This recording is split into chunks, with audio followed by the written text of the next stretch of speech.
We will be chairing this session. I'll leave it to you, Patrick, to introduce.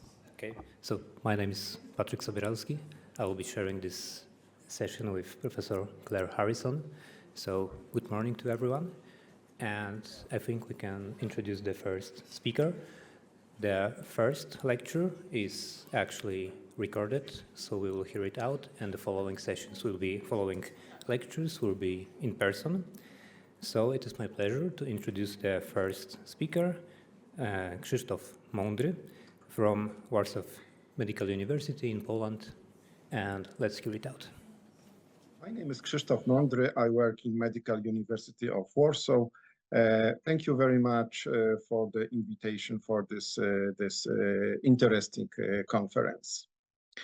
Both questions, Shakespeare question and hematologic question, are not easy and can be regarded from various perspectives. The Shakespeare question can be regarded from philosophical point of view, psychological, of social utility, and hematologic question can be regarded from scientific point of view, social utility, and also psychological utility.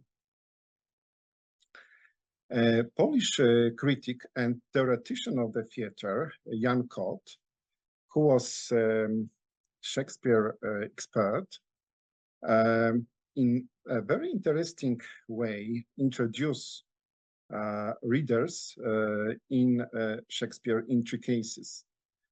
He wrote a book, Contemporary Shakespeare, which was translated into 20 languages. The second question answer, I would try to find in the authors that are listed on the right side of this slide.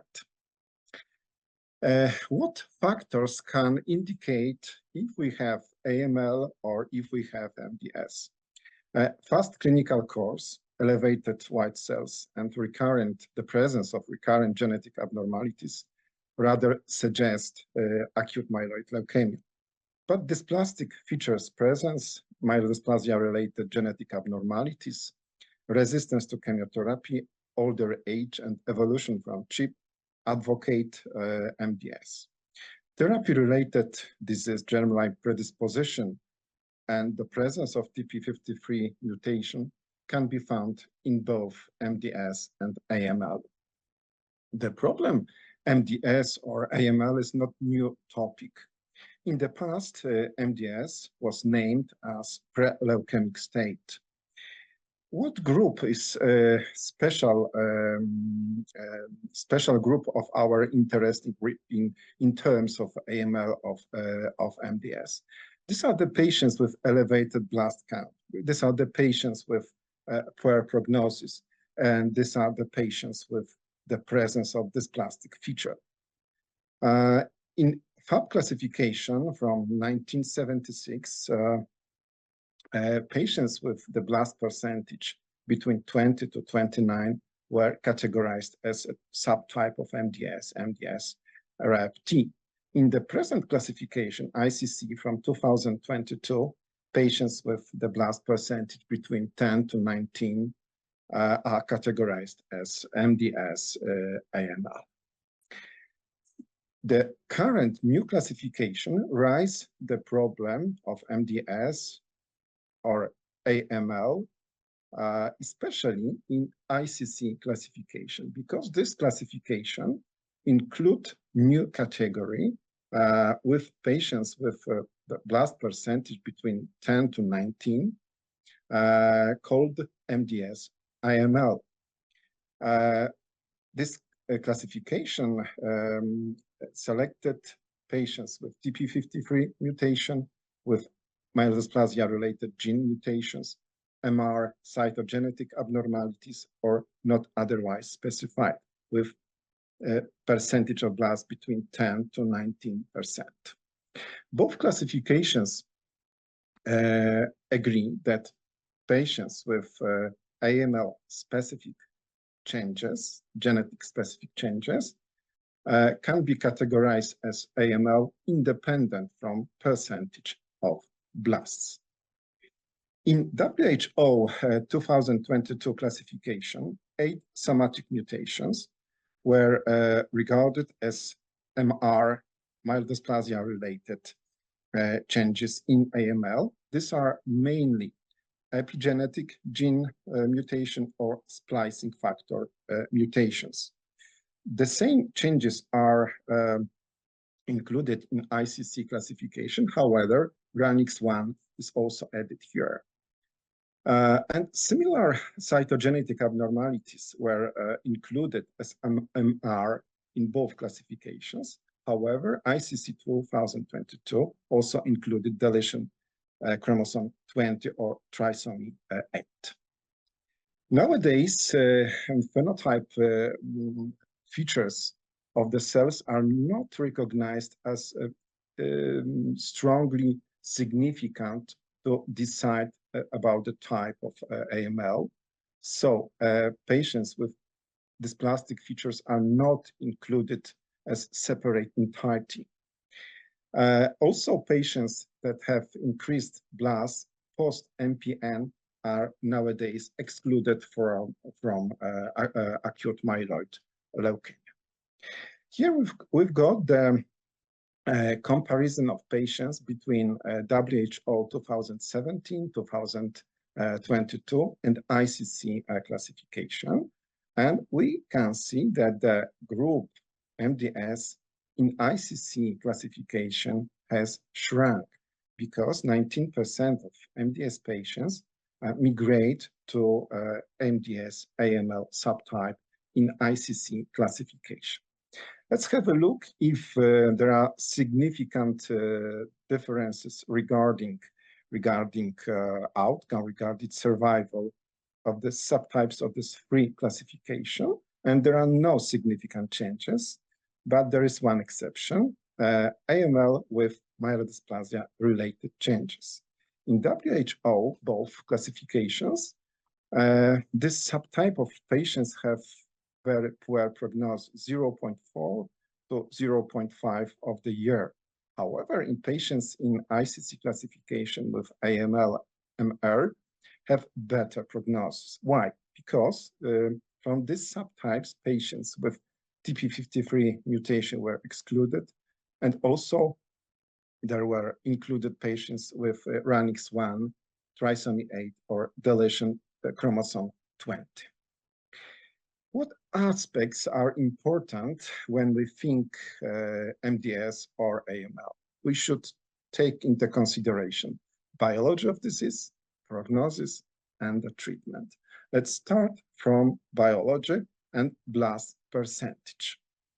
For many years, blast percentage was the most simple, the simplest way to categorize MDS or AML.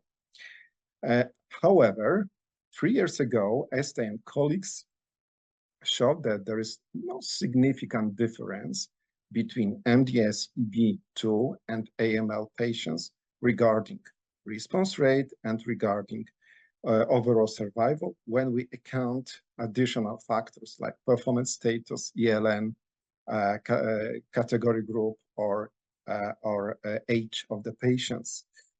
The blast percentage didn't have significant impact on prognosis. In another study, patients with MDS were compared to patients with secondary AML. The blast percentage was quite different. However, the tumor burden of these patients were comparable. They analyzed tumor burden by sequencing gene. Now let's compare genetics, MDS, and AML. As we know, almost all AML patients has any genetic abnormalities. Most of them are AML defined with recurrent mutations, about 70% of the patients. 20 to 30 of the patients have myelodysplasia related changes. Completely different is the genetic landscape of MDS patients. As we see, there are no specific cytogenetic abnormalities, and also we have different somatic mutations in MDS because most of them belong to epigenetic genes or splicing genes.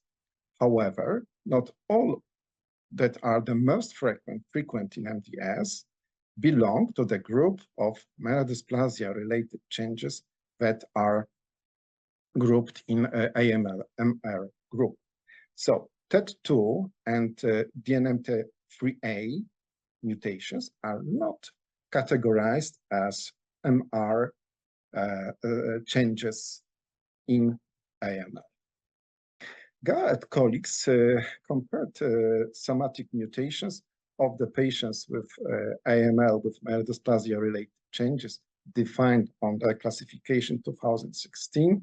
So these were patients with post-MDS, with myelodysplasia, with the presence of dysplastic features, with the presence of cytogenetic myelodysplasia-related changes. As we can see, there is quite different picture of patients with AML, MRC when compared to AML de novo. TP53, ZBP1, I6L1, U2, AF1 was more frequently in patients with AML, MRC.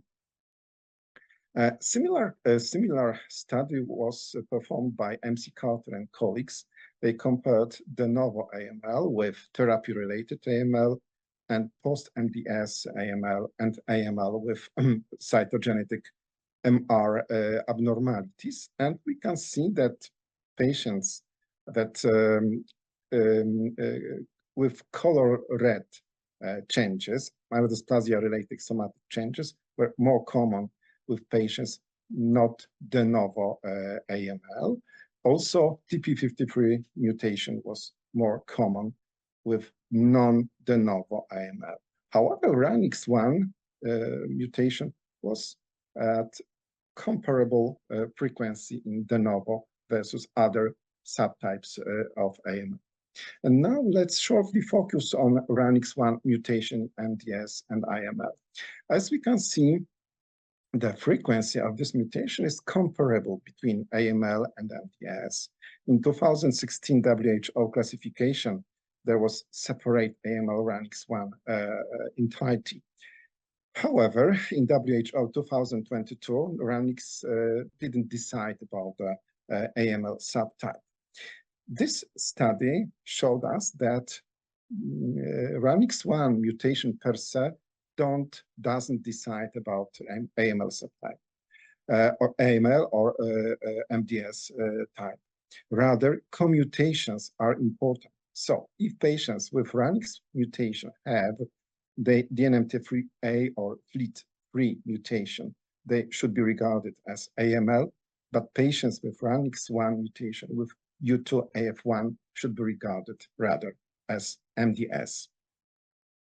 We know that in the current classifications, NPM1 mutation in patients with MDS or AML should be significant marker of AML, independent from the blast percentage. In the past, Montalban Bravo showed that patients with MDS, based on the previous classification with NPM1 mutation, had similar response rate to chemotherapy like AML patients. So NPM1 patients with NPM1 mutations should be regarded as AML. And finally, analyzing biology, let's go to clonal evolution. This is the scheme of clonal evolution of patients with MDS. What are the features of this clonal evolution? Relatively slow rate, appearance in time, cytopenia, dysplasia, and increasing VAF. And also the presence of epigenetic or splicing gene mutations.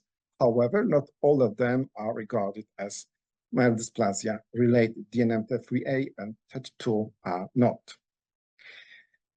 In this scheme, we see that high-risk MDS patients and preliminary state of secondary AML in color blue, these patients have no significant differences. However, difference become more significant when patients with secondary AML acquire additional mutations of signal transduction or transcriptive factor mutations. This is the scheme of evolution of AML in general. As we see, at first step, we have a mutation of AML-specific aberrations and DNMT3A or TET2 mutation. Splicing factor mutations are relatively rare in AML.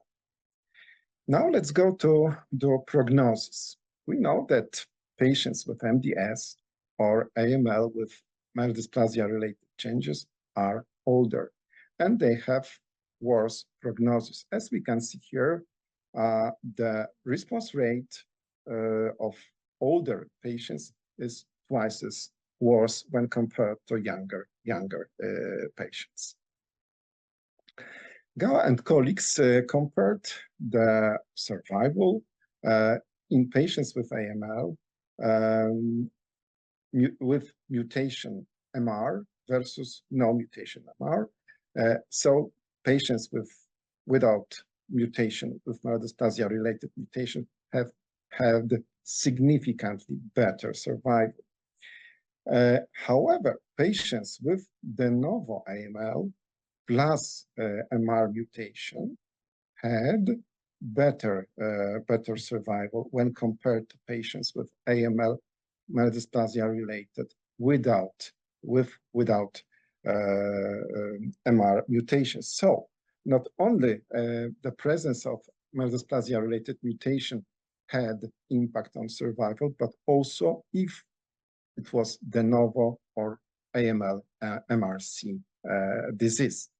And similar conclusions were in the paper by MC Carter. On the right side, we see the overall survival of patients with AML and myelodysplasia-related changes.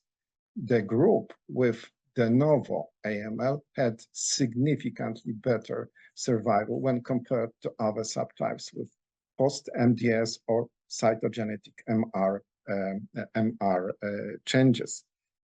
So the conclusion from this study was that also ontogeny has a significant impact on prognosis, and ontogeny is not included in ELN current risk classification. And finally, let's go to treatment.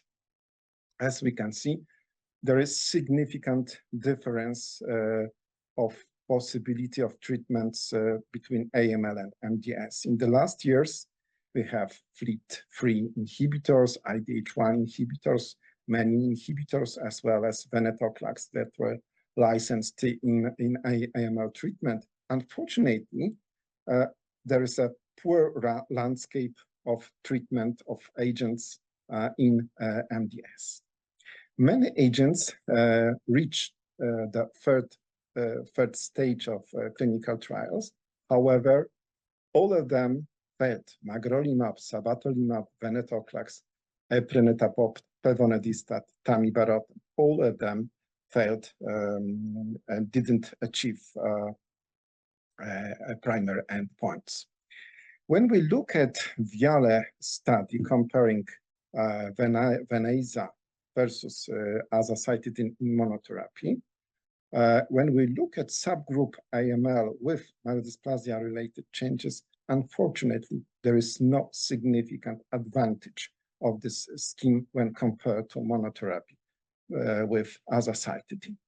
So why novel agents in high-risk MDS failed, or why intensive chemotherapy doesn't work enough in MDS? The answer is not simple.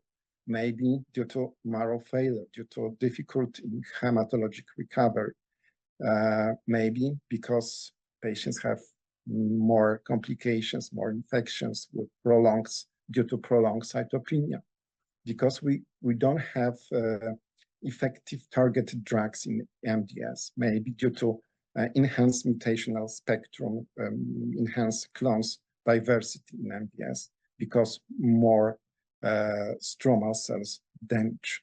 Probably if we have a study with only AML, dysplasia-related changes patients, probably these patients would also don't respond, don't achieve endpoints of clinical trials. In conclusion, we can say that primary AML has different picture compared to AML with myelodysplasia related, which is more similar to high-risk MDS. Genetics aberration and or ontogeny are best indicators of disease type belonging. AML with myelodysplasia related at initial stage has different picture from AML with myelodysplasia related at progression. And unfortunately, high-risk MDS and AML with myelodysplasia related changes remain unmet clinical need. Thank you very much.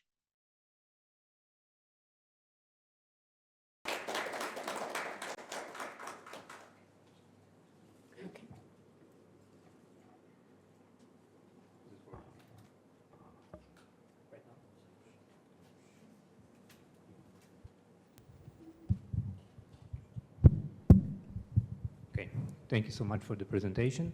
I think we can fluently proceed to the next one. It is my pleasure to introduce Professor Claire Harrison and her lecture, Inception, Are We Able to Modify the Disease? Can we prevent MPN progression? Please. Thank you so much. Thank you to Marta and the team for their wonderful invitation. And I love the theme of this conference. And I was also very thoughtful about the last speaker and why do therapies fail in high-risk MDS? And thank you again also for this quite tricky title. I think some of our problems in MPN, and most of the rest of this session is actually focused on MPN, reflect some of the problems that we just heard being presented. So the title I was given was effectively, can we prevent MPN progression? I think the short answer is we're not sure, but I will give you some thoughts about that in the next 20 minutes or so.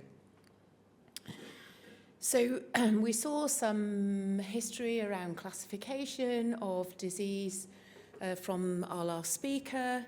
For MPN, really, our thoughts on classification remain very much rooted in the latter part of the 19th century and early 20th century, where these entities were first described and grouped together. But over time, there has been quite significant progress, and much of that has actually been driven by both clinical efforts focused on disease classification, doing clinical trials, collecting data for a large number of patients, but also driven by scientific discovery, the description of the JAK2 mutation and advances in the field.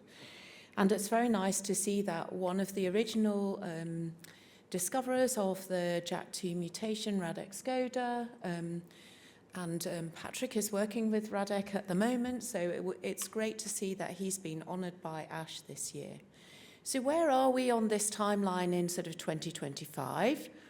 Are we really modifying disease, which is probably preventing disease progression? Maybe. But are we also, and this is a different lecture, having to think, well, maybe we're over-treating some patients.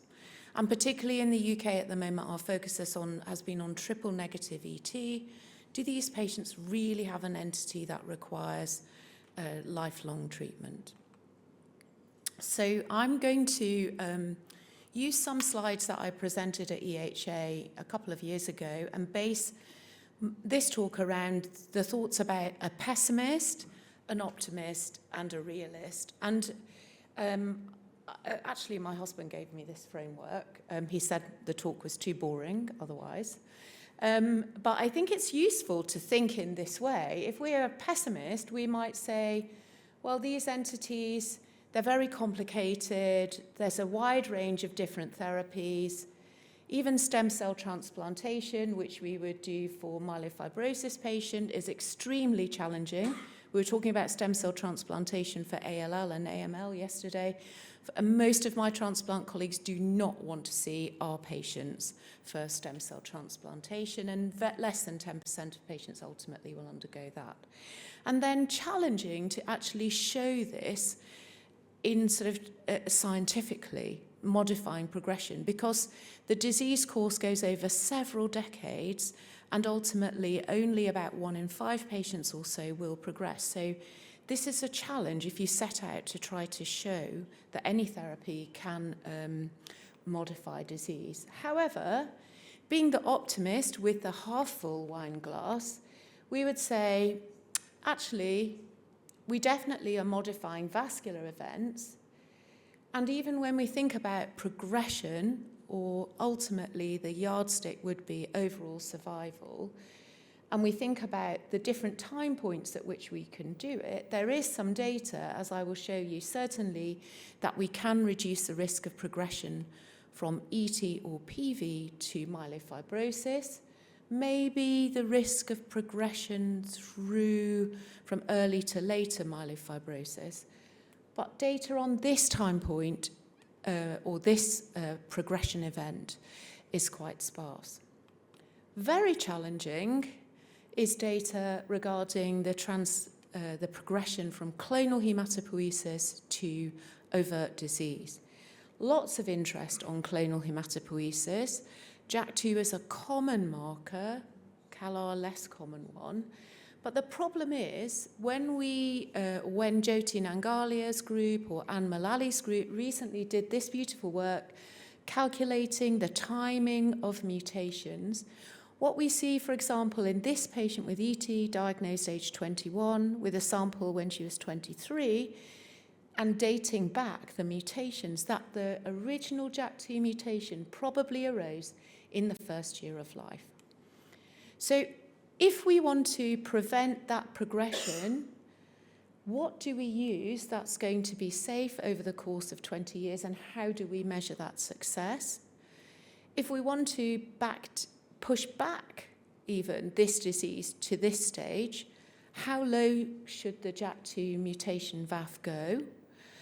And so this is actually quite complicated. So I don't want to talk about that today. I want to talk about these other time points. So actually there is some evidence that even with conventional therapies like interferon, we can reduce the risk of myelofibrotic transformation. And this is the kind of data that you could all collect across your hospitals. This is some very nice data from the Cornell team looking at 470 patients with PV treated with these agents, and you can see that those patients treated with interferon had superior myelofibrosis-free survival, and indeed there was an advantage for hydroxyurea-treated patients. Of course, there are all sorts of caveats around this. Younger patients, we all know, tend to be treated with interferon, for example. But all of you have contributed, I expect, because Marta has been working hard to foster collaboration, to this work that we contributed to from the EHA SWG for MPN, an open group if you would like to join, where we looked at myelofibrosis-free survival in young patients diagnosed under the age of 25, and again saw the same thing, that there was less, in fact, in this cohort, no myelofibrotic transformation. So I think this progresses the story that started with the Cornell group. What about for myelofibrosis patients? Well, we certainly know that ruxolitinib can deliver benefits. This is one of the patients that Claire, who spoke yesterday, and I were treating in 2009. This patient undoubtedly had the benefit that's shown in this slide, reduced risk of death, although she did ultimately die of her disease. Another point comes from this data, which is early treatment of ruxolitinib is probably important. What we have to decide is how early. And then a further point here would be to say I'm not standing here saying ruxolitinib prevents leukemia. There is absolutely no evidence that it does that. Also, from the perspective of the optimist, what do we have in the future for MPN therapies? Well, I think the big story that's coming to us is the story about therapies that are targeting the mutant-specific C-terminus for the mutated CALR. There are a number of different therapeutic strategies for that. Vaccination, we've had several attempts at that, most recently also using ipilimumab, which were negative. But the Insight CALR antibody, bispecifics, and indeed CAR-Ts are all targeting this. So also JAK2 mutation-specific kinase inhibition. Patients started being treated last year, and we may well see some early results at ASH this year. So the pessimist, the optimist, and then the realist would say, okay, pragmatically, what would you want to take home from listening to me for 20 minutes or so today, and how could you measure this for your patients? Well, the first thing is to say that molecular response, which has been something we've really only been exploring, and not very successfully in the MPN field, perhaps this era is coming. And this is some work from a second-line PV study that we did in the UK. We didn't have access to ruxolitinib for a long time, so we did an academic study, and we showed that for patients who had a 50% reduction in the JAK2 VAF, so we're not talking about log reduction or MRD, we're talking about just 50%. They had an improvement in event-free survival, which was major thrombosis, hemorrhage, transformation, or death. And if they had that, and it was durable at the last time point, which was about 3.5 years in this study, regardless of which therapy they had, and they also had progression-free survival and an overall survival advantage. So this was work done by a huge team of colleagues in the UK.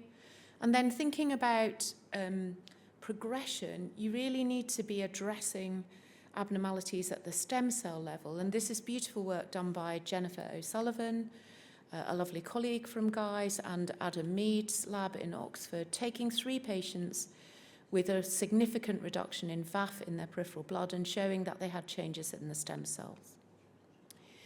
So there isn't only evidence from this UK study, there's also evidence from the group of Alessandro Vanucci and Paola Guglielmelli, showing that the deeper the molecular response to ruxolitinib, again in the second-line setting, the less likelihood of disease progression to myelofibrosis. And also, interestingly, in the frontline setting, comparing ropeg interferon to standard therapies, mostly hydroxyurea, there was also less event-free survival events, which again includes progression. If you want to think about molecular response, we learn, of course, from other subspecialties. We need to standardize assays. We need to gather data for other mutations. We don't know very much about this in myelofibrosis, for example, except to say that with navitoclax, and here is the data with imetelstat, we saw that even a 10% reduction in VAF was associated with survival benefit for patients. Mostly these patients will have had a JAK2 mutation, of course. For CALR, of course, we're very interested in this, and so Zi Ng, who was in our hospital pretty much at the same time as Laura Lee, worked with Jen and myself to collect data about the dynamics of CALR VAF change. And what she saw in a collection of patients collected from centres across Europe was that there were more molecular responses with interferon and ruxolitinib, and there were more progression events in terms of increase in VAF with anagrelide. And this increase was quite significant. It was up to a 40% increase. These reductions were much more modest. We didn't see, however, any correlation between these changes and clinical events for patients. That doesn't mean to say that there aren't any. It probably means that the effect is quite modest and we didn't follow enough patients for long enough. We needed to follow patients for 3 years in the MAGIC PV study, almost 200 patients, to show the changes that I showed you earlier. Now I just want to show you some of the data with the available data with this antibody in the hope that this is the therapy that will help us to modify progression, and because it's very exciting data in the field.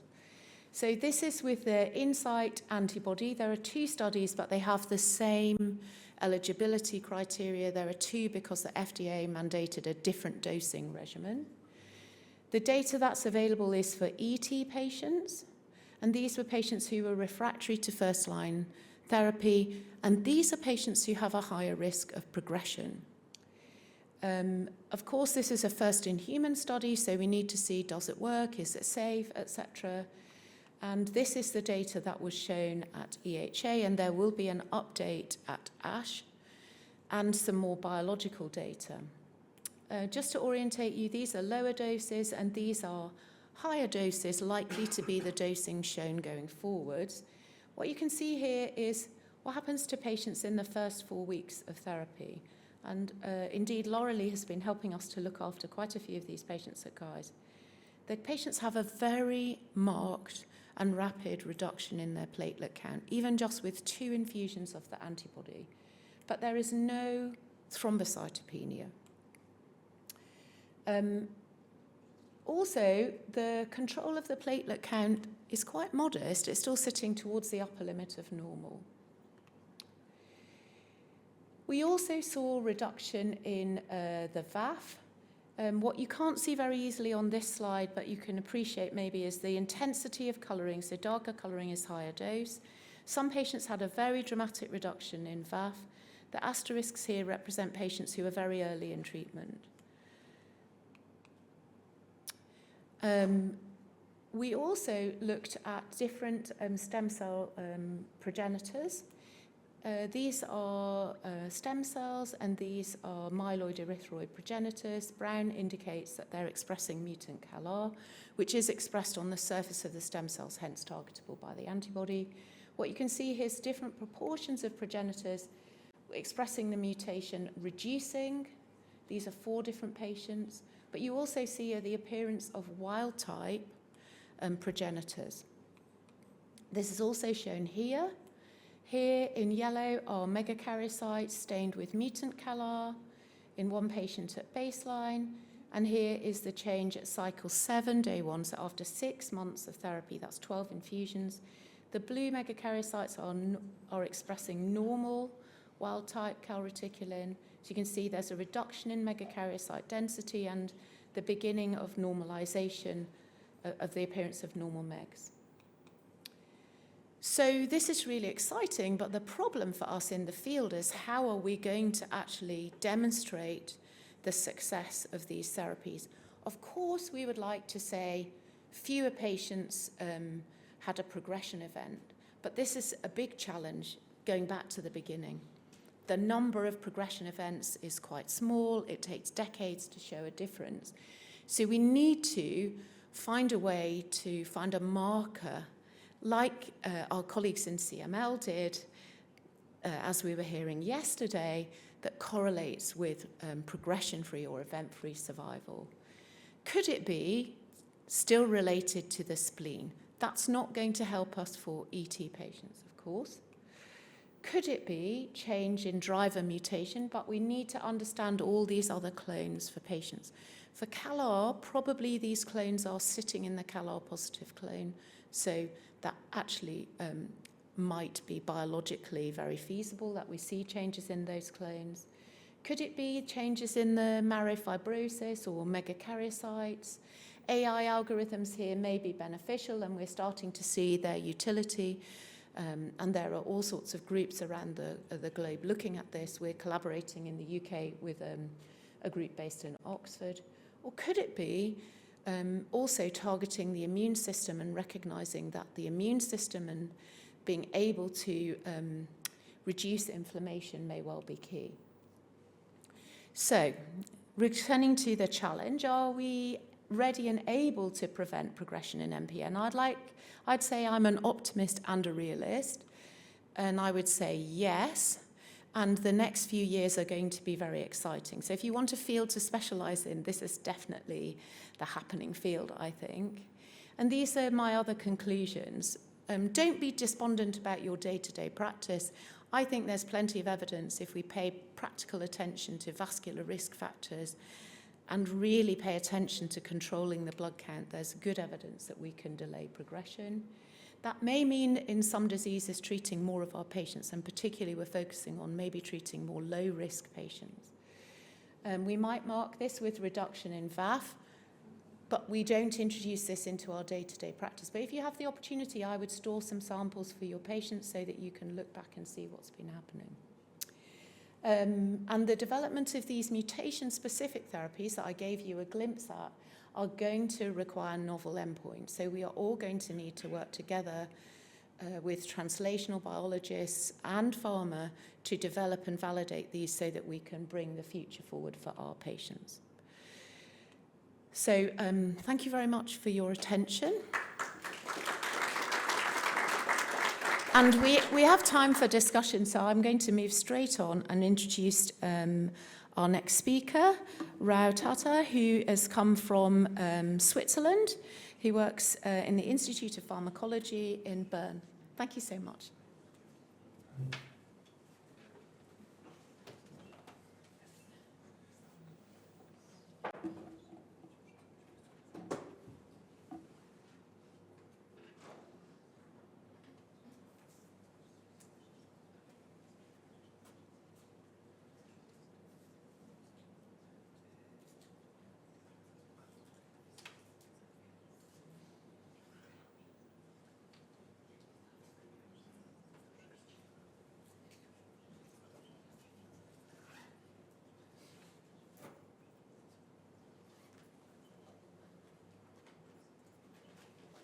Questions or comments, maybe, while we just sort out our technical issues? I'd be delighted if there are no questions, of course. Yes, go ahead. Thank you so much. I'm very curious about your opinion about real-world data of using interferon, right? Because actually there was like talking all about, let's say, like the accidents of depression episodes. It's kind of like low, but now there is like new emerging data showing that actually depression is actually much more common. Depression. Yes. Exactly, or anxiety syndromes comparing to that what was actually used by drug approval. So can you comment on that? Yes. So that's a very important point. So the question was about depression and anxiety. I think this is actually where we rely very much on our multi-professional working and really understanding and knowing your patients. It's still possible to give a patient with a history of depression interferon, but you have to have really good communication with them, maybe also with their psychology team. We've certainly given interferon to patients who are on antidepressants, but you have to really know that that patient has a supportive network around them, and it's wrong to pretend that that is not a problem for patients. So, are we ready to go? Is it working? The other thing to bear in mind for interferon treatment is problems with autoimmunity. And this is something that may also come from real-world data, having to manage, for example, thyrotoxicosis, and we also do see some patients with arthritic change. So I think it's wrong to pretend, for example, that interferon is a really benign treatment. It absolutely is not, but it can be a very effective treatment for patients. The same is also true of ruxolitinib. Anyway, may I ask the question? Let's let Tata proceed with his talk. I was just trying to fill a gap, but please hold your question, and then we'll have it later. Perfect. Thank you, Claire. Thank you. So good morning, everyone. First of all, thank you, Martha, and organizers for giving me a slot in this fantastic meeting. And so my name is Rao. I'm from Switzerland. So I work at the Canton Hospital, St. Gallen. And so as you can see from my title, I also work on myeloproliferative neoplasms. Thanks to Claire, I don't need to give too much intro about MPNs. Martha asked me to give some title relevant to fantastic, fancy secret garden of leukemia. So I kind of adjusted my title, as you can see. So we are actively working on to find new ways to to improve diagnosis, but also the treatment for MPNs, including myeloproliferative neoplasms. So again, just to quickly recap what you know about MPN, so this usually comes in 3 different flavors where patients exhibit the polycythemia vera, where they produce excess erythrocytosis, or essential thrombocytosis. They produce more megakaryocytes, platelets, and the third and most devastating form is myelofibrosis. So this myelofibrosis and all these 3 entities can eventually progress to secondary AML at different rates. And the major culprits for this, as Claire nicely alluded in her talk, that the 3 important genes, actually, when they get mutated, for example, in JAK2 kinase, or calreticulin, or thrombopoietin receptor, MPL, all can eventually lead to these 3 subset of, or 4 subset of MPNs. So I'm going to focus today on only on myelofibrosis, as we know that this is a most devastating form where blood-forming nice milieu of the stem cell niches get corrupted with the extracellular matrix, where the stem cell function declines from highly producing, highly differentiating stem cell phenotype from PVET to the anemic causing or thrombocytopenia causing state. That is because of the extravasation of extramedullary hematopoiesis, and then also the production of the collagen matrix that leads to this stem cell niche is incompatible for production of full differentiation, and that leads to the anemia and thrombocytopenia.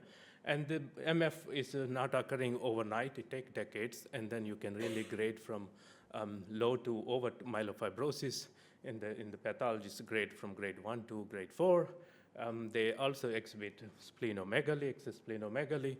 As mentioned, that these patients, one of the key characteristic phenotype they show is the anemia, and they're highly transfusion dependent, and they're also more prone to get secondary AML. And like in other cancers, like other form of MPNs, here we don't have efficient curative treatments. We have JAK inhibitors, now new generation coming. So they do a bit better than old generation, but still we need to wait and see which one is better. And then other main problem is we don't have real faithful biomarkers to predict upfront the fibrosis progression. Since it's a chronic disease, it takes decades. If we can find new ways to diagnose this early enough, we can really stratify these treatments. So my laboratory actually focusing on that. I just want to give you this cartoon that I'm submitting a review soon. So this cartoon illustrates our current diagnostic approach. I made it very simplified fashion. So when patients have MPN with the ET-PV or early stage myelofibrosis, and the clinician suspects that the patient's undergoing fibrosis, and what we do is that we take the very classical, old-fashioned, painful bone marrow biopsy. As you know that it is invasive, very painful, and very expensive. It's not often feasible in all centers, and also you have a lot of sampling errors from which bone you take it and who is taking it. And the other problem is that we completely rely on classical histopathology, where again, along with molecular analysis, we need expert pathologists. And the other issues is time consuming and the cost effective, and the most importantly, we often diagnose these patients at the late stage. So that alludes or highlights that we really need some simple, fast way to diagnose these patients early enough. And other issue with the pathologist is concerned that, as you know better than me, in the clinic, that there's a lot of consensus between these different pathologists, and even when you sit in tumor board, you often argue that this patient is either a PV or early MF or overt MF. And that holds true even when the patients are progressing to the pre-myelofibrotic to the overt myelofibrotic. So what I'm trying to say that these currently available diagnostic options we have are not only time-consuming, time-taking, but also not accurate. Now, so how we can address this question? And before going that, I would like to just recap what Claire nicely alluded, that we have treatments options are also very limited, especially for myelofibrosis, except new class of mutant CALR antibodies. Those also, we don't know whether they are effective in curing myelofibrosis. So again, I'm trying to say here that we don't have also effective treatment options for myeloproliferative neoplasm. So two things now I highlighted. One is we need to improve the diagnosis, where we should really diagnose the patients early enough, and we need to find curative approaches. So my laboratory working on various aspects of MPN. One is at the clonal level, so how clonal evolution occurs, and that leads to the detectable clonal hematopoiesis that I'm not going to talk today, but I'm going to tell you today that some unpublished data which we are now actively working on getting it out. So where we applied multi-omics approach using preclinical mouse models expressing all major mutations, JAK2, CALR mutations, and also I have wonderful collaborators like Marta and various friends across the globe. So we gathered almost 750 patient samples. We subjected them to all classical multi-omics approach, including mass spectrometry and single-cell RNA-seq and ATAC-seq. So we combined those approaches to find to filter out dysregulator factors between healthy and MPN, and that should be present both in mouse models and patients, so that we can model in mice and then also we can translate into patients. So I'm not going into detail of those factors that we identified, but one of the factors that got our attention was GDF15. So it's a growth differentiation factor 15. It's a soluble factor, belongs to TGF-beta family. When you are young and healthy, you barely detect it in your body. So maybe 500 picograms you can detect, but when you have infection, inflammation, or other stress happening in your body, including an MPN, it really picks up. So it picks up almost 20 times more, depending on the state of your MPN. So as you can see here in violin plots here, 500 picograms you can detect in healthy patients, but it really picks up in MPN patients. In some patients even showed 20,000 picograms, but we made a cutoff of sensitive detection for 12,000 picograms. This highly significant difference between healthy and MPN patients. And when we dissect based on their phenotype, as you can appreciate here, irrespective of the MPN diagnosis, all MPN patients have significantly higher GDF15 levels, and the highest expression, highest levels were found in myelofibrotic, pre or post myelofibrotic, and also the secondary AML patients. And now, so when we detailed that with the multivariant analysis, we saw no difference between male and female MPN patients. So both male and female showed a similar but highly elevated levels of this molecule in the circulation. And we also saw no difference between if the patients have JAK2 or CALR or triple negative. We slightly saw a bit higher level in JAK2 positive patients. But what we saw is that very good correlation with the mutant allele burden, meaning that as the disease progresses, GDF levels positively correlate. And what we also saw is that GDF levels significantly increased with the age. As we age, we have more GDF15 levels. So then we ask a simple question. I'm not going to detail all the multivariant analysis we looked. Are the changes in blood GDF15 levels predict myelofibrosis? And for that, we did a classical computation analysis first, and we also now applied to artificial intelligence. I'm not going to show that the data, but this classical receiver operating characteristic curves, these are the classical statistical tests you do in the clinical data analysis where you can find the sensitivity and specificity of your molecule that you identify. As you can appreciate here, compared to early stages of MPN stages, both primary and secondary myelofibrosis and also secondary AML showed almost 95% sensitivity, area under curve close to 98 to 99, which is very astonishing to see that there's a correlation of this circulating GDF15 levels with the disease progression, and also to distinguish patients from healthy donors at the early stages or patients from the late stages. Now, after seeing this, of course, these are computational predictions. You need to prove it. And then I teamed up with various colleagues across the globe. We managed to get 35 patients' bone marrow, which are sequentially collected over time, over 10 years. And we have complete clinical data of these 35 patients, and where we looked at GDF15 levels in the bone marrow sections. As you can see that early stage PVET, we saw a very good GDF levels in the bone marrow sections of patients. But when the same patient, when we wait 2 to 3 years, when the patient diagnosed with myelofibrosis grade 2, grade 3, as you can appreciate here, the levels of GDF15 is really, really high. You can really detect also the myelofibrosis is really happening in this patient, and the GDF levels is very high. It's not just in one patient. I would like to walk through a couple of patients, clinical cases here. Patient 211 here is a male, JAK2 positive, PV, initially diagnosed early, also MF signs showed, and then when this patient progressed, did not respond to ruxolitinib, so quickly progressed to MF3, and as you can see, the GDF levels are really, really high.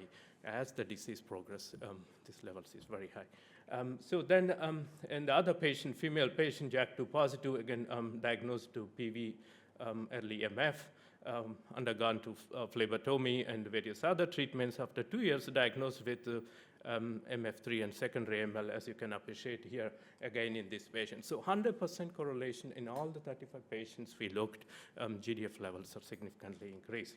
And we also had the opportunity to look how GDF levels correlate when they undergone curative treatments like transplantations.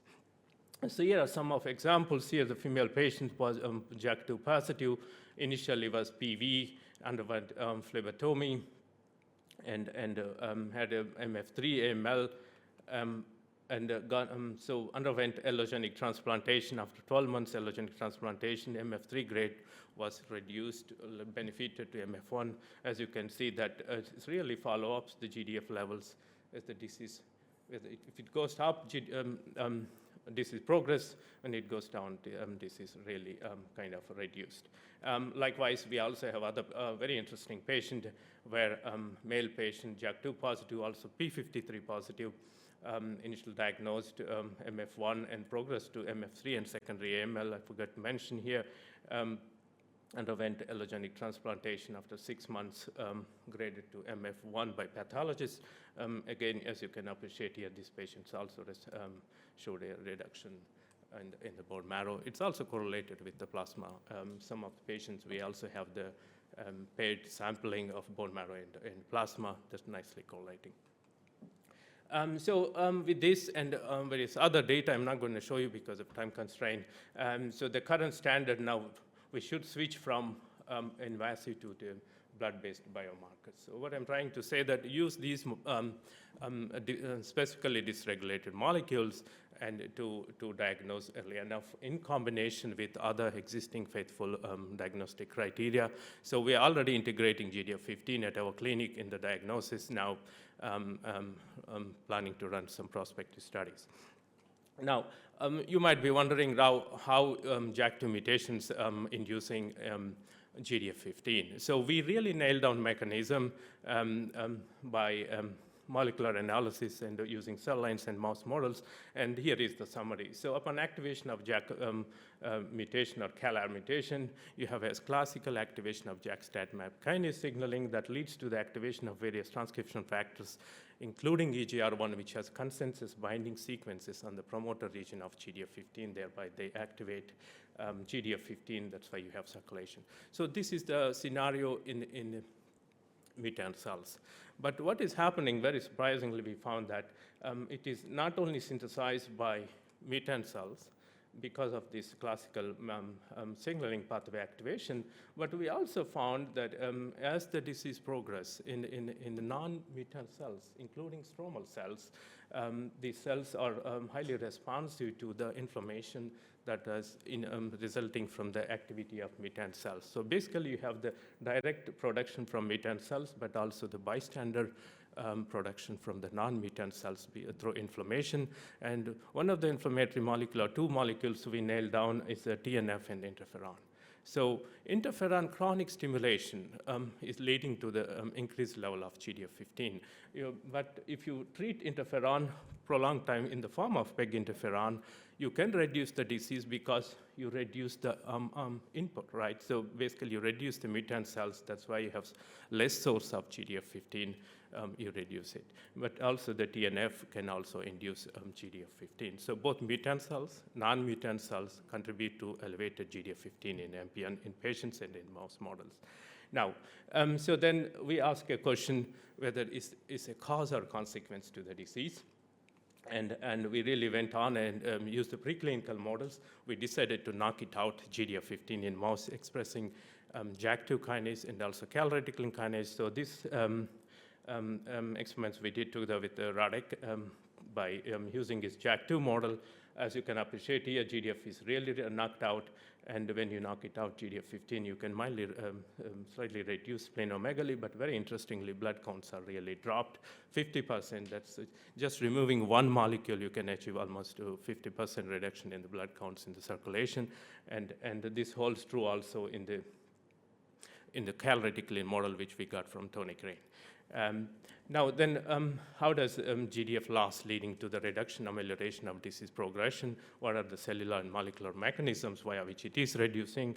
So as you can appreciate here, that just one example from one model we looked. So we really detailedly analyzed bone marrow hematopoietic stem and progenitor frequencies in mice expressing the JAK2 or CALR with or without GDF15. So very interestingly, if you knock it out GDF15, you have no problem in the wild type situation. But if you knock it out GDF15 in mice expressing JAK2 or CALR, you can really bring back to the wild type level already at the long-term hematopoietic stem cell level all the way to myeloid lineages, including megakaryocyte and erythroid progenitors. So which could explain why it's really reducing the peripheral blood counts already at the clonal hematopoietic level. And very interestingly, that this is a specific target because if you knock it out, you have no problem in healthy situation, but it's a reduction at the stem cell level only in the mutant clones. To us, it's really a specific that everyone looking for such targets. Now, after seeing that, we also went to detail the myelofibrosis. So what about fibrosis? Because highly correlated with the fibrosis grade. And as you can appreciate here, in the mice expressing JAK2 mice, you see the grade 2 or grade 1 fibrosis, grade 3 fibrosis. But if you knock it out, GDF, it retained in the grade 1, but it never progressed to, we waited almost 36 months. It never progressed to grade 2 or grade 3. It holds true in the perivascular fibrosis in the spleen. Again, it's really reduced upon knocking out, genetic knocking out GDF15. This is not only for in JAK2 model, but also CALR model. Now, quickly rush, so only one slide done. So as you can appreciate here, that after seeing such a exciting results, we also did the xenotransplantation where we transplanted bone marrow from patients into NSG mice, immunocompromised mice. You can appreciate here the splenomegaly reduced and blood counts contribution of human cells are reduced when we treat mice with the anti-human GDF15 antibody, which we generated in my laboratory. And we also tested some commercially available antibody from Novartis. Both work efficiently in reducing MPN symptoms, like in mouse-to-mouse experiments here, xenograft shot. So I just want to tell you that because we found increased GDF also in secondary AML, we looked whether it's relevant to the secondary and primary AML. Answer is yes. Using TCGA data and also the secondary AML data, we found that patients with elevated GDF15 have poor survival compared to patients with a low GDF15. So this is also relevant to the not only MPN but the next stages of the disease. And with that, these results encouraged us to think to bring it to the clinic. So now together with Florian Heidel at Hanover, we submitted a phase 2 application to EMA. We are waiting the answer from them, and we are now ready to take into the clinic. So just to summarize what I talked to you today, that we identified growth differentiation factor 15. GDF15 is highly elevated in MPN patients, and levels are significantly high in the myelofibrotic and secondary AML induced by classical JAK-STAT, and also bystander effect via inflammatory signaling. GDF15 promotes also age-related pathology. I didn't get the time, but if you knock it out, GDF15, you can also blunt age-associated myeloid bias.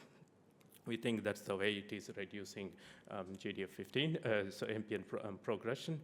And most importantly, clinical relevance that now we can faithfully or confidently propose. I'm also optimistic like Claire that we can find definitely a good way to diagnose better and also treat MPN. GDF15 can be used as a non-invasive marker by combining other available diagnostic to diagnose better MPN patients, and both genetic and pharmacological inhibition of GDF15 is a viable therapeutic approach to reduce MPN burden. So these are my lab members who involved in this particular project, and also we have very good collaborators, as you can see, especially Marta and her team provide a lot of plasma samples, and this is my funding. And thank you all for listening. Happy to take questions.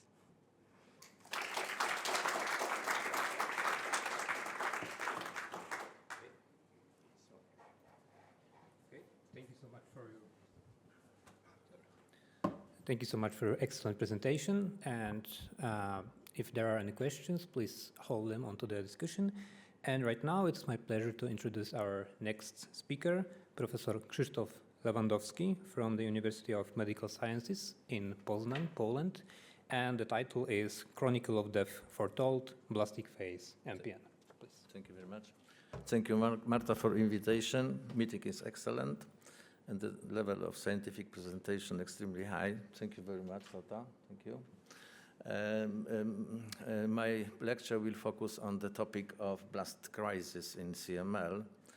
And I should say that, oh, it doesn't work, not this way.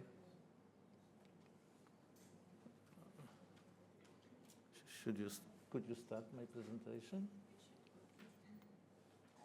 Okay. MPN pathogenesis is very complicated. Not only driver mutation, but many other factors affect the outcome of MPN patients. Of course, acquisition of JAK2, calreticulin, or MPL mutation is crucial for proliferation. However, the main the main symptoms include cytokine release syndrome, overproduction of cytokines due to the continuous activation of JAK-STAT pathway. And process is constant, therefore we observe a lot of complication associated with inflammatory state. The main of this is the main cause of proliferation is of course continuous activation of myelopoiesis.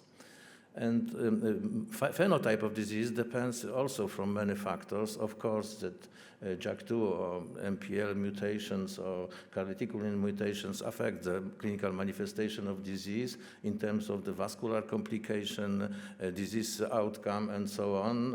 However, overproduction of cytokines is closely associated with generation of free radicals or oxygen-free radicals, and this resulted in the other consequences of constant cytokine production, fibrotic transformation, and after, as a first manifestation, blastic transformation of MPN. We should remember that this state, as mentioned Professor Claire Harrison, in most of the patients, the disease outcome is very, very long, 10 years, 15 years or more. Therefore, we have some kind of the cytokine storm and thromboinflammation. Another very important phenomenon in this category of the patient is genomic instability due to acquisition of new defects associated with genomic instability. And of course, from basic point of view, frequency of anomalies in different subtypes of MPN differs, and in myelofibrosis, JAK2 mutation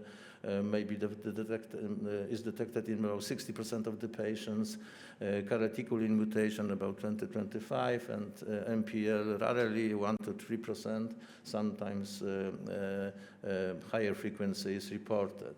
And I would like to focus attention on the nature of this process, clonal evolution. The clonal evolution may progress rapidly or may be very slow process. However, another phenomenon is also important. It is a clonality, subclonal disease. It is a main problem in MPN because not only dominating clone, but also subclones which may erupt during the treatment if the treatment used is inappropriate. And of course, many factors affecting the frequency of blastic transformation was described, and the frequency of blastic transformation differ between different phenotypic forms of MPN and is higher, is about 15% in primary myelofibrosis patients, and low frequency of blastic transformation is reported in ET, especially in patients carrying calreticulin mutations.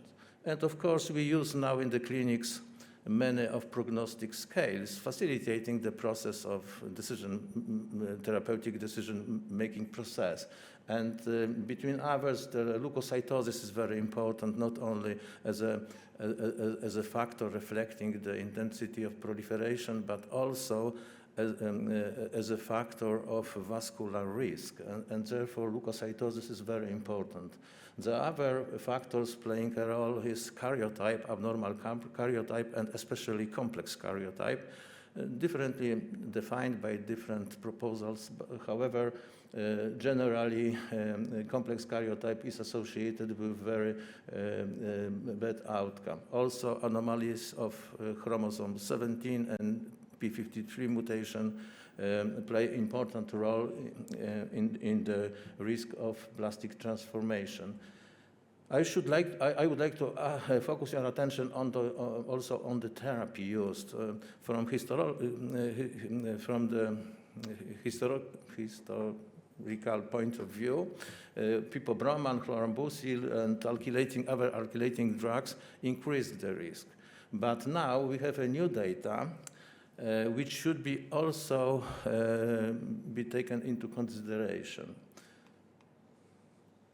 You should remember also that the pattern of molecular anomaly in patients with plastic transformation differ, and generally we have three different patterns of evolution, with retention of the driver mutation clone, with the complete disappearance of driving mutation clone, and other also scenarios.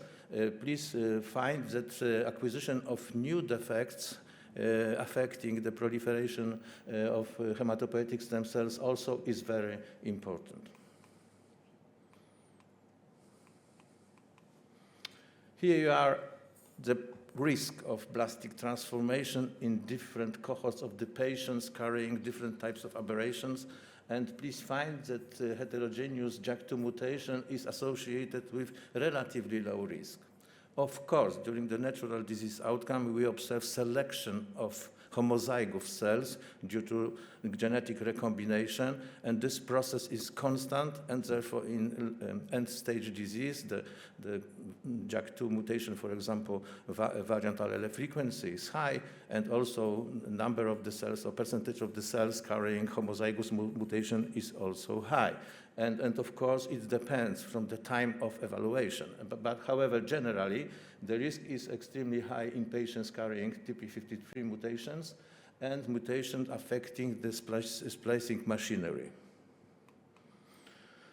And another issue which should be also taken into consideration is the impact of the new therapies on the risk of blastic transformation. Of course, JAK2 inhibitors allowed us to make a great progress in terms of the overall survival, thrombotic risk reduction, and so on, so on. However, in ASH meeting, Thomas in 2020 reported that in patients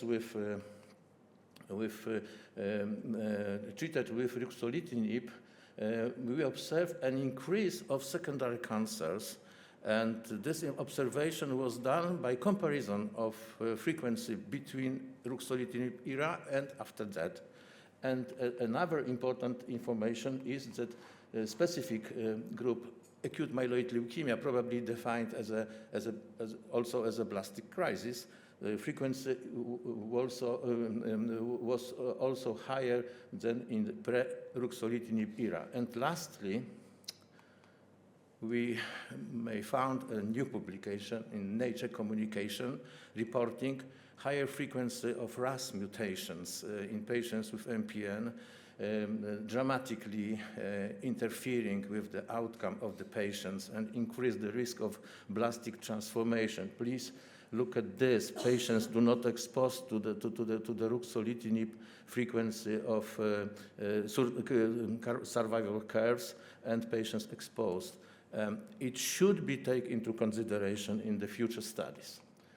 And another information, if we analyze whole genome sequencing data results and we analyze the frequency of specific type of the mutation, we may find that in patients with MPN in chronic phase, the frequency is relatively low, and we may observe a high diversity of different point mutations or other anomalies in individual patients. However, if we look the same patients in terms of the blastic transformation phase, we may observe dramatic increase in the frequency of some mutations reported. Isodehydrogenase 1 and 2 frequency dramatically increase. The another factors, NRAS, KRAS, this pathway is very important in terms of the proliferation, and also RANKS1 transcription factor, and of course TP53, as Teferi reported on the ASH, dramatic impact on the outcome of patients with MPN. And lastly, Walter and colleagues presented data concerning the frequency of specific genetic anomalies in patients at diagnosis and at the time of blastic transformation. This genetic profiling of specific pairs allowed us to find that some mutations frequency dramatically increase in the phase of blastic transformation. You may find that RAS signaling mutation frequency is higher, and also chromatin modifiers and transcription factors. This observation, of course, allowed us to confirm the high diversity of blastic transformation phase in individual patients. And other issue is that molecular aberrations are frequently associated with karyotype defects. And please find that if we analyze specific patients at the time of diagnosis and in blast phase, we may find significant differences. And generally, patients acquire new cytogenetic and new molecular aberrations at the time of blastic crisis. Chromosome 1q, loss of heterozygosity, and chromosome 9 and chromosome 11 should probably play a most important role. As results of our study published 2 years ago, Also, patients with blast phases in red boxes and yellow boxes are accelerated phase. We are looking using a standard methodology and standard recommendation, the frequency of specific anomalies in genetic anomalies in our patients, and we confirm the complexity of the acceleration of the and also blastic phase in our patients in the clinic. And lastly, our study cohort was studied with WGS technique, and generally I have a permission to present only this data, sorry for that. And we may find that total gene variants in number according to the driver mutation type do not differ.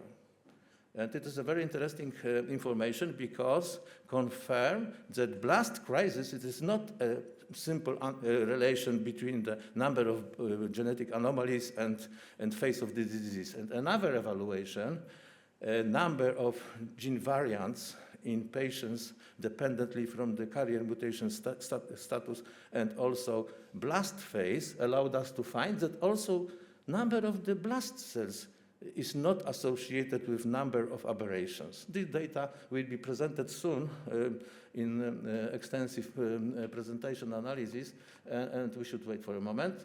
And another issue, very important, is of course the impact of this genetic anomalies on the survival of the patients. And interestingly, independently from the type of the therapy used, which are on the market now, the effect is not so good as we suspect. And the question arises, what is appropriate time to start treatment immediately, aggressive treatment? And it is a question which should be answered. Professor Clara Harrison also mentioned about the prevention, not treatment, end-stage disease.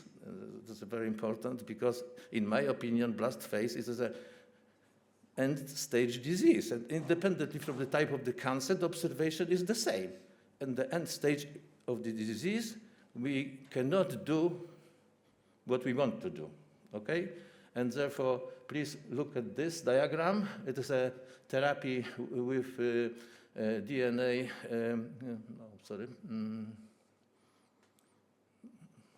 okay, oh, here you are. Okay. And another report presented by Patel in the Blood in 2024 analyzed the outcome of the patients with MPN, which was treated or were treated before 2017 and after 2017. And generally, different types of treatment were analyzed, and please find that intensive chemotherapy was relatively frequently used, and DNA methyltransferase inhibitor, it means azacitidine or decitabine, based regimens also, and combination of the methylating therapy with venetoclax also frequently was used. However, overall survival is very, very short, 9 months probably, and was not associated with the type of the therapy used. And of course, many, many other reports confirm that recent therapy effectiveness is extremely low and is not satisfactory. And of course, we try to define new factors associated with worse outcome, and TP53, of course, leukocytosis, of course, age is also associated with worse outcome. Hemoglobin more than 10 gram% is associated with better outcome, and of course, platelet count more than 100,000 is also associated with good outcome. I cannot speak about the stem cell transplantation. However, I should focus on, and I should focus attention also for treatment of patients who are not eligible for allo stem cell transplantation. And recently, we have different algorithms, including hypomethylating agent therapy, combination with ruxolitinib or anti-BCL2 therapy, if patient carry mutation of isodehydrogenase type 1 type 1, we may use ivosidenib. If type 2, we have a problem because anacidenib is not available yet. And of course, best supportive care. There is no good option for this category of the patients. Independently from the proposal, we should, of course, in my opinion, look for the phase of disease and start to treat patients with intensive chemotherapy earlier than in the blast phase. The same proposal was presented by Teferi 2 years ago. Of course, we have a lot of studies supporting information about the very short overall survival time, independently from the type of therapy used. And we also have a lot of clinical trials trying to answer the question of what do better or not in specific categories of the patients, dependently from the mutational state and disease phase. And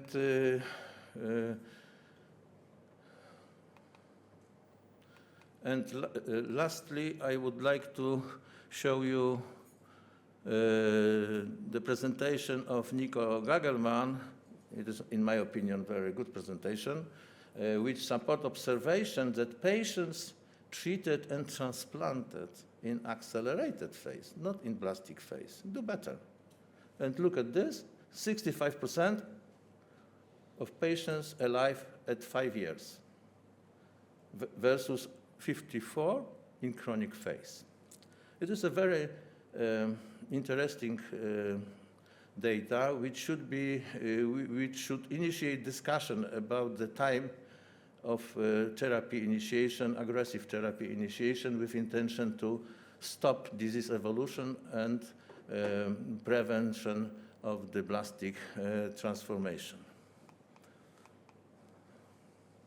And another study was focused on the impact of TP53 mutation on the therapy results, and the general conclusion is even worse. Complete remission, 21%, very short duration of the complete remission, and now the presence of TP53 mutation or loss of 17p negatively affect the outcome, and we should find the new option, new therapeutic option for this category of the patient.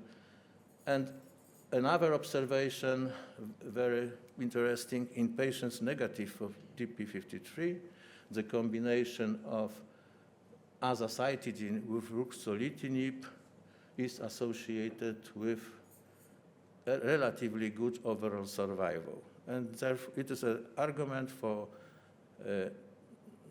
treatment of patients dependently from the genetic background of the disease. And of course, some practical points. It is my personal opinion, the expansion of genetic analysis beyond JAK2, carleticulin, and EPL at the time of diagnosis is crucial for early identification of the high-risk patients, and also identification of patients with high risk of blastic transformation, and also for identification of the patient which should be treated immediately. Another practical tips, hypomethylation-based therapy, agent therapy strategies should be preferentially recommended.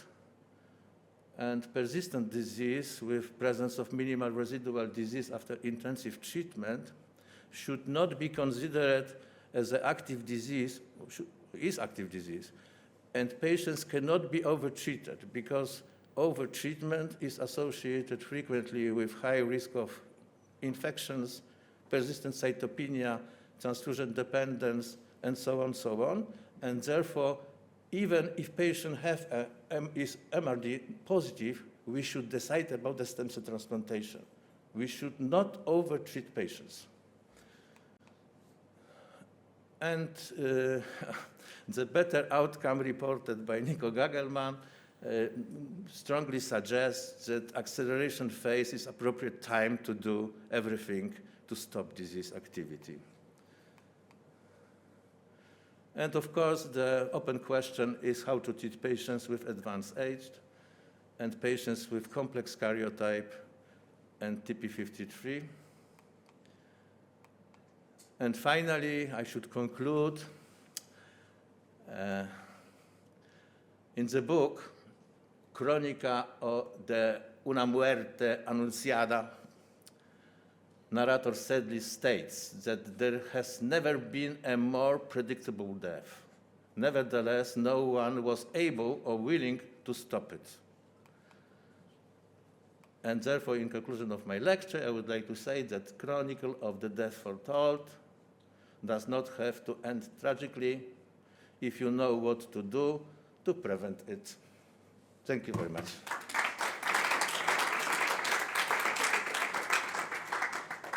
Well, thank you very much. I love the ending to that lecture. Fantastic. The problem is, how do we prevent it, isn't it?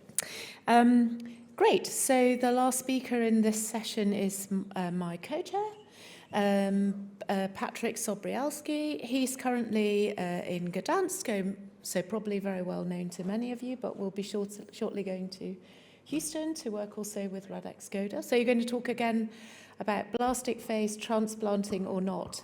Perfect follow on from the last lecture. Thank you. Okay, thank you so much for the introduction. And for the last part of this session, I was asked a very difficult question, whether or not should we transplant blastic phase MPN. If I was to give you a very concise and short answer, it would be yes. But obviously, there's more to that, and in the following slides, I would like to elaborate on this topic. So let's start with answering the question, why do we even have a doubt whether or not to transplant? If we look at the WHO or ICC classification for MPNs, we can see that the blastic phase MPN or accelerated phase is treated as a separate entity. And then if you look at the guidelines for diagnosis and treatment of AML by ELN, then you can read in the footnotes that MPN blastic phase is excluded from this classification and it should not be treated according to these guidelines. So we should not use the shortcut that MPN blastic phase is AML. It's a different disease, it has a different biology, the patient population is different, the response to treatment, as we already seen, is different, and obviously the outcomes are different. You may say that in hematology we have more blastic phases like MDS blastic phase, MDS MPN, mostly CMML blastic phase, and obviously MPN blastic phase. And those blastic phases also differ significantly. Here I present you an elegant work by Professor Kruger looking at over 4,200 patients with so-called secondary AML, out of which over 400 is with MPN. And if you look at and this is the outcomes shown here is after the transplantation. If you look at the overall survival, incidence of relapse or progression-free survival, you can see that patients with MPN blastic phase have the worst outcomes out of the three. So they are also not equal to other blastic phases. And that's why we cannot translate what we know from AML or other blastic phases to the transplant guidelines for MPN blastic phases. And to prepare for this presentation, I looked for basically everything that's been published in the context of transplantation in MPN blastic phases. Surprisingly, there's a lot, but in most cases, the studies are very small patient populations or also have a mix of accelerated and blastic phase, which we already know from Professor Krzysztof Lewandowski, that it's not necessarily the same biology of the disease.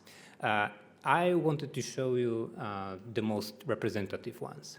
So let's start with the baseline. What are the outcomes? And here is the analysis made by Professor Teferi, looking at two different populations. On the left side, the bigger graph is from the Rochester, the Mayo cohort, and on the right side is the Italian cohort from Florence. And what we can see in this graph is something obviously disturbing, that there haven't been any improvement throughout the years in the outcomes of patients with blastic phase MPN. So right now, we would like to focus whether there are any specific patient populations within these MPN blastic phase patients that have a better outcomes, and try to identify what's unique about them and maybe focus on those ones. So let's focus right now on the role of treatment, whether there is any impact of any specific treatment for the outcomes. We partially heard that in the previous presentation. And this is a study looking at 122 patients from the French cohort. And on the left side of the slide, you can see the overall survival of the patients depending on the treatment used. And it didn't matter whether they received best supportive care, intensive cytoreduction, hypomethylating agents, and other treatment, the outcomes remained the same. But if the same population were grouped differently only according to two variables, whether they received or not allotransplantation, then we can see that the patients undergoing allo have much better outcomes. Unfortunately, the curves meet at the end, and this is not a desired effect with the allotransplantation, because we want to aim for a long-term outcomes. But this is a little bit dated study. This is more contemporary one from the so-called ruxolitinib era, looking at over 100 patients with blastic phase. We also have two sets of curves here, and on the left side there is some survival of the patients depending on prior exposure to ruxolitinib or other JAK inhibitors, and it didn't have an effect on overall survival. And on the right side is again the same patient population but split differently whether or not they received allo. And in this case, the outcomes are a little bit better because the curve flattens at some point and the overall survival is pertained for a longer period of time. And here, this is also a study that has been shown before, the more contemporary one. All of the patients have been diagnosed and treated after 2017.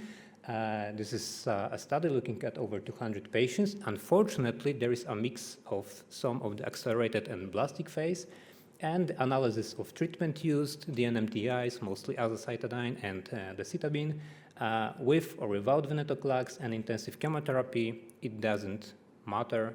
All the outcomes are the same. This curve might look a little bit better than the previous ones, but just notice that the zero is not at the bottom. In the end, it's the same.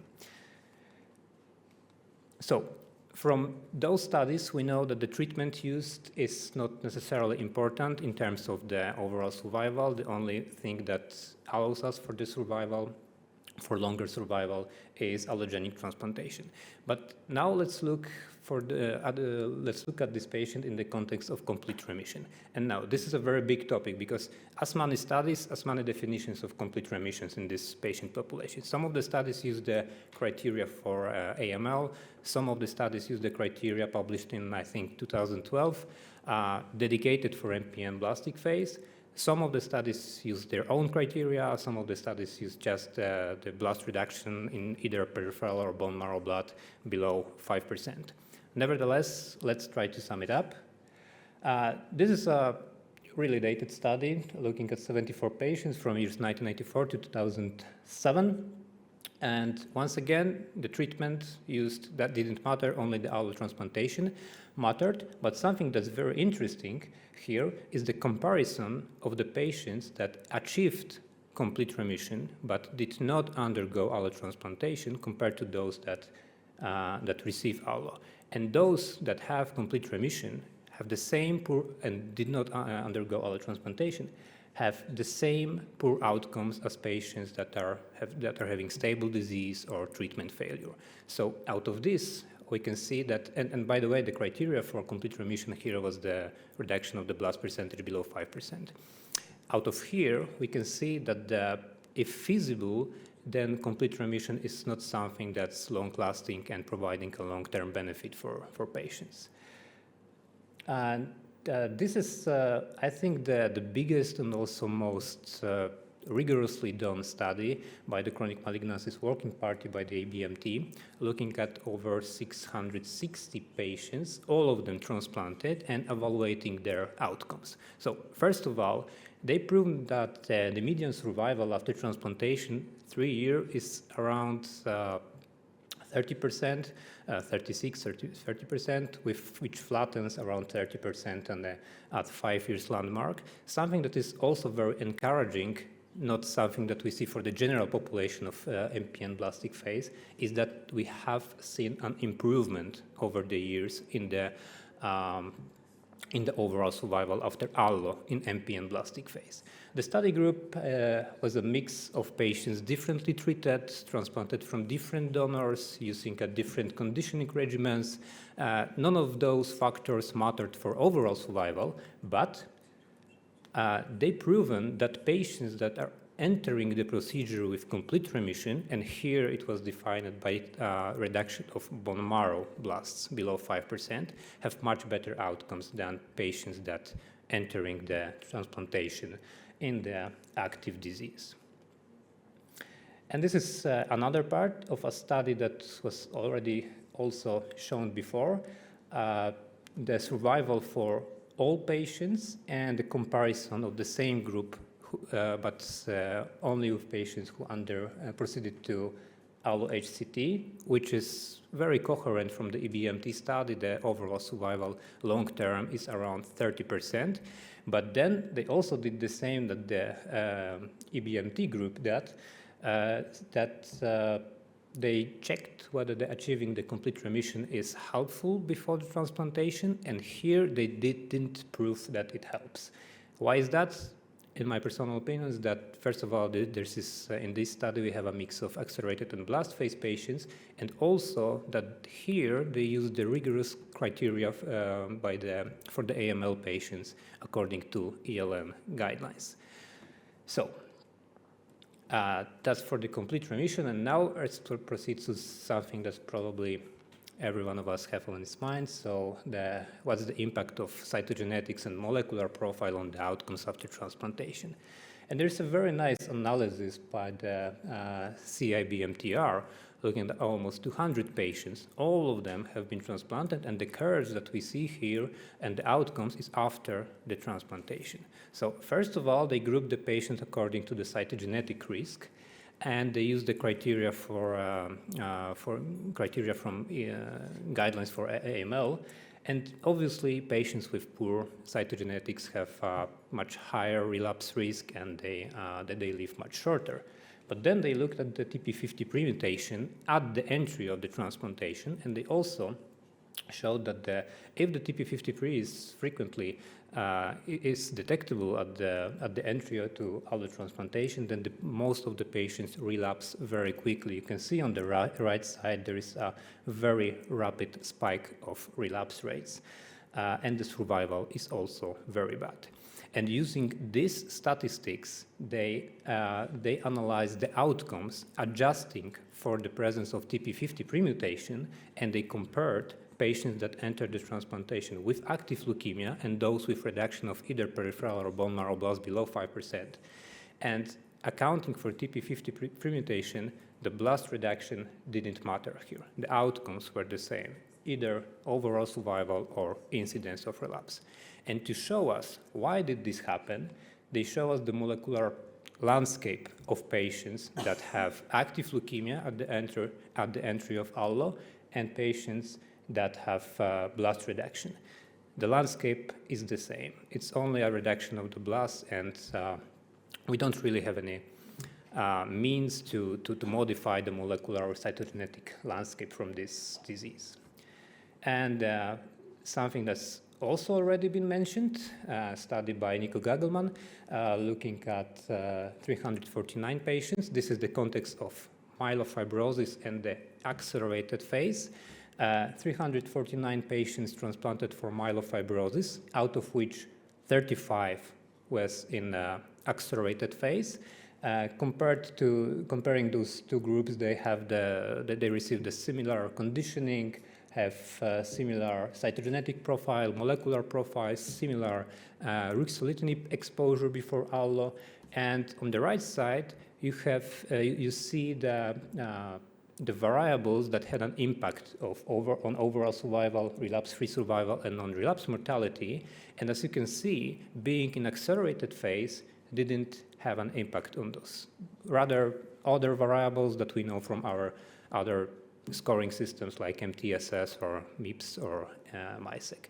So probably something that we already heard, accelerated phase disease, is not yet the same or something that's complex as blastic phase disease. So to sum up and to show you some conclusions, first of all, when looking at the transplantation for MPN blastic phase, we have to remember that most of the big trials that have been done were excluding patients with blastic phase MPN. That what we know or what we can see in something that's published, it's still very little patients population.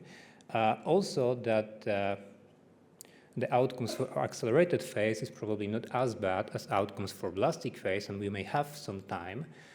Regarding the treatment, we probably should not accumulate the toxicity, or maybe not offer the AML-like induction for patients with MPN blast phase. We should aim for complete remission, but also remember that complete remissions in this patient's population is generally rare, and also treatment failure in a patient that is still eligible for allotransplantation shouldn't prevent us from doing such transplantation. Regarding the treatment options, from not only something that I shown on the presentation, but also the other papers that have been published, obviously best supportive care is something that is having the least impact on survival, but unfortunately a lot of the patients can only receive that. Standard cytoreduction intensive chemotherapy is not generally recommended. Hypomethylating agents as a single agent is something that's probably too weak to overcome the disease burden. If we identify a target, either FLT3 or IDH1/2, we should add to the protocol the drug that targets this target. And something that's in the middle and it's mostly recommended is hypomethylating agents with the addition of venetoclax, which is not as toxic, but also have some chance to provide a complete remission. And in this patient population, we have to deem them as patients that are in extremely high risk of relapse after the transplantation. And we should rather focus on post-transplantation procedures like rapid withdrawal of immunosuppressive therapy, maybe with preemptive DLI, maybe with the augmented protocol with the use of interferon, something that some of us do right now, and obviously offer transplant to high-risk patients when they are still in the chronic phase or accelerated phase for this matter. So this is the graph that's been already shown, published by Professor Teferi. We are interested here on the right side of the graph. If the patient is in the blast phase, over 20% blasts, we should try to use a treatment. Venetoclax with HMA are recommended regimens with probably some targeted therapy. And something that we see in the yellow box, if we achieve complete remission, reduction of blast burden below 5%, that's good, and it's desired, but not mandated for proceeding to allotransplantation. In patients with accelerated phase, they recommend that we should rather proceed to allo immediately without accumulating the toxicity. So a little bit longer answer. Should we transplant? Yes, because there is no other option with a possibility for a long survival right now. But also no, because I think we should focus on research to identify patients that are at higher risk of developing accelerated or blast phase disease before they proceed to this disease. Thank you so much.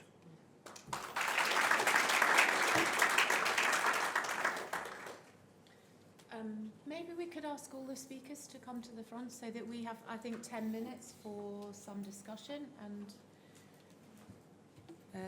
we could invite some questions from the audience. Maybe I could ask you first. Thank you so much for that brilliant presentation. Well, colleagues in the audience thinking of questions about GDF15. I'm really intrigued by this. So my question is, you showed some very nice patient cameos with the patients progressing and GDF levels going up. Some of our therapies do lead to, for example, molecular responses. Did you have any patients where you saw these patients, for example, got a really good molecular response to a therapy like interferon? Can't believe we're still talking about interferon 20 years on in MPN, but there you go. Did the GDF15 levels fall? This microphone's on. Yeah. Thank you. Thank you, Claire, for asking this interesting question. So I didn't get a chance to go through those patients. So indeed, we have those patients in those 35 sequentially collected bone marrow aspirates. I cannot recollect how many of them are interferon treated and then Ruxo treated. Treatment is highly variable. So in Ruxo treated, we found some patients there's a decrease of GDF15, but still you see higher than healthy people. So that is in part because already you disturb the environment and then the system is corrupted. You still have the inflammation is there around. And that inflammation in part TNF and interferon contributing to the production of elevated GDF from stromal cells, for example. Answer is yes. Yes, we saw a trend towards decrease, but that decrease is not completely shut to reach to the healthy state. Yeah, probably because the treatments aren't perfect, I guess. Absolutely, that reflects. I have a question for Dr. Spiralski. It was a very nice presentation, congratulations. And my question is, if you have a transplant-eligible patient with blastic phase, and you used cytoreduction with Venaza, but you failed to reduce the number of blasts. We have seen in the standard that we can proceed to the transplant anyway. But would you use another approach, I mean, in terms of conditioning for the patient without blast and, let's say, in remission of a low count of blast and with patient with high blast count? Well, obviously there's no standard, but there's been 2 works, I think, published, and there is some indication that maybe for standard conditioning regimen we can add venetoclax, like fludarabine plus busulfan plus venetoclax. And also there is some suggestion that the disease is, basically the patient is entering the procedure with an active disease, and maybe the use of the TBI, total body irradiation, may help with that to reach all of the niches also in the spleen or all of the extramedullary hematopoiesis, if it's happening somewhere, may be beneficial. But the data is limited. But in general, like in our institution, we tend to do those 2 approaches.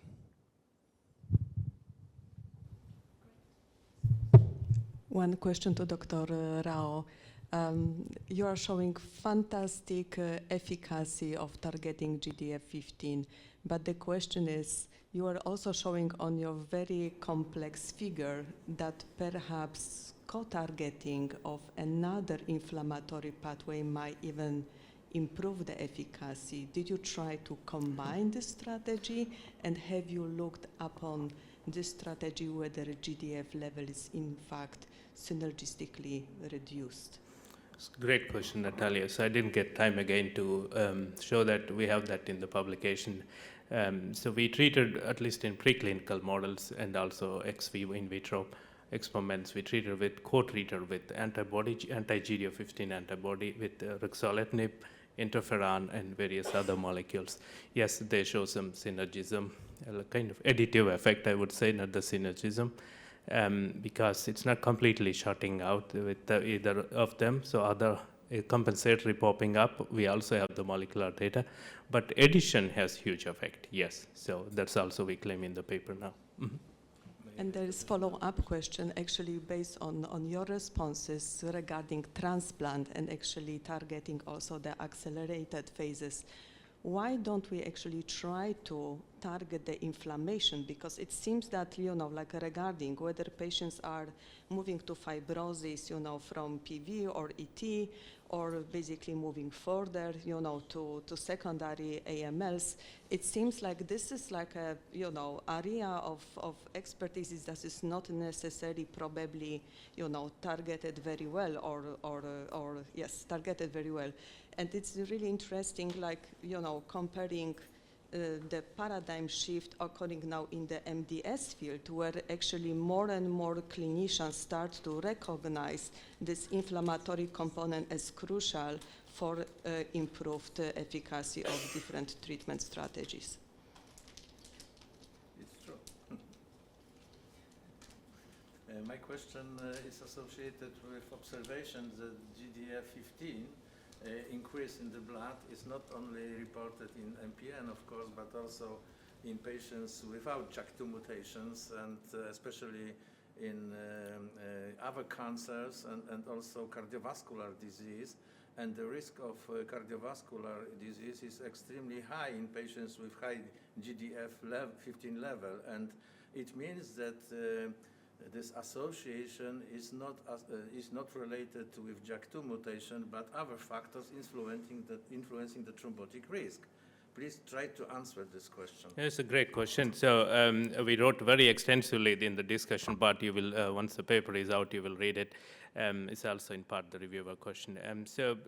GDF is not just new that we identified. It is heavily implicated in other inflammatory situations, including, as mentioned, in cardiovascular disease. I think the inflammatory part is a bystander effect that we saw in MPN, is in part contributing to the other settings. And molecular level, I think all in any irrespective of any disease setting, JAK-STAT signaling is important. And that pathway is also heavily implicated, not with mutation, but via inflammatory situation leading to the elevated GDF15. Mm-hmm. Okay, and the question for Clara Harrison. Oh, I was hoping to get away without a Please question. state me, no. My question is associated with observations that INCA do not act, especially in calreticulin type 2 mutations, because the responses rates are relatively low. And do you think that using in the future in the clinics of anti-calreticulin monoclonal antibodies should be ameliorated by additional use of other drugs to eradicate the malignant clone? Yes, that's a great question. And I think it's important to point out that I showed you the only data we have publicly available with these antibodies. And we only made data available for 49 patients. Okay. And the majority of those patients had a type 1 mutation. I zipped through the slide, but the slide where I showed changes in progenitors, there was actually a CALR type 2 patient there. And just for the audience, the difference between the type 1 and type 2 may just be a molecular difference, but actually there's a stereotypic difference when you look at the structure of the novel tail. So it's quite possible that, maybe we need to tweak the antibody a little bit to make because the epitope is a little bit different. But I think it's too early and a little bit risky to say maybe type 2 patients don't respond as well. We may also see different responses with the other agents, such as T-cell engaging antibodies, because we do know, we've spoken a lot about inflammation and immunity, and we know that these patients do have defective immunity. They didn't respond as well, for example, to COVID vaccination, especially our MF patients. So I think it's a really good question. It's possibly true, but we need to get some more data, and maybe some of the other targeting therapies may be better. But I think these do offer very exciting novel approaches, and we may see they may actually replace transplantation, perhaps, for some patients, and maybe hopefully, yeah.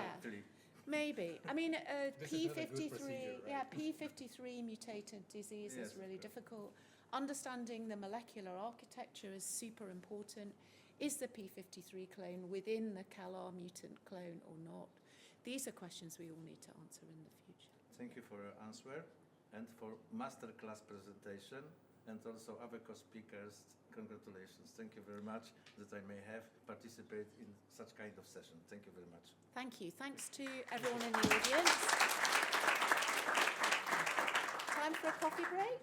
Yeah, it's time for coffee break. We've got 20 minutes of rest. And, Thank you. Thank you. Great presentation. I want to know what your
Szanowny lekarzu, zwracam się do lekarzy SOR, chirurgów, internistów, także intensywistów.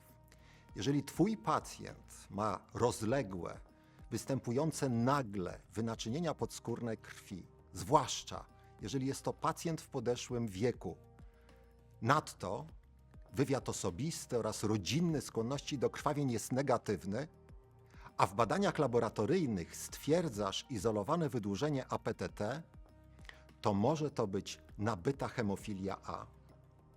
W takiej sytuacji powinieneś jak najszybciej skonsultować się z hematologiem.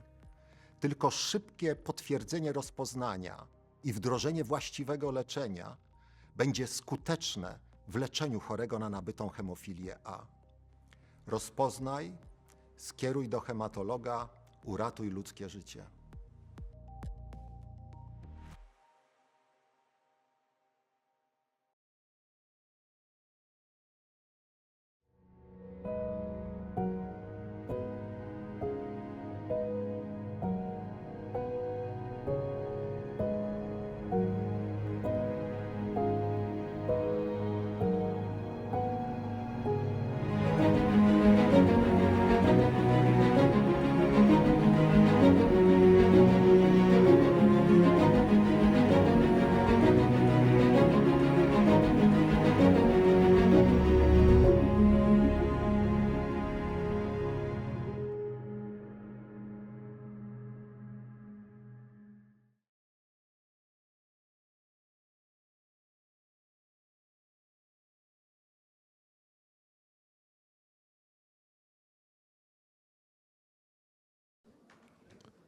Ladies and gentlemen, I have a pleasure to co-chair next session, which is focused on acute lymphoblastic leukemia. There will be 3 presentations, and the first one by Adele Fielding from Hull York Medical School, the University of York, a chairperson of the European Working Group for Adult ALL. For this occasion, we had a chance to collaborate for a very long time, I think 15 years or more. And it's now my real privilege to introduce this distinguished speaker. Thank you. Thank you. Good morning, everybody. And I'm absolutely delighted to be here, honoured to be asked, and really enjoying this beautiful city. So I've been asked to address the issue about whether chemotherapy-free treatment is a realistic proposition in acute lymphoblastic leukemia, and I'm an adult physician, so I'm not going to address childhood, but only adult ALL. So I just want to begin by showing you a little bit of data from the UCAL14 trial that which was a multi-center randomized trial in the UK, to just show the impact of something really simple. So in Philadelphia positive ALL, we just added imatinib. This trial started a long time ago, but the impact of a single first-generation targeted tyrosine kinase inhibitor on this disease has been enormous. So in the UCAL14 trial, there was at least an equivalent outcome for those with Philadelphia negative versus Philadelphia positive disease. And you can see in terms of overall survival, actually those with Philadelphia positive ALL had a marginally better outcome. So just from the most simplest of interventions, you can see that over a period of time, an improvement has been done, because when I was first training, and you may be too young to remember this, you know, BCR-ABL positive ALL had a dreadful outcome and is the worst of all possibilities. And because of that, when we look at the revised sort of genetic risk, you can see that those with BCR-ABL, positive ALL, and other tyrosine kinase activating fusions actually no longer fall into a high risk or a very high risk category. And so I guess what I'm going to try and do in this talk is address the issue of whether backing off from chemotherapy and using alternative agents is going to improve the outcome for some other disease categories as well. So I'm going to start by talking specifically about Philadelphia or BCR-ABL positive ALL, because I think that subgroup has led the way in terms of what we can do without chemotherapy. So I'm going to go through a little bit of history as to where we've got to. So there's accumulating evidence that chemotherapy can be minimal, and at the end I think I'm going to hope to convince you perhaps omitted in this disease. So the initial demonstrations that patients could achieve complete remission without chemotherapy were made by the Italian group from GMEMA, who I think have led the way in this all along. So there were 2 original publications, as you can see, quite a long time ago now, demonstrating that patients could achieve CR with just imatinib or just dasatinib combined with steroids and without chemotherapy. These studies were excellent, but they didn't really address anything about what happened post-induction, and post-induction treatment was available as the investigator wished. Subsequently, there was a trial published by the French GRAL group in which they actually did a randomized study comparing hyper-CVAD plus imatinib just with vincristine, steroid, and imatinib. And actually, in this randomized trial, the outcome was better in the arm that had less chemotherapy. So those who just received vincristine, steroid, and imatinib for induction instead of hyper-CVAD for induction had a better outcome and a better event-free and overall survival. And this was due to the fact that there was toxicity during induction and some patients died.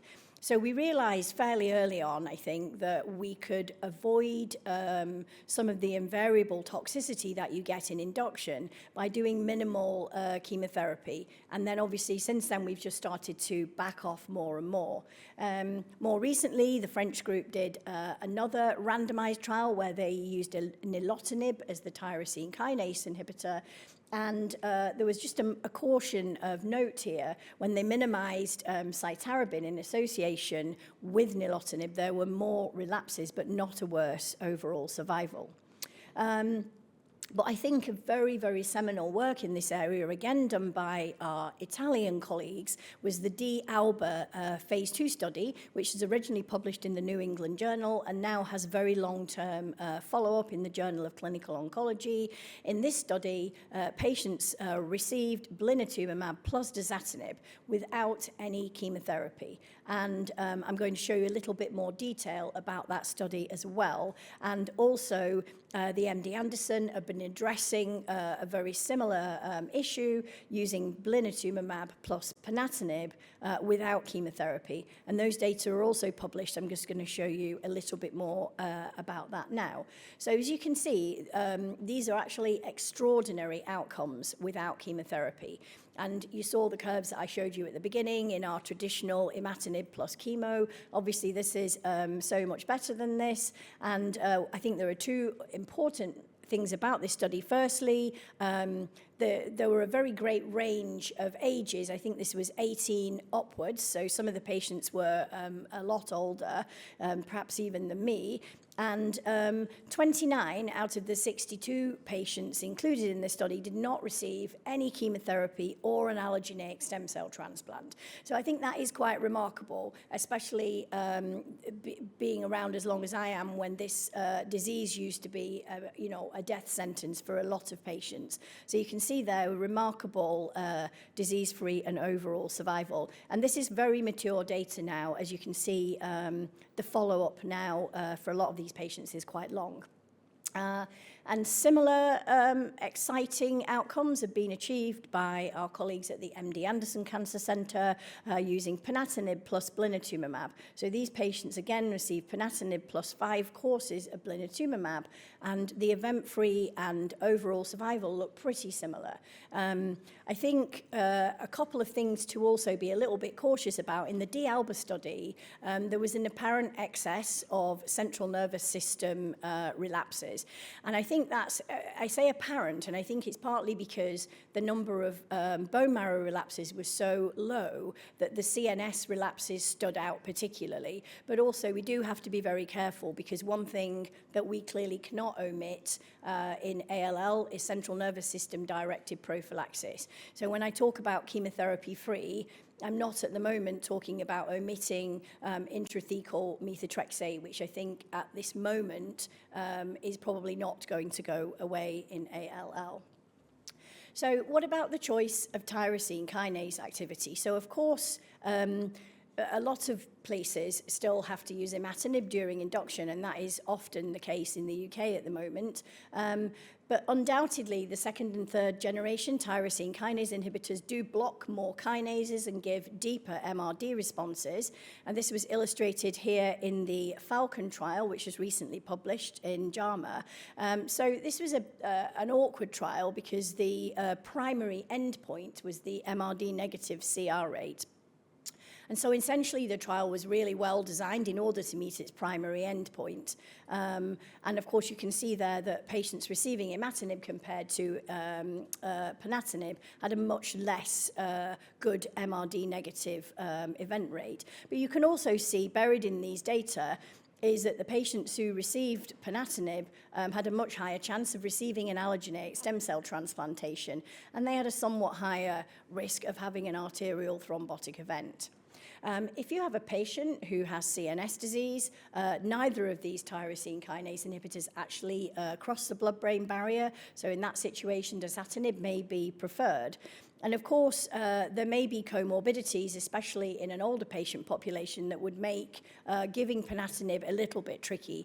But in the more upfront studies of ponatinib, people are now really giving 30 rather than 45 milligrams. And I think this does make it a safer drug to give. But then again, not all countries have access to these drugs frontline. And especially in some of these sort of studies, you're looking at exposing patients to tyrosine kinase inhibitors for probably quite a long period of time, which we perhaps didn't do in the allogeneic stem cell transplant era. So there's still going to be differences in practice internationally based on what's available. So I think I need to remind everybody that if you can't do a second or third generation tyrosine kinase inhibitor along with blinatumomab, and you can't do very detailed MRD monitoring, and you can't look for IKZF1 and IKZF1 plus, then in that situation, patients may still benefit from allogeneic stem cell transplantation. So here are 3 older studies showing benefit for allogeneic stem cell transplantation where patients are receiving first and second generation TKI plus chemotherapy. So I think I do hear some concerns in the UK now that, or should we transplant these people? And I think if you're not able to do exactly what the MD Anderson do or exactly what Jemima have done in their trial, then perhaps these patients, many of them still do require transplant. So I don't want people to lose sight of the fact that unless you can do the most perfect thing, allogeneic stem cell transplant still has a lot of relevance in this disease. However, in the circumstance where they are receiving a second or third generation TKI plus blinatumomab, the benefit for allogeneic stem cell transplantation is now much less clear. So here is some more data from the long-term follow-up of the DALBA study. And you can see that in those individuals who had a complete molecular remission, there were, no relapses. So that's an amazing situation. And if we look at what happened to the patients by whether they received a transplant or not, we don't really see any statistically significant differences between those who were transplanted and those who were not. However, it's a very small sample size, and of course those who were transplanted were usually done so perhaps for particular reasons, because they had a lot of patients did eventually end up with a T351I mutation. However, it is worth pointing out that in this study, 29 of 62 patients did not receive any chemotherapy or a transplant.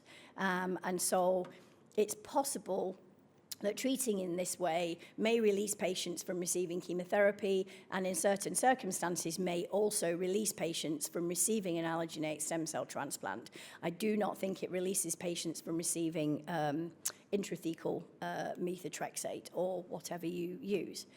So now I'm going to turn to the use of non-chemotherapy agents in BCR-ABL1 negative ALL. And I'm going to really address my remarks to agents that are widely available and approved, because I don't think there's any point in speaking to a large audience and telling them a bunch of stuff that's not going to be possible. So I'm going to start with rituximab because it's a simple but potentially very effective in ALL. So there's a very strong rationale for studying rituximab in ALL. About 10 years ago, there was some non-randomized data supporting the addition of rituximab. We also know that CD20 expression itself in ALL can be prognostic. And it's a potentially very, very safe drug for addition to chemotherapy. And there was already some existing data suggesting that there was a potential relevance at any level of baseline CD20 expression. In an early publication, it was demonstrated that CD20 expression on ALL blasts is actually upregulated by the receipt of prednisolone. And again, we were able to show that in some data from the UCAL14 study where our patients received dexamethasone pre-phase, and a number of the patients who had modest levels of CD20 expression, those levels went up much higher after they'd received dexamethasone. So the most important study in this area was a study from the French, the Graal group, who randomized patients with BCR-ABL negative ALL and only took the ones who had more than 20% of blasts expressing CD20 to receive rituximab or not. And they used 16 to 18 doses of rituximab scattered across the protocol, starting in induction. And there was a decent and statistically significant benefit for the administration of rituximab. And that was a patient group aged 18 to 59. In UCAL 14, we didn't really do enough rituximab. We added 4 doses of rituximab, but we did that for all patients, regardless of their BCR-ABL status or a CD20 expression baseline. So we can see that there was a slight increase in CR rate where rituximab was added, and there was a benefit in terms of median event-free survival. And actually, if we look in the BCR-ABL positive versus negative populations, the small benefit was probably even more marked in those who had BCR-ABL positive ALL. However, this did not meet our primary endpoint. So although there was a modest benefit for patients, we could not declare that trial a success. So I think if you want to add rituximab, and I think you should add rituximab, you need to add a decent amount of doses.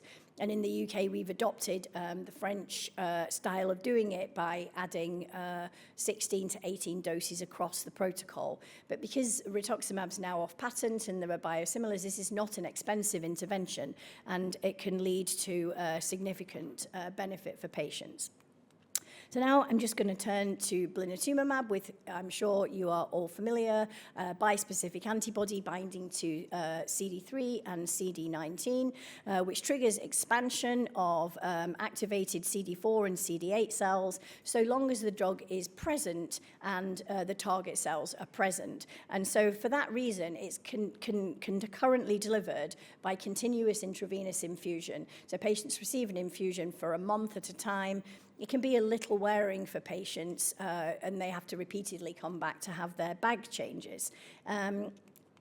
But there's important data now for incorporating blinatumomab at almost any aspect in de novo ALL. So this was first demonstrated by the BLAST trial, which was a trial for patients over the age of 18 years who were in first complete remission or later complete remission who had persistent or recurrent minimal residual disease. So that's a high level of minimal residual disease, and it was measured by IGTCR, PCR, and a minimum of 3 blocks of chemotherapy. So it was quite difficult to recruit to that study because those patients were very near to relapsing at all points, and many patients did relapse while they were waiting to be on the study. But what you can see is that for the patients who had an MRD response, they did obviously better than those who didn't, but they had median survival of 40% versus 12% in the non-responders. And that's very impressive in a group of individuals who were destined to do really badly with chemotherapy.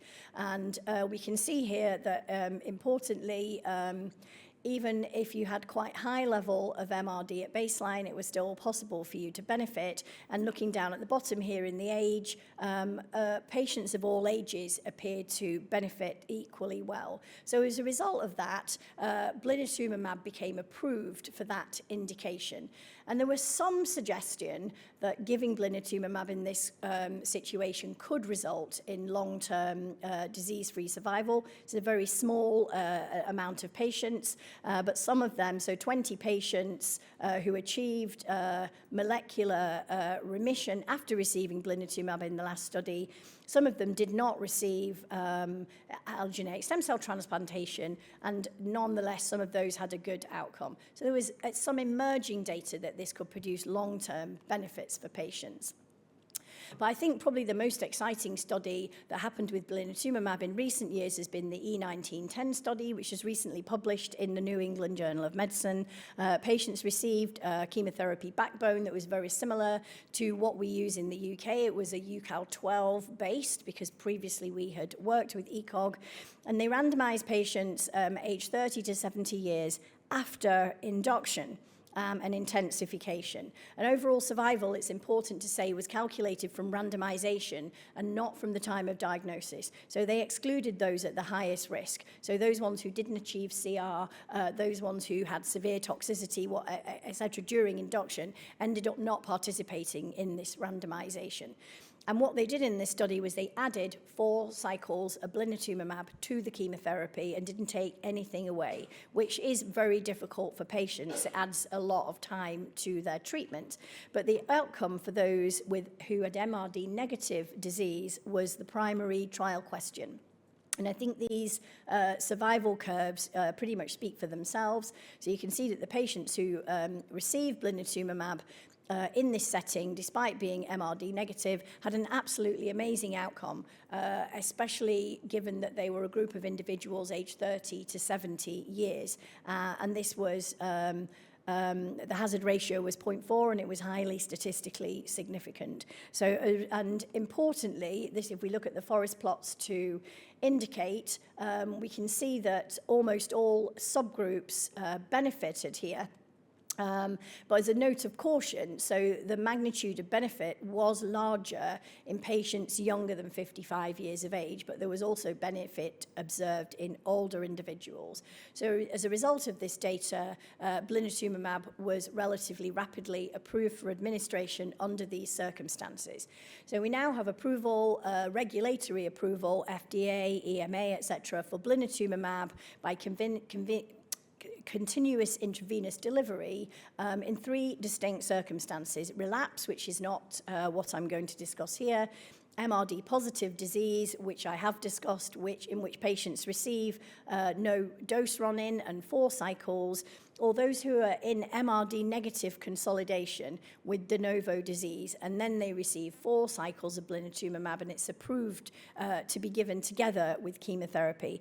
And I think it's important to note now that that really means that if you're lucky enough for these approvals to have translated into reimbursement, that all patients who are adult and who are being treated for ALL are going to receive blinatumomab one way or the other, either because they're MRD positive or because they're MRD negative. But what we haven't really got to is the idea of really taking chemotherapy away yet, and we're hoping to do a study with some of the EWAL members to try and address that.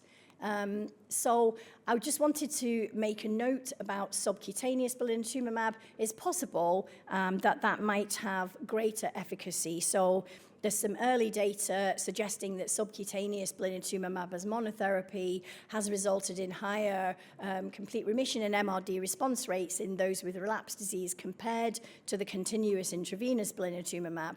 And so in the trial that we're planning, we will be using subcutaneous blinatumomab as the agent where we're going to try and take away some chemotherapy. So I just want to draw your attention a little bit to inotuzumab. Again, I'm sure you're familiar. This is a CD22 targeted antibody which carries calicheamycin toxin. And it's generally pretty easy to give. It's given to patients as an outpatient. And the original dosing has now been adjusted for certain circumstances and for toxicity. And by and large, it's pretty well tolerated by patients. And there's a number of studies now looking at inotuzumab either together with blinatumomab or together with low-dose chemotherapy. I'm just going to show you these first 2 because they've got shorter follow-up, and I'll focus a little bit more on some of the studies with longer follow-up. We can see the Alliance study there, which is only yet published in abstract form, only had 33 patients. This was chemotherapy-free treatment completely with inotuzumab and blinatumomab in a much older group of patients with very short-term follow-up, but it looks very impressive at the moment with a 1-year overall survival of 84%. The EWAL inotuzumab study recruited 133 patients, and they received inotuzumab plus low-dose chemotherapy. And again, their primary endpoint was at a fairly early time point, but it looks very impressive for an older group of individuals, and that's published in the JCO. So here are some data from the MD Anderson. They use mini hyper-CVD plus inotuzumab, And before I go on to show you the outcome data, I want to draw your attention to the fact that in this consort diagram here, you can see that on this side, before on the right-hand side, this is the patients who, before blinatumomab was added, quite a few patients did die in remission, which is definitely something to be avoided, especially if you're older. You might like your chance at not dying as a result of therapy. I certainly would, and I guess that's probably why they changed the protocol to include blinatumomab. And again, this trial is a work in progress and it hasn't been completed, but yet some of the data have been published. And you can see the progression-free and overall survival here in C and D on the bottom. You can see with or without blinatumomab. And I think it's very early, so it is impossible to know the precise benefit here. But again, this is an important direction to work towards. The initial trial also tried to, this was a German study, tried to add inotuzumab and dose adjust chemotherapy for older individuals. Again, this was an older age group of patients where 3 cycles of inotuzumab replaced a standard chemotherapy-based induction. And importantly, in this population, they did not experience any deaths during 6 months after the start of induction. So I think we do need to be really careful, because if we're swapping out chemotherapy for these novel agents, especially in an older patient population, the last thing we want to do is polish everybody off, because the disease is quite capable of doing that on its own. But the data from the initial trial look reasonably impressive, with a low rate, thank goodness, of death in first complete remission, a low rate of relapse, and a decent event-free and overall survival for this older population of patients. So it should be noted at the moment that inotuzumab does not have regulatory approval in de novo ALL. So if you're working in the countries that we're working in, it's not something that you can just grab off the shelf, as you might be able to do in some other regulations. So I'm just going to summarize here available non-chemotherapy approaches in ALL. Simple, we've got CD20. It's actually an off-label use, but it's a very easy, cheap thing to get. CD20 is not expressed on all ALL blasts, but antigen density is probably not relevant, and if you're giving steroid prephase, you're highly likely to upregulate CD20 expression. So it's probably not ridiculous to consider giving rituximab to all individuals. From our data, it looked like BCR-ABL status wasn't relevant, and that would be beneficial, although we still aren't allowed to do it with BCR-ABL positive patients in the UK. There's no data in relapsed ALL with rituximab, although I could say personally, anecdotally, I have given it to patients with quite dramatic benefit. And there's no data in MRD positive, but it's generally a very, very safe and inexpensive intervention that's probably going to prevent about 10% of relapses.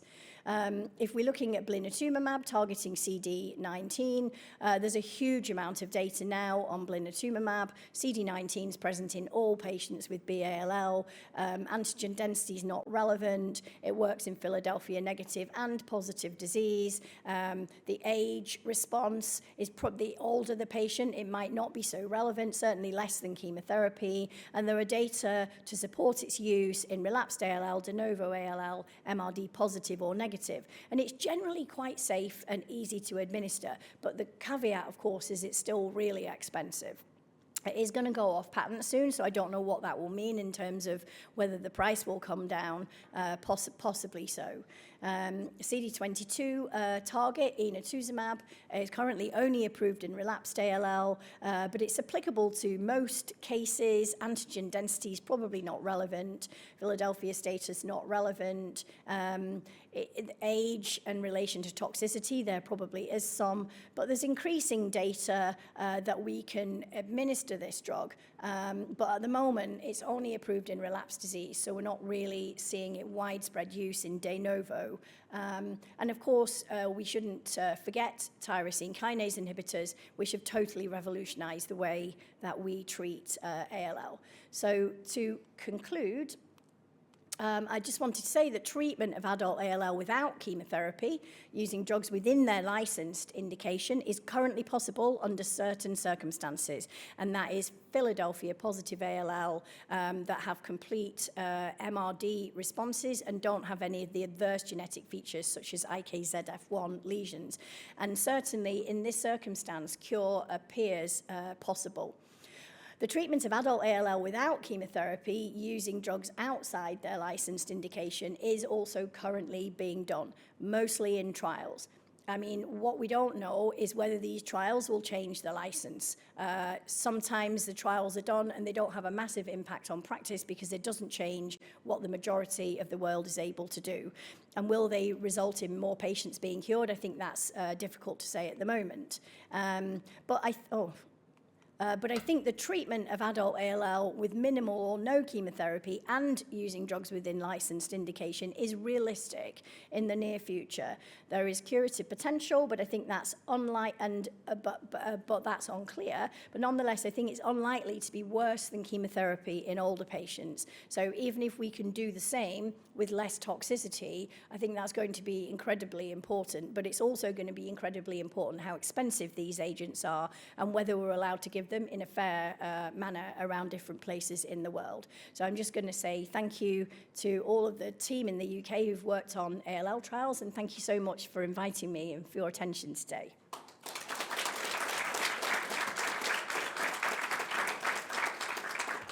And so now it gives me great pleasure to introduce my friend and long-term colleague, Sebastian Giebel, from the Institute of Oncology in Gliwice, and he's going to talk to us about CAR-T, which is another kind of chemotherapy-free approach. Thank you. Thank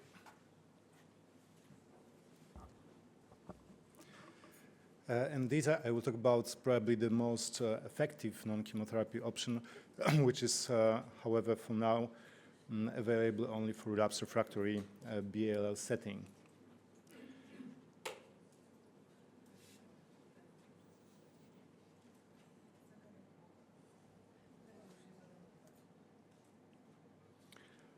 The title of my presentation is related to the movie Avengers Endgame. This was not my idea, this was the idea of the organizers. So I will try to to respond to this challenge. And this is my conflict of interest, but the real conflict of interest is that I don't like Avengers, while I like CAR-T cells. I will talk mainly about relapsed refractory BALL, which is associated with a very poor prognosis. In the pre-immunotherapy era, a chance of cure for these patients was very low, approximately 15%, despite some of them being allotransplanted. Then both inotuzumab ozogamicin and blinatumomab were approved for relapsed refractory BALL based on results on randomized trials. It improved a bit outcome, but still it was unsatisfactory with long-term survival rates of 20%. It seems that CAR-T cells changed the situation. They raised a new hope. There were a lot of CAR-T cell products being tested, mostly representing second-generation CAR-T cells, which means that having one costimulatory domain. But among all those Avengers that were evaluated, we have three winners.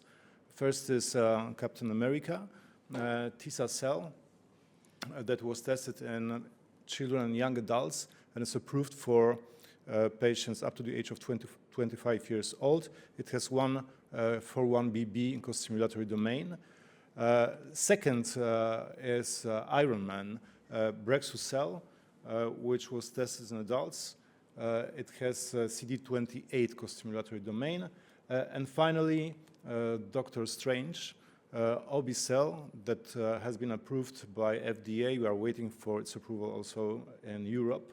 It has 4-1BB costimulatory domain, but it is really a bit strange because it's characterized by intermediate affinity to target antigen, which is believed to reduce the risk of toxicity while improving persistence and possibly improving its efficacy.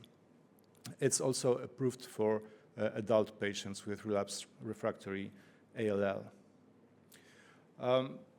Let's have a look at the registration trials. For T-cell, it was Eliana trial, recruiting patients up to the age of 21 years old. Among 75 patients included, the rate of CR with incomplete hematological recovery was very high, 81%, the vast majority molecular remissions, and the overall survival probability at 3 years was 63%, very, very encouraging results. Brexucabtagene, in this case, the median age was 40 years old. 55 patients actually infused this product, CR rate of 71%, and the chance of overall survival at 3 years in the range of 50%. There were some late events which raises concern about its long-term efficacy, but it seems that at least a proportion of patients may be cured using this product. And finally, obicaptagene autoleucel.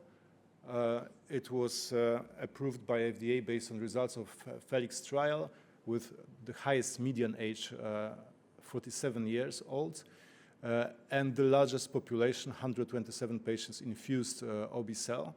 CR rate very satisfactory, 74%, and long-term overall survival of more than 40%. In this case, there was a clear dependence of results on initial blast count. In case of blast count at the time of lymphodepletion above 75% in bone marrow, the probability of overall survival was worse, was very low in fact. While below 75%, it was satisfactory. This is a summary of these 3 trials. Early efficacy appears comparable, while there were some important differences regarding toxicity of these products. In case of T-cell, there was high rate of cytokine release syndrome grade 3 or higher, 46%, 13% neurotoxicity. For Brexucel, neurotoxicity was a major problem with 26% of patients experiencing severe ICANS, while for obe-cel, generally, as expected, the toxicity was very low, with only 2% cytokine release syndrome and 7% ICANS. Therefore, it is postulated that maybe obe-cel is a good option for patients at elder age or those with comorbidities. Indeed, during the last EHA meeting, it was demonstrated that there is absolutely no difference in terms of event-free survival between patients aged below 55 years and older. We can conclude that CAR T cells are the most effective option for patients with relapsed refractory B-ALL, but still, for all these products, also those not yet approved, the risk of relapse is in the range of 40 to 60%, which is really high, so there is room for improvement and still a lot to do. At the moment, the key questions are how to identify those patients who are at particularly high risk of relapse, what can we do to prevent relapse, and if it happens, how to treat. And to address these questions, we performed a registry-based European study retrospective analysis, including both adults and children in equal proportions. Patients treated between 2016 and 2023 in 40 centers, mostly European, but also Israel and Australia.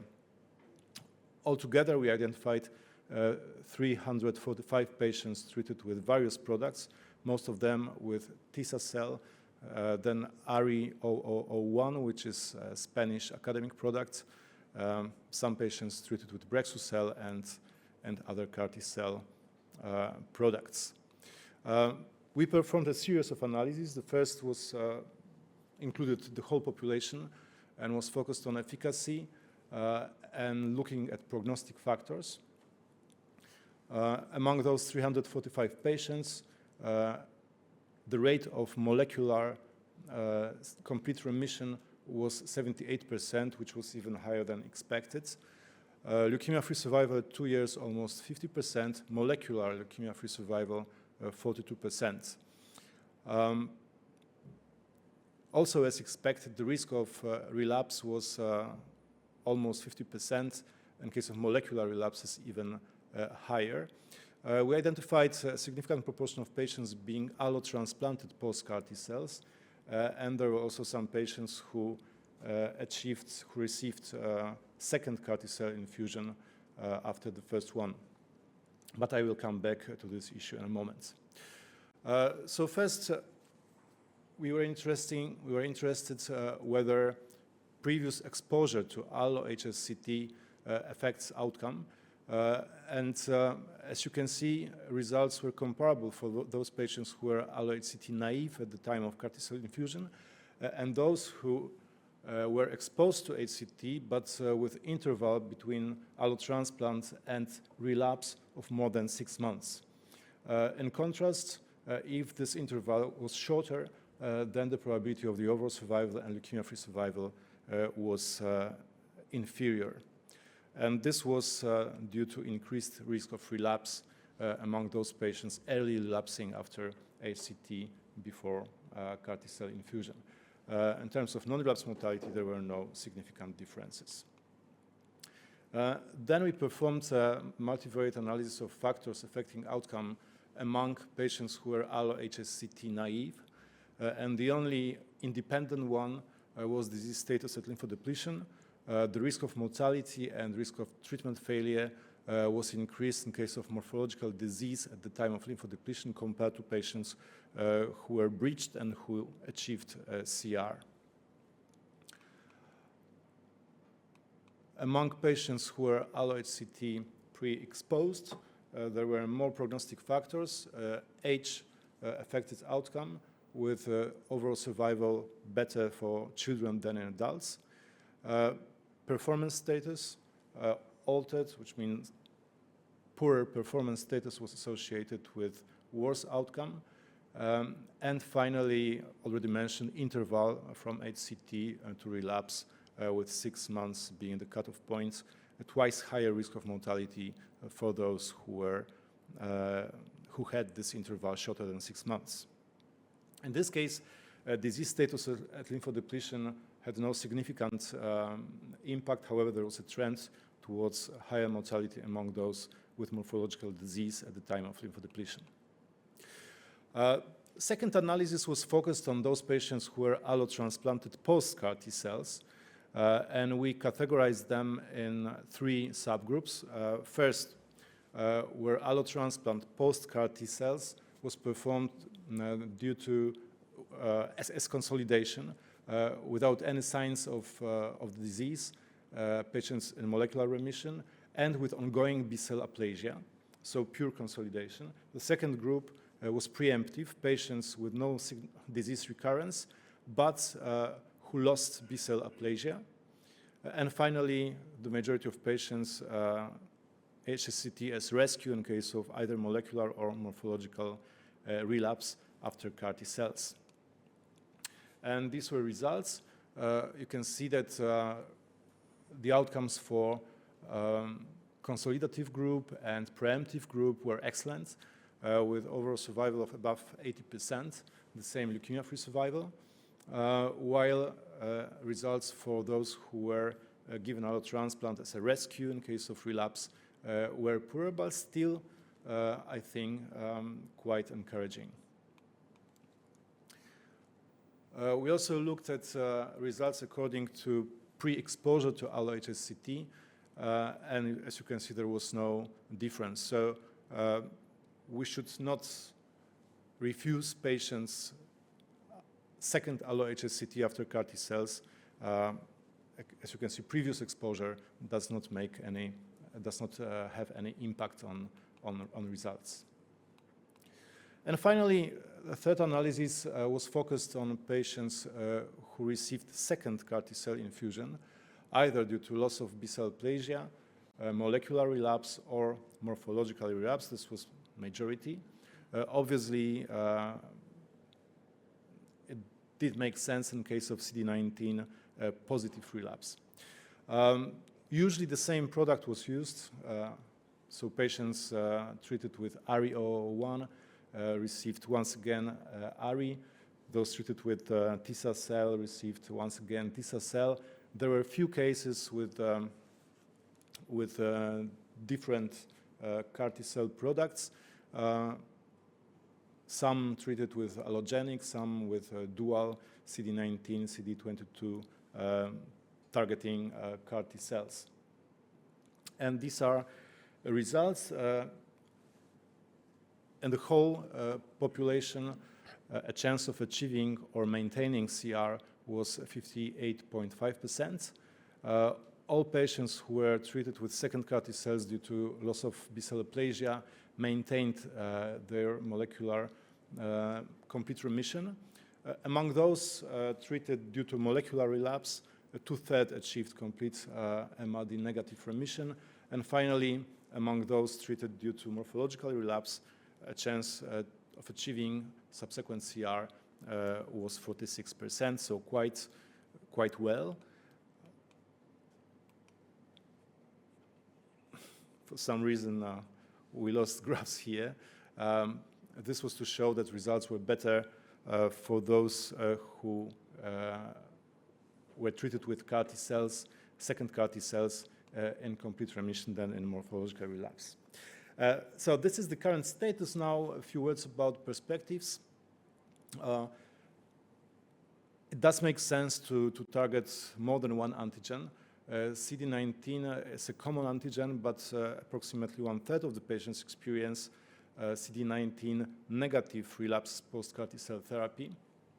The second antigen of choice used to be CD22, and we can think of infusion of two different products, anti-CD19 and anti-CD22, so-called pooled CAR T-cell. We may think of parallel transduction with constructs against CD19 and CD22. And finally, there may be tandem CAR T-cells, which means that the receptor has dual specificity. There are some clinical experience with dual targeting. These are examples of phase 1 studies. Encouraging results, acceptable toxicity, but these numbers are still very, very low, and I think it's too early to conclude.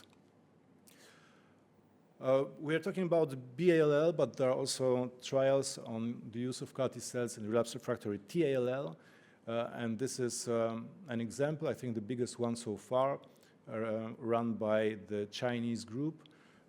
CAR T-cells that have anti-CD7 specificity. There is need for some modification in case of such CARs in order to avoid fratricide. In this trial, CD7 epitope was masked by the CAR, and there was intracellular sequestration. It worked. Among 60 patients, almost all achieved bone marrow complete remission. Also, those with extramedullary disease experienced CR, the majority of them. Very encouraging overall survival and progression-free survival, but all patients were intended for consolidative allo-HCT. As you can see, if allo-HCT was not performed, progression-free survival tended to 0. So anti-CD7 CAR T-cells should rather be considered a bridge to allotransplant, but with potentially very high efficacy in terms of achieving complete remission. Next step could be allogenic CAR T-cells. We know that autologous CAR T-cells are associated with very complicated logistics, high costs. It would be better to have such product off the shelf, but it requires further genetic modification, in particular knockout of TCR in order to avoid graft-versus-host disease, knockout of MHC in order to avoid graft rejection, and knockout of CD52 to allow for the use of alemtuzumab as lymphodepletion. There are some experience with allogenic CAR T-cells. This is the faced the first clinical trial using UCAR-T CD19 with disrupted TRAC gene and CD52 gene. This study included patients 16 years old or elder. Well, the tolerance was acceptable. There were no cases of severe graft-versus disease, but the efficacy rather moderate, with CR rate of 48% and, as you can see, a rather low probability of overall and progression-free survival. But this area is currently being explored, and I believe that there is future for allogeneic CAR-T cells.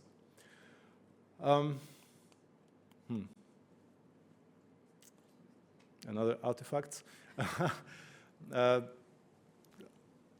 This is the most futuristic, I would say, perspective. In vivo transduction, which means that we don't need to perform apheresis. We have the product off the shelf, and the product is just a vector with a construct, and the transduction takes place in the body of our patient.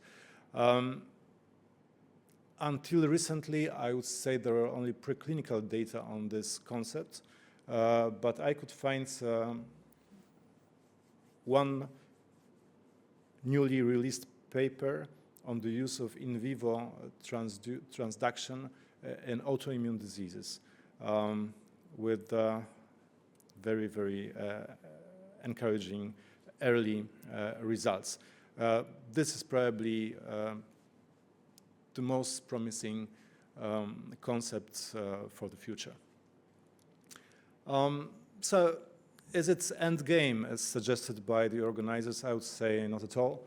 I believe that we are in the beginning. There are a lot of Avengers, and there will be even more in this field. And I believe CAR-T cells will contribute to improved overall results of patients with acute lymphoblastic leukemia, and will allow us to avoid systemic chemotherapy in the future. Thank you.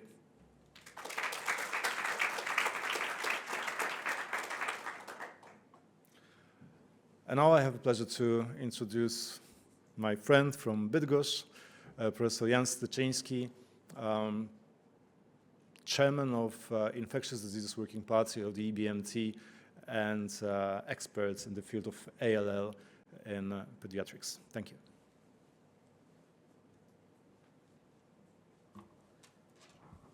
Thank you very much. Thanks for introduction.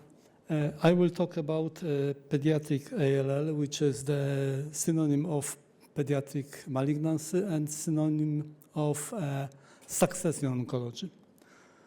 This is Bruce Almighty and his mentor. Only collaboration was possible to get any success, and this is some kind of motto for my lecture. This is an American study. American analysis of about 60 years of treatment of pediatric acute lymphoblastic leukemia with outcome over 90% over the last 15-20 years.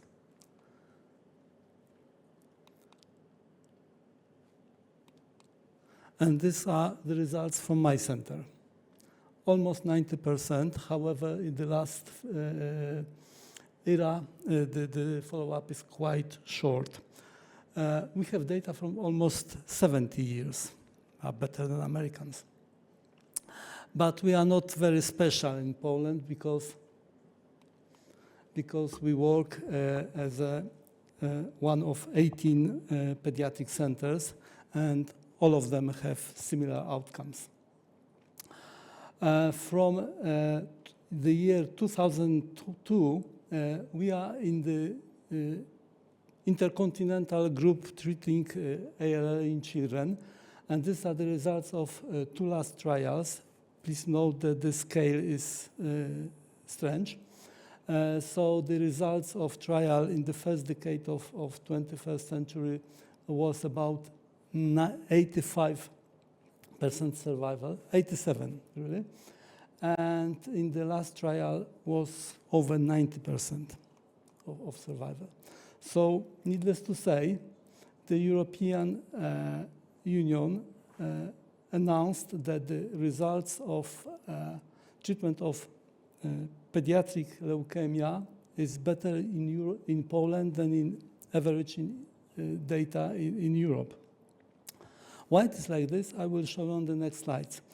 And this relation is only for pediatric leukemia. No other malignancy can have the success that they have better result than European average. So what is the current treatment in ALL in children? ALL, of course, you know, is very complicated heterogeneous disease with over 20 subtypes, and some of them are very nasty. So in 2017, we joined Italian and German group IO-BFM ALL, and this combination of this graph I will present several times. So you see there is common beginning for all patients. Then we have first stratification and second stratification.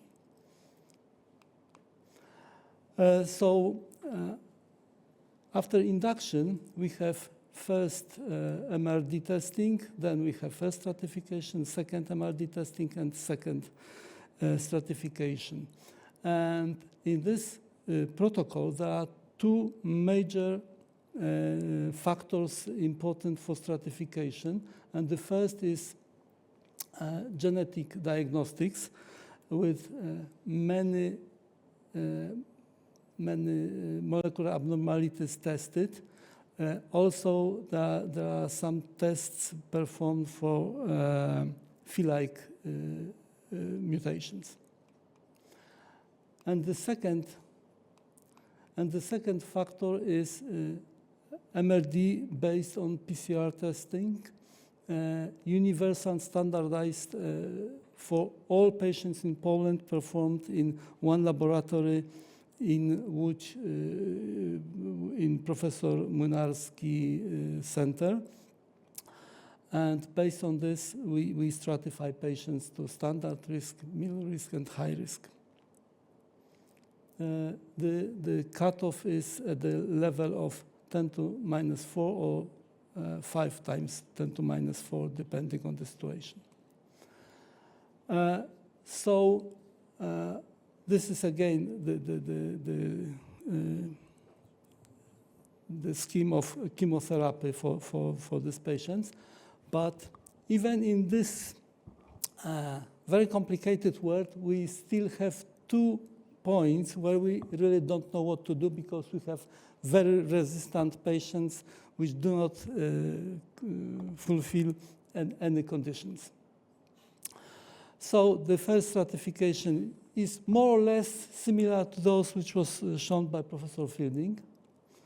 Then we have possibilities of changing stratification, and this is the final stratification. And still we have standard group, middle risk group, and high risk group.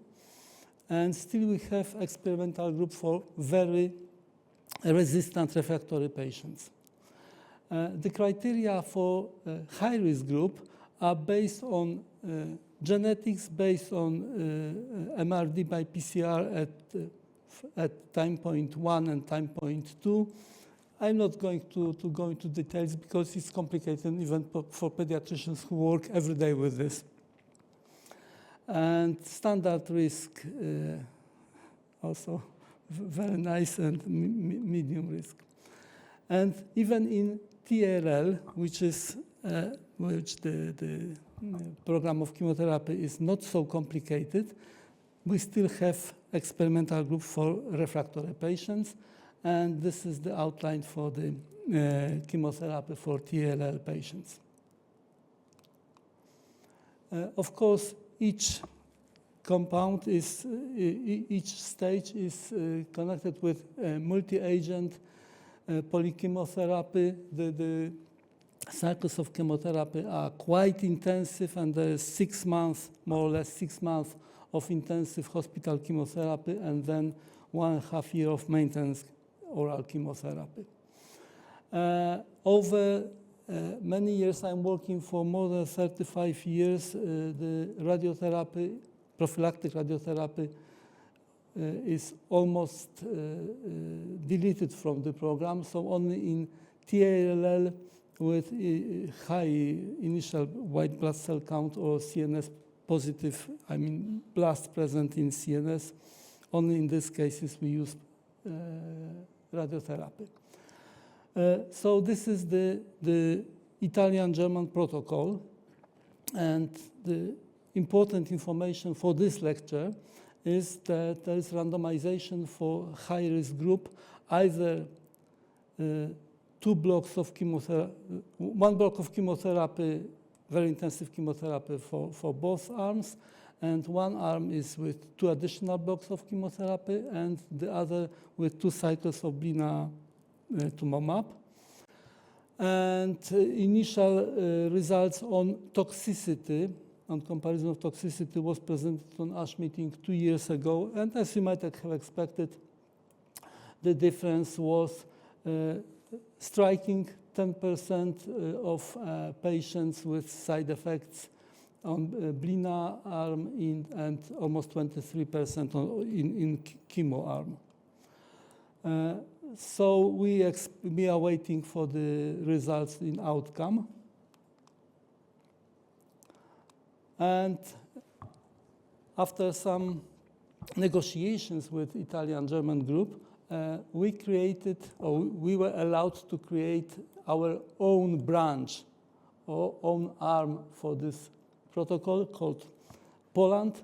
And in this protocol, in Asia, in high-risk group, we use 3 cycles of blinatumomab in arm with blina. So this arm here without chemotherapy versus 3 cycles of chemotherapy. And it was partially financed by ABM, the project entitled COLPOL.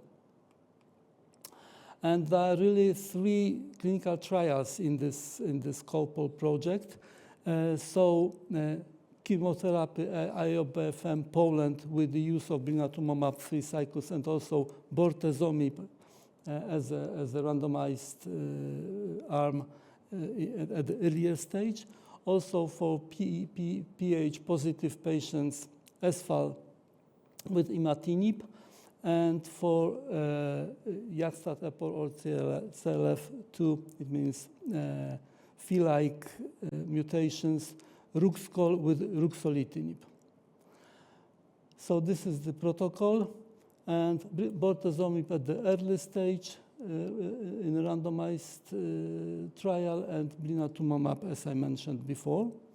The rationale for bortezomib was based on previous laboratory and clinical data showing some activity. By the way, it is quite well tolerated by children.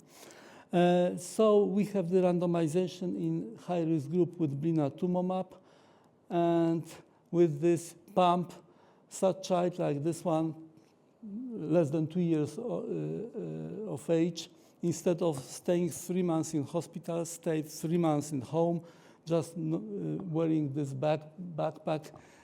He loved this backpack, and this was a pleasure for him to participate in such trial. And SFAL, immediately in the beginning where we have BCR-ABL detected, a patient was excluded from this trial and went to SFAL based on American trial. And at this stage, when BCR Phi-like mutation was detected, patient was referred to Ruxcol protocol. It was single-arm interventional study with ruxolitinib. However, based on this Italian-German chemotherapy, there are several possibilities of treatment in Phi-like ALL. We selected only those who are sensitive or might be sensitive to ruxolitinib. It means those mutations. And recruitment was done at the day 44 from the beginning of therapy. So in this moment, if we detected this signature, patient was switched to ruxolitinib, apart from normal regular chemotherapy. At this moment, we didn't complete this trial, so I don't know. I have no any data about success of this drug. Blinatumomab ALL in children. So followed data from adults. Pediatricians both in America and in Europe use blinatumomab in patients in first relapse, and in both sides of Atlantic, the results were amazing, really 15 to 20% of improvement. So needless to say, there were attempts to try with blinatumomab in first-line treatment, first in infants. Infants, it means children below 1 year of age. It is very difficult for us group of patients because the outcome is really poor. And in this protocol, in first-line therapy, just one cycle of blinatumomab, it was presented at ASH, and the survival, 2-year survival was 93%, while all other patients without blinatumomab had survival 65%. So improvement almost 30%, so it was just like cosmic result. Nowadays, it is included in the therapy of all patients in Interfund 21 protocol. So we expect significant improvement for these patients. And so we are in the question, can blinatumomab can be used in first-line therapy in ALL in all children? And partial answer for this question was shown during last ASH meeting. It was abstract number 1 for standard risk patients from America. They stratified standard risk patients still for 3 groups with respect to some genetic changes and MRD values. And those patients who had detectable MRD were used for randomization with 2 cycles of blinatumomab in both subgroups. And I would say this is the most important slide I want to show you today, because in comparison to chemotherapy results, very good results, about overall survival about 88%. After addition of blinatumomab, we have 3-year disease-free survival, 96%. So regardless of the group. So it is another step towards total cure. Blinatumomab reduced relapses in this trial. This was something what we expected, but not isolated CNS relapses, so the topic comes back. We had also some increase of, it means not we, but American group, some increase in infections in the group treated with blinatumomab, but it is definitely easier task than conquering relapse. So summarizing this part, we have efficacy of blinatumomab in adults, in infants, in standard risk group, in first-line therapy. We don't know about high-risk group of patients. And of course, I repeat, we expect soon results from Italian, German group and from Polish group. And results from Polish group, not final, were submitted to this ASH meeting. They are very optimistic, but I cannot say anything else. And our aim was expressed by International Society of Pediatric Oncology: no child should die of cancer. And this is summary of my lecture. Thank you very much.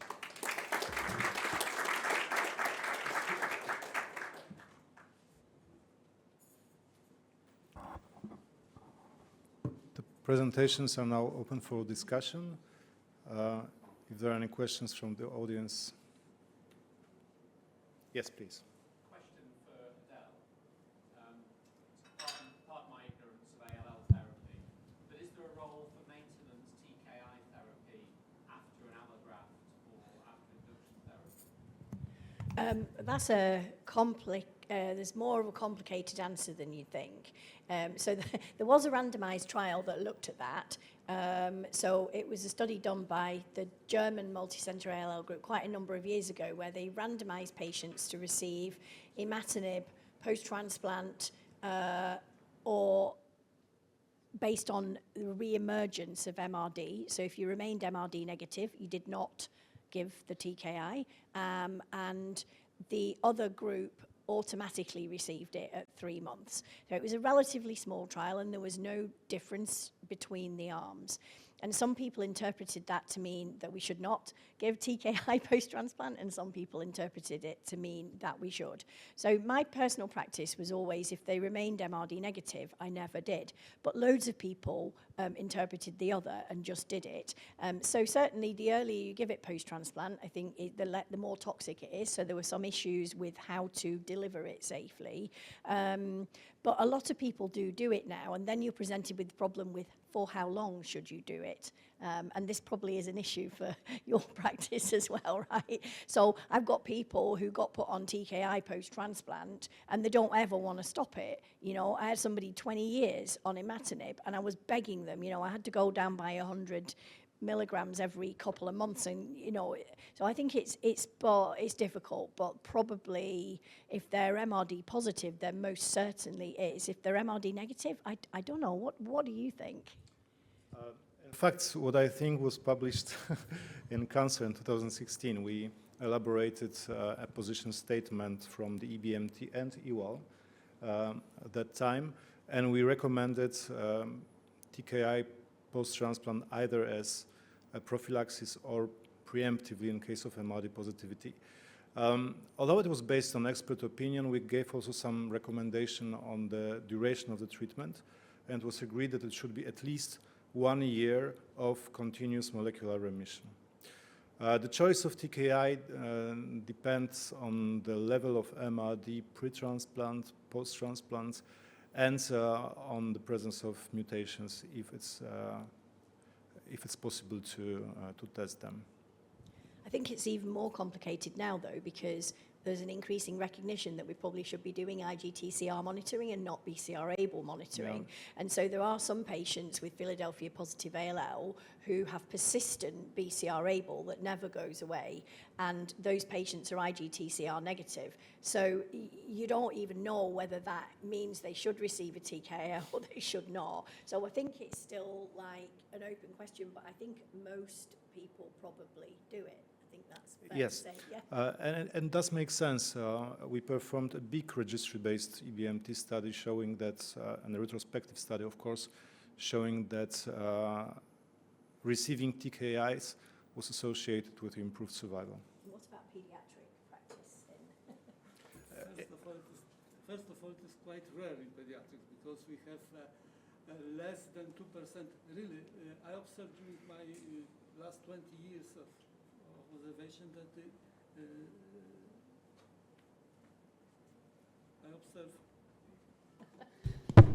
I observed that the rate of BCR positive pediatric leukemia rate is decreasing. And the issue is that the backbone chemotherapy is always the same. For many years, we used only imatinib because it was the only drug which was reimbursed in Poland. Now we have also dasatinib. The results are still worse, much worse. But do you tend to reduce intensity of chemotherapy as we do it in adults for Ph positive? No. No. No. Children can bear much more chemotherapy than adults. So that was a good question, right? I always hate people who say good question, but it was a good question. Yeah, another question is how about TKI maintenance post-CAR T cells and Ph positive? Yeah. But there's no answer.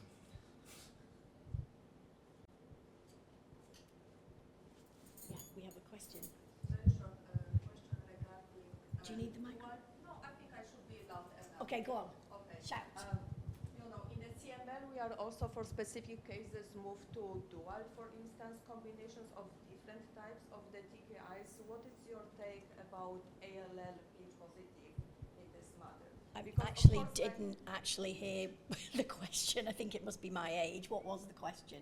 The question is Dual about therapy, like, dual instead TKI of- therapy. Oh, dual TKI therapy, like 2 TKIs at once. Correct. I actually have no idea, I'm afraid, and I'm not able to shed any light on that. Anybody else? TKI, 2 at once? No, sorry, I have no experience and have no data, so I'm really sorry, I can't answer your question. And regarding MRD, reaching MRD earlier, some ALL gurus, are the opinion we shouldn't lose chemotherapy as a baseline for the therapy, as they are in the opinion we are not able actually to reach MRD so quickly, and like maintain patients like disease-free.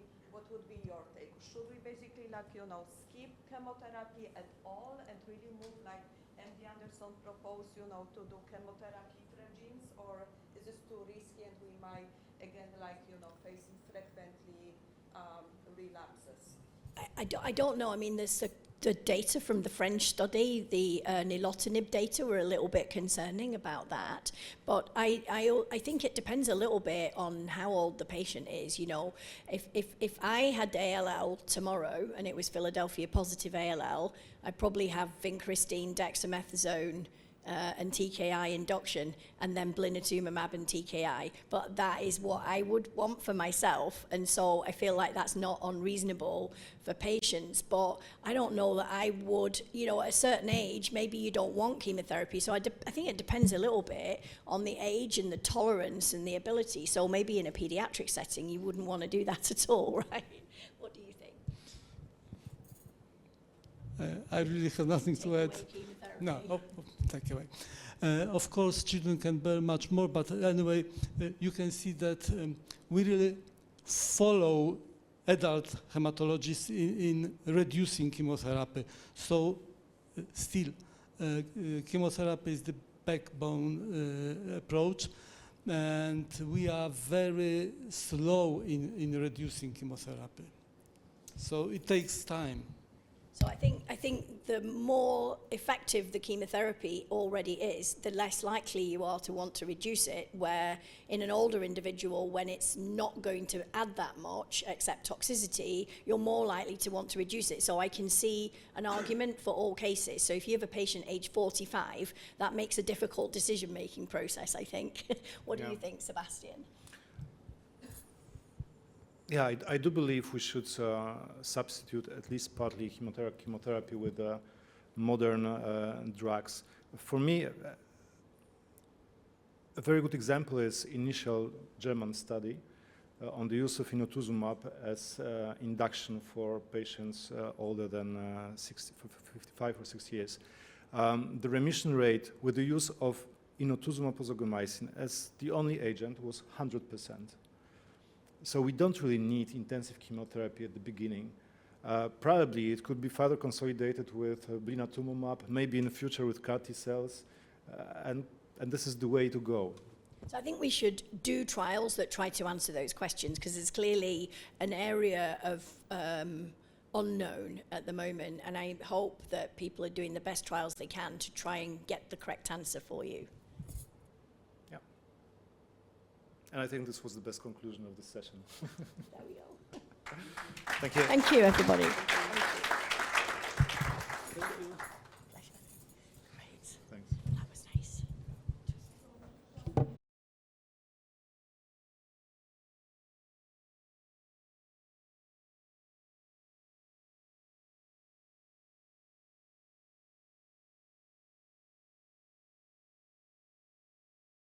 Leukemias, and it's my privilege to ask Irene from Valencia, Irene Navarro Vicente del Hospital La Fe de Valencia, de Spain, from Spain, and Guy Pratt from Cancer Research UK and University of Birmingham to co-chairing the session with me. And I will start with my lecture about mixed phenotype leukemia. Okay, so the double life or double line of mixed phenotype acute leukemia obviously is based on a beautiful film by Krzysztof Kieślowski, The Double Life of Veronique. And this is a story of two girls, one living in France and the other living in Poland, in two different worlds, but they love the same things. And here we have a story of the disease that share two different antigens, acute myeloblastic leukemia, acute lymphoblastic leukemia, and how we should diagnose first and how we should treat this type of patients.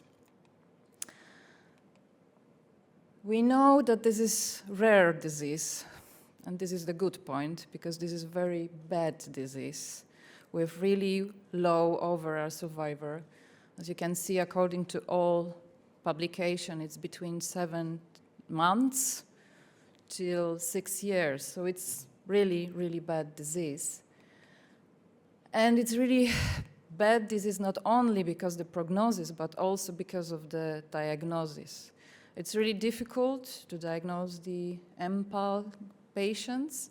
We have agile criteria, and we are still using them.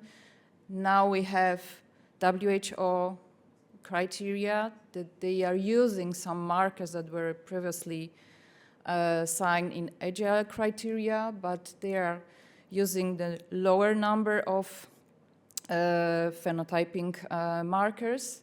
And this is a discussion between pathologists and flow cytometry specialists, which classification we should be using.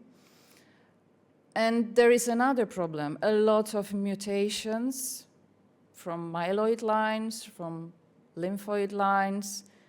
So this is the WHO classification based on these genetic abnormalities. We know that BCR-ABL fusion is the most frequent one, but now we've got also KMT2A rearrangement included. Then we have ZNF384, BCL1 beta.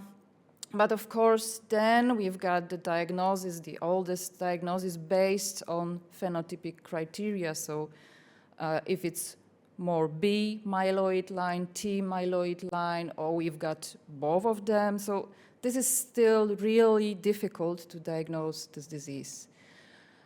Okay. Here we've got the data of what we are working together, PALC, Polish Adult Leukemia Group, and PETEMA, Spanish group. As you can see, we've got already collected 500 patients. As you can see, not all of them, they are really good classified, but those who are really good diagnosed, classified, we can divide in different subtypes of patients, the majority of them according to phenotypic profile, but some of them, of course, not so frequent, but they are also classified according to genetic markers. Another topic, I think that really interesting, I hope not so futuristic, is methylation profile, because this patient has totally different methylation profile, and we know that we have some drugs that they affect methylation, so maybe in the future we can base the treatment not only because of genetic or flow cytometry results, but also based on this methylation profile. And thanks to improving the classification, the diagnostic markers of MPAL, as you can see, during all this year, the diagnosis of MPAL is easier, a little, and more frequent. What about the characteristic of the patients with MPAL? They are not so with advanced age. I wouldn't like to say old. So they are also with quite good performance status at the diagnosis. So this is the message that I want to launch. Please think about intensive treatment. I will show you later on the results of our treatment. The other topic is that frequently they are after, we can call them like a secondary AML, okay? And then extramedullary disease. Frequently they've got lymphadenopathy, splenohepatomegaly. They've got relatively frequent infiltration of nervous system. So we have to think about intrathecal chemotherapy too in this kind of patients. Once again, when we look at the genetic abnormalities in our cohort, we compare this with the publications that we have already published. And as you can see, the most frequent in our group are patients with abnormal karyotype, BCR-ABL rearrangements, and KMT2A rearrangement. But we've got also a group with FLT3 mutation. So how we should treat this patient? We really don't know. There is no standard of care, and we have to think about which treatment we should choose. The second point that I told you before, not so advanced age, relatively good performance status at diagnosis, so I think we should think about more intensive regimens, but I will tell you later on about this. And of course, as we know, the majority of these patients are treated according to doctor's experience. Some of them, they prefer lymphoblastic protocol, some of the myeloblastic protocol. There are also reports of hybrid regimens. When we look at the data of PETEMA and PAL group, we see that the most frequent treatment is the intensive type. Then we are not able to tell you which one is the most, yes, the most frequent is AML-like, surprisingly, but in intensive regimens, but also we use ALL type treatment, but also we use FLAG-IDA, like a combination treatment, or another type of combination, ALL, AML treatment. And then we have also the group of non-intensive treatment. The majority of them, we use the protocols of AML, but yeah. As I told you, if we choose intensive treatment, the probability of complete response is higher. So whenever it's possible, we should go for intensive treatment. Now the question is, should we use lymphoblastic protocol? According to not very high number of publications, yes, the probability of survival with lymphoblastic protocol is much better. But then the question is how old these patients are. And do we have really clear data to show that older patient has also good response to lymphoblastic protocols? As you can see, the younger age is the better prognostic factor to have better response in mixed phenotype.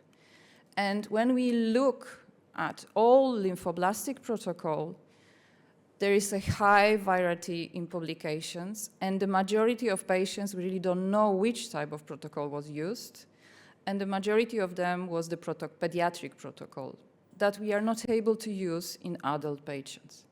These data are from PETEMA and PAL group, which type of protocol we use in lymphoblastic-like protocols and which one we used in myeloblastic protocol. As you can see, the variety of protocols is really, really big.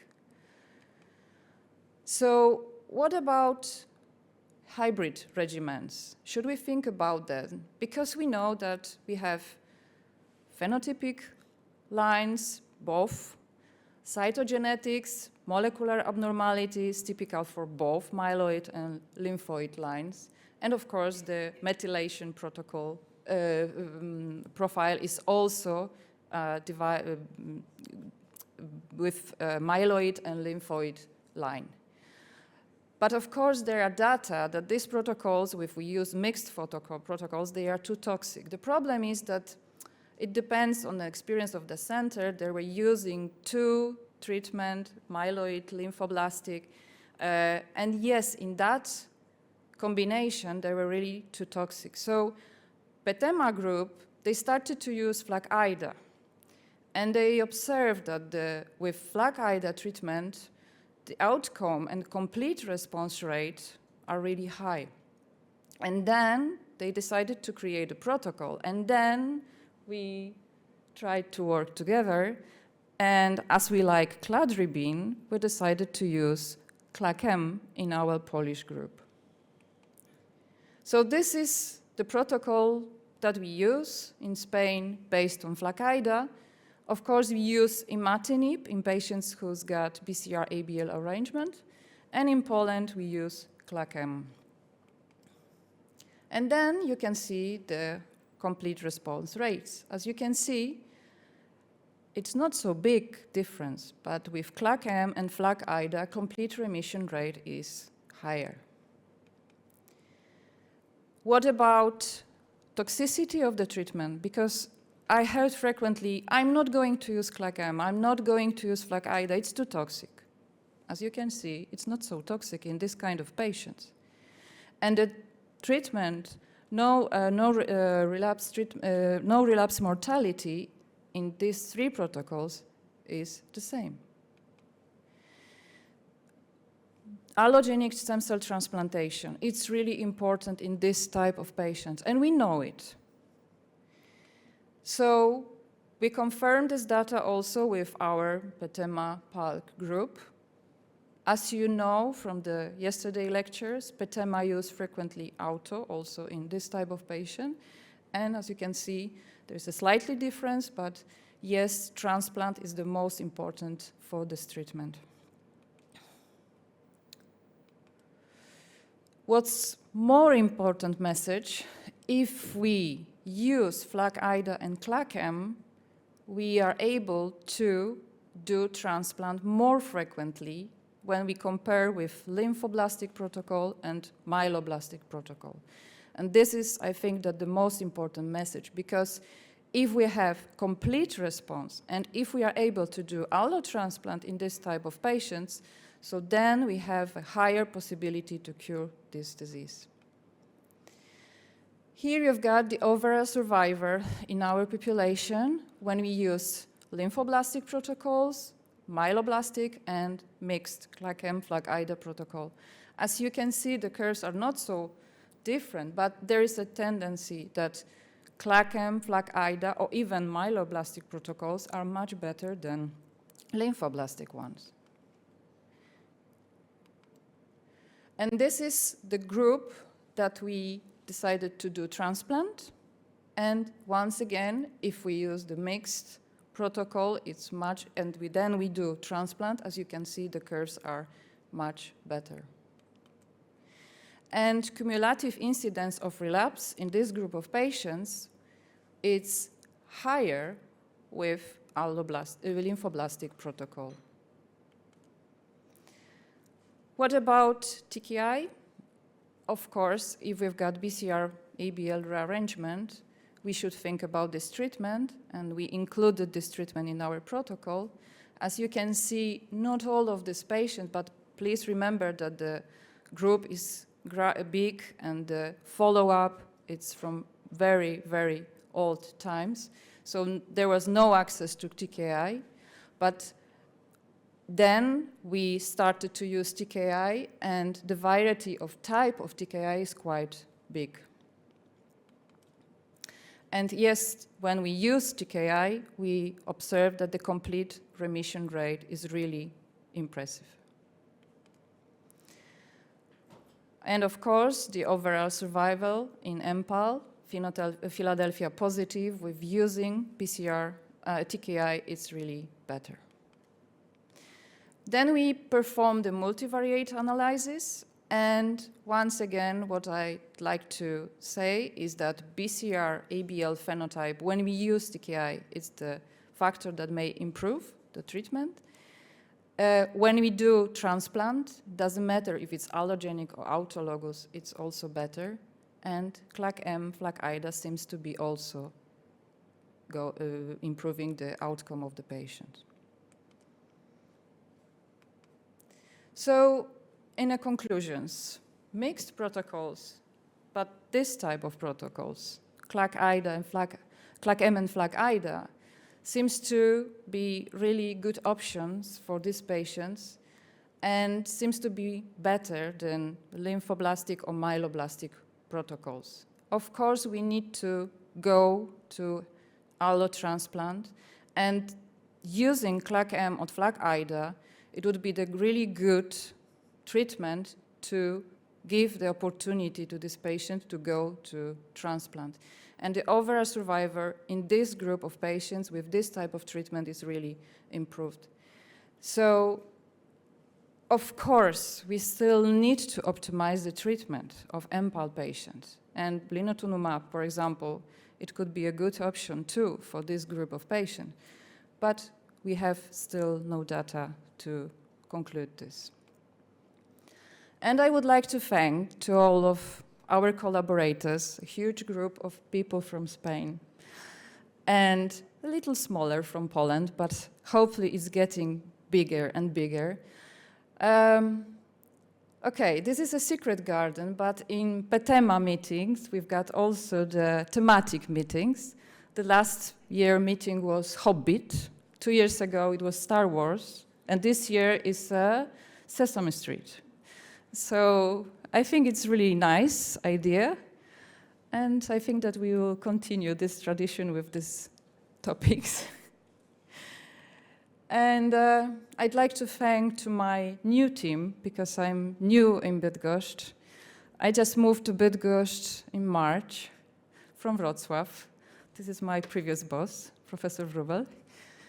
And this is my team, my doctors, my colleagues, and I'm really thankful that they are supporting me all the time, every day. Sometimes I'm really, really tired, but they came to me and they said, come on, one day more, okay? And I'd like to tell you that this white building is now our new hospital. Hopefully we will move there, maybe in 2-3 years. Now we work in this yellow, and we really miss the white one.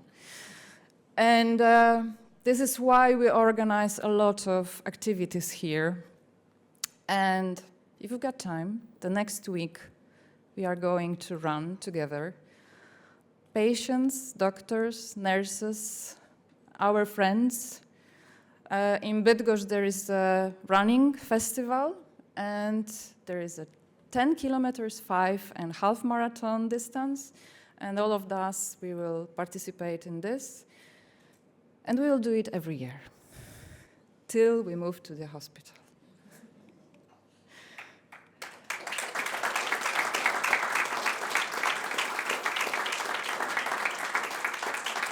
And please come back, because Bydgoszcz is a really nice city, and I hope that you enjoy it till now. And I hope that you come back to our second edition that we would like to dedicate to younger patients. And I hope that we will do it with Professor Styczyński. Thank you very much.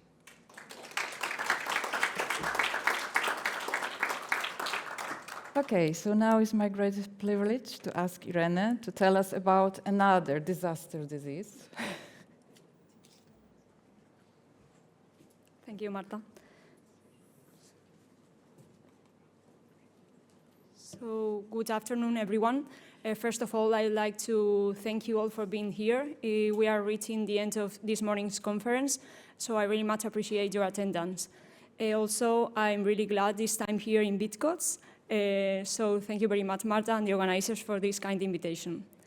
Today, I want to guide you through what I like to call the curious case of blastic plasmacytoid dendritic cells neoplasm. This is one of those diseases that is both fascinating and frustrating. It's rare, highly aggressive, and for many years, almost invisible in our daily clinical practice. In fact, I would argue BPDCN is the elephant in the room, or better said, in the secret garden of acute leukemias. always there, really, really dangerous, and often overlooked. So I hope that by the end of this talk, we will all end by recognizing it early and treating it properly, as it makes all the difference. This is our roadmap. We will start with what BPDCN and how it was classified. Then we'll move to who it gets and why the biology matters. We will then discuss how it presents, how to diagnose it efficiently, and the molecular features. We will then focus on therapy before closing with a look ahead and the key take-home messages. So BPDCN is a rare disease, and it arises from plasmacytoid dendritic cells. That's the interferon-producing sentinels of innate immunity. Clinically, it behaves like an acute leukemia: rapid growth, systemic reach, and a grim prognosis. Historically, overall survival hovered around 1 year, although sometimes little longer. It affects many compartments, typically the skin, CNS, bone marrow, peripheral blood, and lymph nodes. So all this background makes that BPDCN has remained in the shadows for so long. Despite being recognized for decades, BPDCN has longly remained under the radar, making it the elephant in the room of rare leukemias. So BPDCN is also a story of names. Back in the 1990s, cases were labeled as plastic NK cells lymphoma, which was misleading because these cells had nothing to do with NK cells.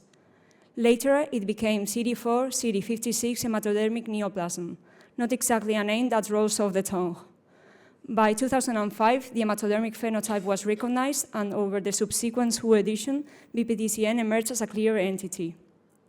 The 2022 WHO classification now anchors it among histiocytic and dendritic neoplasms, consistent with its plasmacytoid dendritic origin and its overlap with myeloid disease. So BPDCN has been searching for its own identity as long as the hematologists have been trying to treat it. Now, just a quick note on its epidemiology. BPDCN is a rare disease accounting for approximately 0.5% of all hematologic neoplasms.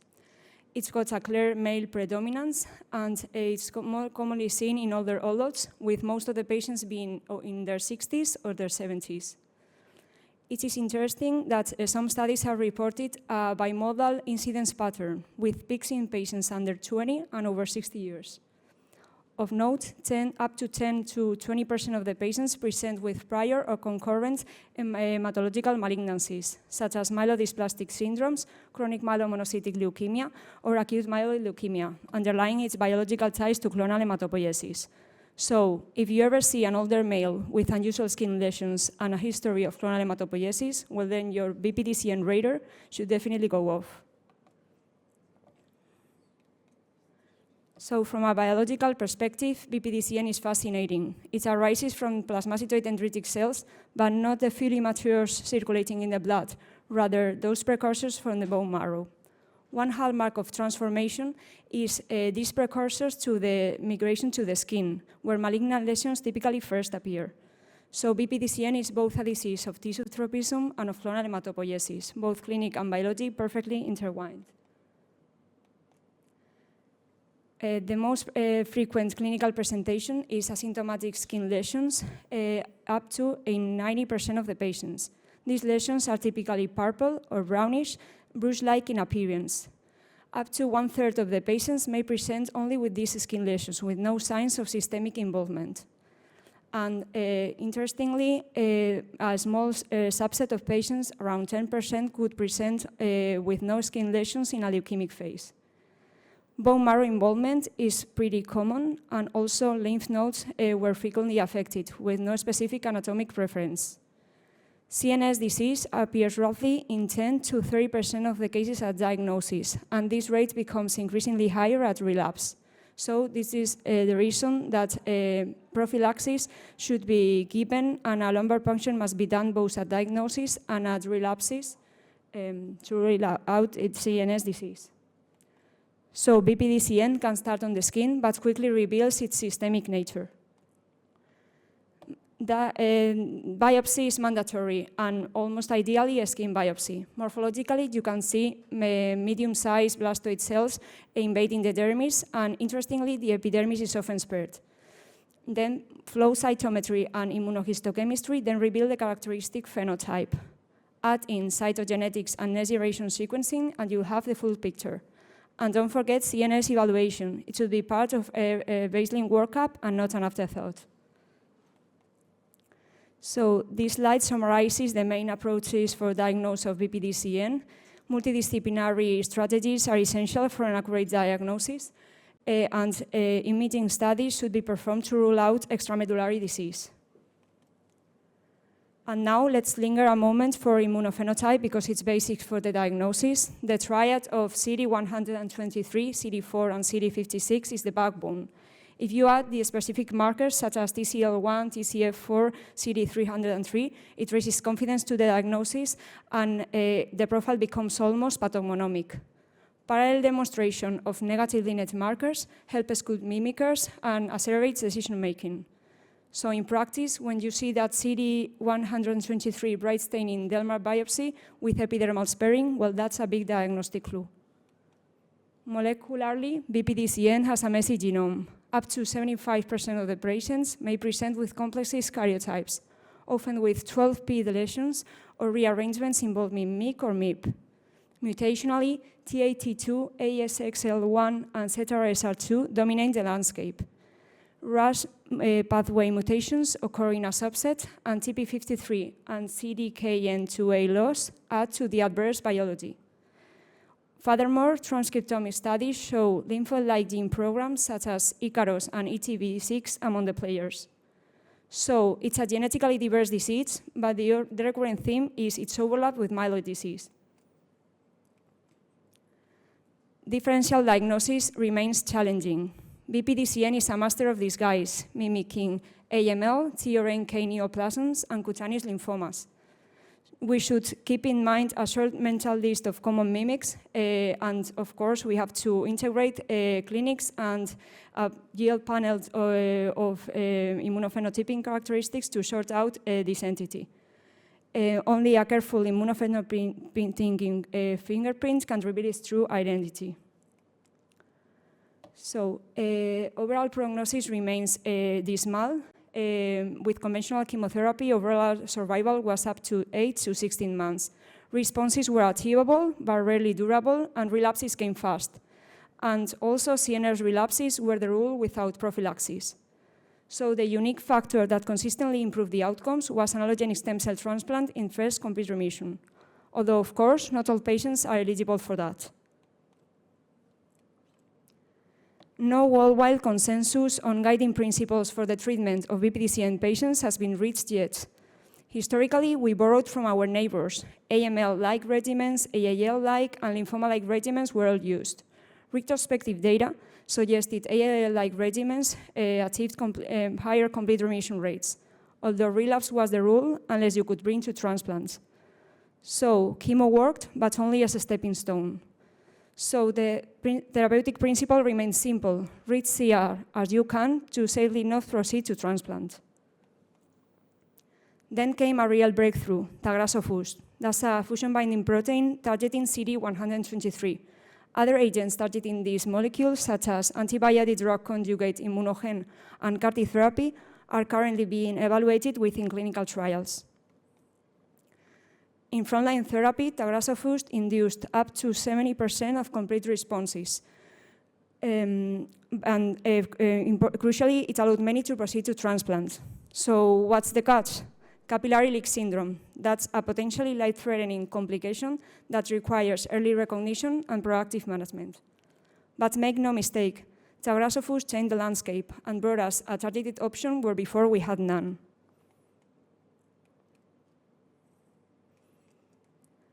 Also, when we have a new toy, we want to compare it with the old ones. Multi-center retrospective series compared hypercivat, tagrasofusp, and other chemo regimens in over 100 patients. Interestingly, hypercivat achieved slightly higher complete remission rates, although there were no statistical differences in terms of overall survival and transplant rates. So this reminds us, retrospective data are messy and patient selection biases can distort comparisons. So what we really need are prospective randomized trials, but in a disease this rare, this is earlier said than done.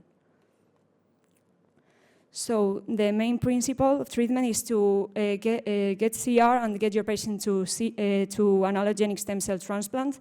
but the right induction shouldn't be the most intensive one, but the right one for this individual. According to disease biology, age, comorbidity, and donor context, it all matters. Allogenic stem cell transplant is a vastly limited strategy because of the median age at diagnosis of BPDCN patients, making many patients ineligible for an allogenic stem cell transplant. However, a subset of patients could benefit from autologous stem cell transplant. It may present another consolidation strategy for some patients, although there is scarce information available in literature. We also have to consider CNS disease because it's quite frequent. That is because diseases are ubiquitous, they present in the skin, and adhesion molecules could be lost, increasing the risk of migration of these cells to other parenchyma, such as CNS. So it's really important to provide chemo, both at diagnosis and at relapses, regardless of hematological involvement. So what lies ahead for BPDCN patients? So I think we are entering a new therapeutical area. What we had up to now is regimens we borrowed from AML, ALL, and lymphoma protocols.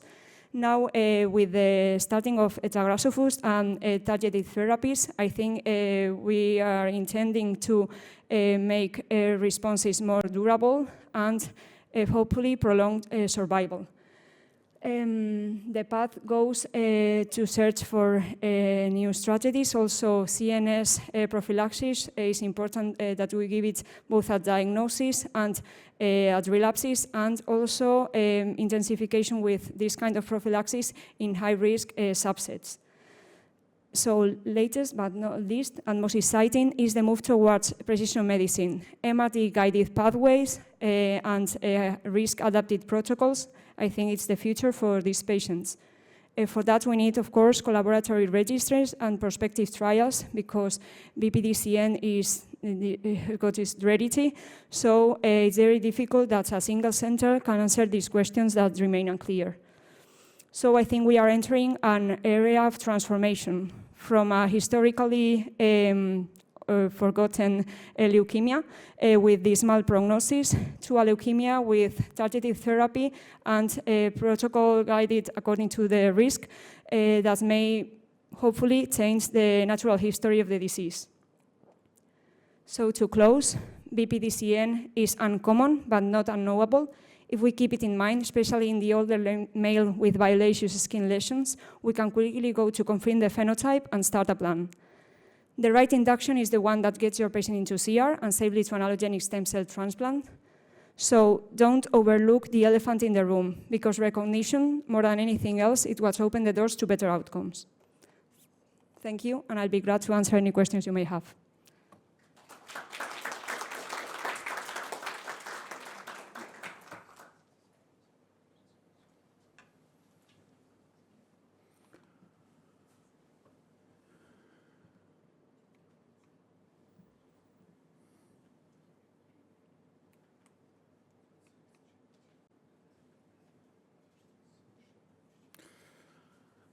Thank you very much, Marta, for inviting me to this wonderful place and great conference. Thank you very much. I think my film was alien. As a myeloma doctor, I do feel a bit of an alien coming to a leukemia meeting. I'm going to talk about plasma cell leukemia. It's defined by a group of experts in a room who decided that a cutoff of greater than 5% clonal plasma cells in the blood equals plasma cell leukemia in patients who are newly presenting with myeloma. This is a new definition. It's from 4 years ago in 2021. Before 2021, the cutoff was 20% or greater than 2 × 10⁹. The reason it was revised was because they recognized that the prognosis was just as poor for people with 5 to 20%. The point I wanted to make is this is not a biological definition. So it comes with all sorts of problems and issues for me, because to me it's just a bad case of myeloma. But I'll go on to talk about that further. You should use flow cytometry. Morphology can be a bit tricky, particularly 11-14, they can look a bit lymphoplasmacytoid. So if you're thinking about plasma cell leukemia, you should actually be doing flow cytometry to count the number of clonal plasma cells. So, as I said, this is a matter of debate whether it's a form of myeloma or some different entity. To me, it's a form of myeloma, but that's not the way that drug companies see it. So, for example, plasma cell leukemia gets excluded from a lot of myeloma trials, or it gets lumped with high-risk myeloma. And that's unfortunate, really. Not to be confused with secondary plasma cell leukemia, which I'm going to come to now. Secondary plasma cell leukemia is in a patient who has myeloma already. They typically are your average myeloma patient who's gone through 4 lines, 5 lines of therapy, all the wonderful new drugs that we've got, and they've got refractory disease. And it's horrible. This is even worse than primary plasma cell leukemia because these patients usually have been exposed to everything. And you have all the features of very nasty myeloma. This secondary plasma cell leukemia is becoming much commoner, and we're going to see more of it as myeloma survival continues to improve with all the wonderful treatments we've got, because it's still not curable. I think the quality of data for plasma cell leukemia is really poor. It's like most rare diseases, particularly with plasma cell leukemia. It depends on how well you count plasma cells in the peripheral blood, which isn't always done well. And of course, the definition changed 4 years ago, so that makes it quite difficult if you're looking at historical data. And what you get is often retrospective, single-center data. We're not as good as you guys in terms of having collaborations, which are really impressive for the acute leukemias. And the other problem is, of course, that the landscape's changing, so we have new drugs all the time in myeloma, and that alters our treatment paradigms and our survival. Nevertheless, I'm sure your experience of plasma cell leukemia has probably been quite bad. You're probably thinking it's not a nice thing to treat as a doctor. And certainly that's what you see. This is the Dutch data. But it's always historical, it's always looking back, and it's probably a bit better now.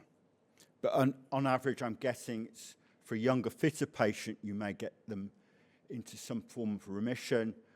You may not, but then you're looking at about 2 or 3 years. Standard investigations, there's nothing here you wouldn't do normally for someone presenting with possible myeloma, but I just want to emphasize, if you're thinking about plasma cell leukemia, do flow cytometry. I work in an amyloid center, so I've got it imprinted on my brain to look for amyloid, so I'm always sending urine off for proteinuria. And then we come to the thorny issue of imaging. I say it's thorny because every guideline under the sun for the last 20 years has said whole body MRI or PET CT, yet most of us don't necessarily have access to those scans. I'm lucky that I do, but around the UK there's a lot of geographical problems in getting access to whole body MRI or PET CT. We then have standard FISH probes, which we use for myeloma. We're way behind leukemia guys in terms of our genetic testing, I think. So we still do FISH, and it's usually the bad markers here. The 11-14 is neutral, hyperdiploidy is good, but the other ones are bad.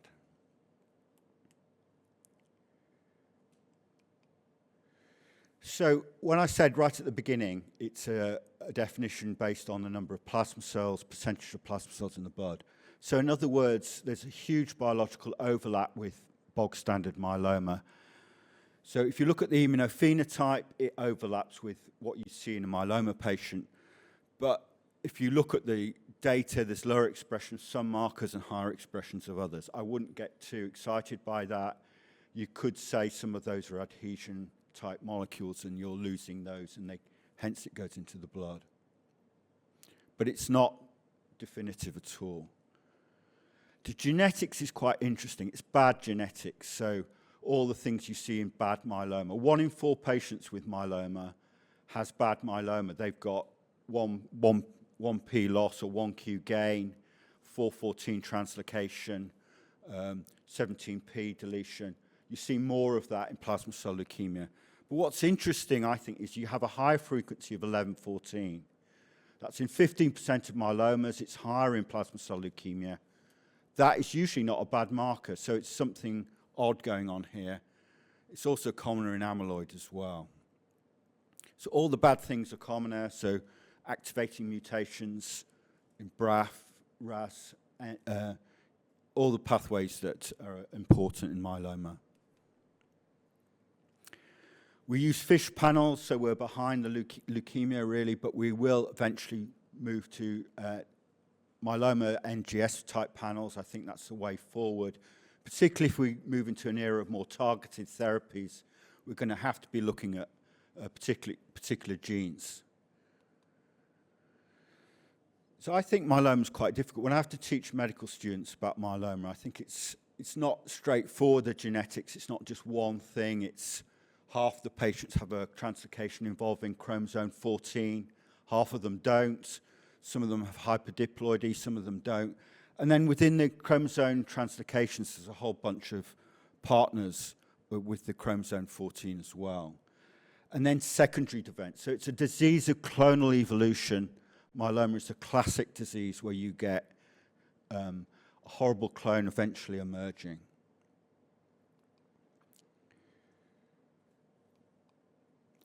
So I've said whole body MRI, if you've got access to that, it's much better than plain CT. It's actually better than PET CT, and it's functional. So with whole body diffusion weighted MRI and PET, you're also looking at the biology of the tumor. It's not just an anatomical image, and you can use it for monitoring. We did a survey in the UK, only about 50% of myeloma patients actually had access to whole body MRI, so it is an issue. So of course in bad myeloma, plasma cell leukemia, you're going to get more extramedullary disease. So it's even more important in that setting because you're going to get lumps of myeloma growing out of bones probably. So plasma cell leukemia has all the features of a bad myeloma. It's more proliferative, you've got more bone marrow failure, so more anemia, thrombocytopenia, more renal failure, higher calcium, extramedullary disease. What's quite interesting, though, is the bone pattern is much more diffuse. So you actually have less lytic lesions. It's more of an infiltrative marrow disease. But everything else is bad. Younger median age. Racial imbalances haven't been seen, but that may be because the data's not good enough. So normally in myeloma, it's much common in the Afro-Caribbean population. So this is an example where we ignore plasma cell leukemia. When we stage myeloma, we actually ignore it because we all assume, as myeloma doctors, that it'll be in stage 3. They probably often are, but not always. So this is the revised ISS staging system. I don't think it's that powerful. It's not a game changer. And really, I think the more important thing is genetics. So this is very recent. This defines about 1 in 4 myeloma patients have bad myeloma genetically. And usually, plasma cell leukemia would be in this group. Also still includes beta-2 microglobulin. Please note that. So it hasn't gone away. It's been around for 40 years nearly as a prognostic marker. I think it's quite sad in myeloma that when you go to meetings, people treat myeloma all the same. But actually, this group of patients, we do them a disservice by treating them with standard therapy. They need to be treated like plasma cell leukemia, much more aggressively with prolonged treatment. In order to capture bad myeloma, I think you ought to be doing gene expression. I talked about gene expression panels for myeloma. There is a couple of panels, Sky 92, there's one from Little Rock, Arkansas as well. And these complement genetics because they pick up more bad cases that don't have bad genetics, but just have a very proliferative disease. So it's additive. Prognostic, I think plasma cell leukemias do badly. I'm not sure how powerful these poor prognostic markers are, but they're all the things that you think, you know, high LDH, high beta-2M, marrow failure, lots of plasmacytomas. So I'm not going to bore you to death with lots of slides on trials because the data is quite poor. But I was lucky enough that there was a publication this year from a European group on how to treat plasma cell leukemia. So I've copied that here. So this is a consensus opinion. I'm going back to the fact that it's a rare disease. There's no randomized trials. You're basically treating it like bad myeloma. So for younger, fitter patients, that's a quadruplet. And that sounds horrible, doesn't it? But actually, these drugs are pretty well tolerated. It's not the same as AML induction. So you've got an anti-CD38, that's usually daratumumab, an IMiD, that's usually lenalidomide. In the UK, it's still thalidomide. A PI, which is Velcade, so a proteasome inhibitor, and dexamethasone. What was recognized with bad myeloma and plasma cell leukemia is that the key is that you keep on consolidating the disease. It's continuous therapy. You don't take your foot off the pedal. In the old days, and I'm old enough to remember the last century, you know, we used to use things like DT paste and things like that. The problem with that is that you don't do that. You're just giving one big shot of treatment, and they may respond to it, but you're not going to get a short response. You're going to get a very short duration of response. The problem is we haven't got access to long, prolonged consolidation, and therefore a lot of people talk about doing 2 autologous stem cell transplants, which I think is quite challenging for most patients, to be honest. And then ideally, you should have 2 agents as maintenance, which is given continuously. So lenalidomide and an anti-CD38. Now, you've got to remember the vast majority of patients with myeloma are 70 or older, and you're not going to be able to do that as easily. And there you're going to be thinking about a triplet, so anti-CD38, lenalidomide and dexamethasone, and then continuous treatment again, so carrying on usually with dara and lenalidomide. So myeloma is really important. You have to dose reduce. So particularly patients in the late 70s and 80s or anyone with comorbidities, you cannot give full doses of these drugs. And that's something that's not really been very well done, I don't think, in cancer in general.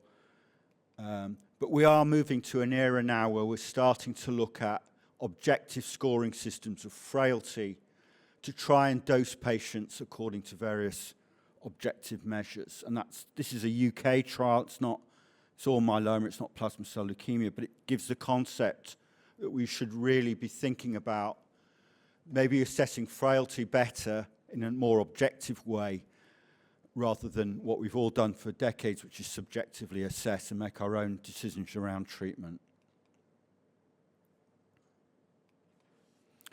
So the elephant in the room, this came up on the last slide. So I'm not sure if there's a Polish equivalent, but it's basically what happens when you go to a myeloma conference and everyone talks about amazing treatments, and you're thinking, well, I can't do that in my country, which is true. So we have a national health service in the UK, and myeloma is the most expensive cancer to treat. So what can you do in your country compared to what is presented at ASH, for example? And to make it worse, there's some variation in the countries in the UK and Wales, Scotland and Northern Ireland now. Because what I would like to do is follow this trial. This is the only prospective trial in high-risk myeloma. It's published in JCO maybe about 3-4 years ago now. So Martin Kaiser, Matthew Jenner did this trial where they had an induction of DARA, cyclophosphamide, Velcade, lenalidomide, Dex, one transplant. But the important point was that they had prolonged consolidation, so 18 months of consolidation, and then 2 agents as maintenance. This sounds really heavy. It isn't. It's not like AML treatment. These patients are outpatients, and it's much better tolerated than we ever imagined. And the results were compared to myeloma 11. So they did it in a way where they were able to compare to a UK trial that had already been recruiting high-risk patients. This is patients with bad genetics, plasma cell leukemia, and it was much better. So this is the top line here. It's way better than anything historically. And that's the backbone for the UK trials going forward. So I really strongly believe that you need extensive consolidation and maintenance. It's an aggressive disease. If you have long treatment breaks, that's not good. If you can't do extended consolidation, some people do 2 autos. I don't particularly like that. I think it's quite toxic. There's an obsession with minimal residual disease in myeloma. It's prognostic, but you cannot use it to change treatment at the moment. You certainly shouldn't be doing it for plasma cell leukemia. I borrowed this slide from Martin Kaiser. So this is what happens, we think, if you stop treatment, if you don't carry on with some form of maintenance, it just comes back again. And when you look at the benefit of a myeloma transplant, and we still do myeloma transplants, most of that is lenalidomide maintenance. Lenalidomide maintenance gives you 2 years PFS. So clearly maintenance is really, really important, I think, in myeloma. We're moving to an era, unfortunately, where we are using continuous therapy.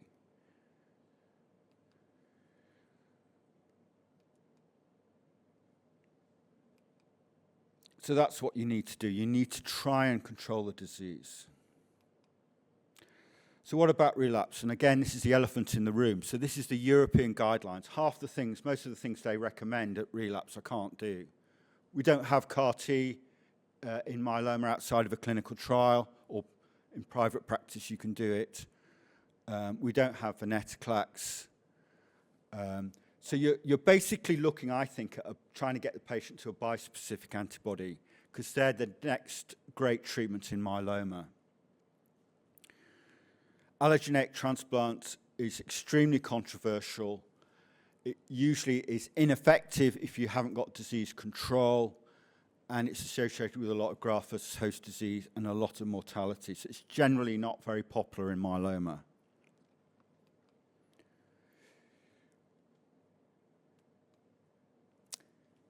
Your first treatment is by far the most important. So I really don't like the idea of, trying to get patients to another line of therapy, because the first treatment is the one where you get the deepest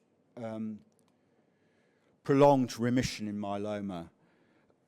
So that's the most important one.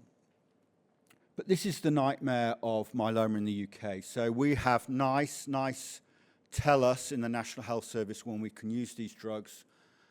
I say it's a nightmare. We're very lucky, I think, to have access to these drugs, but they're very prescriptive about when we can use them.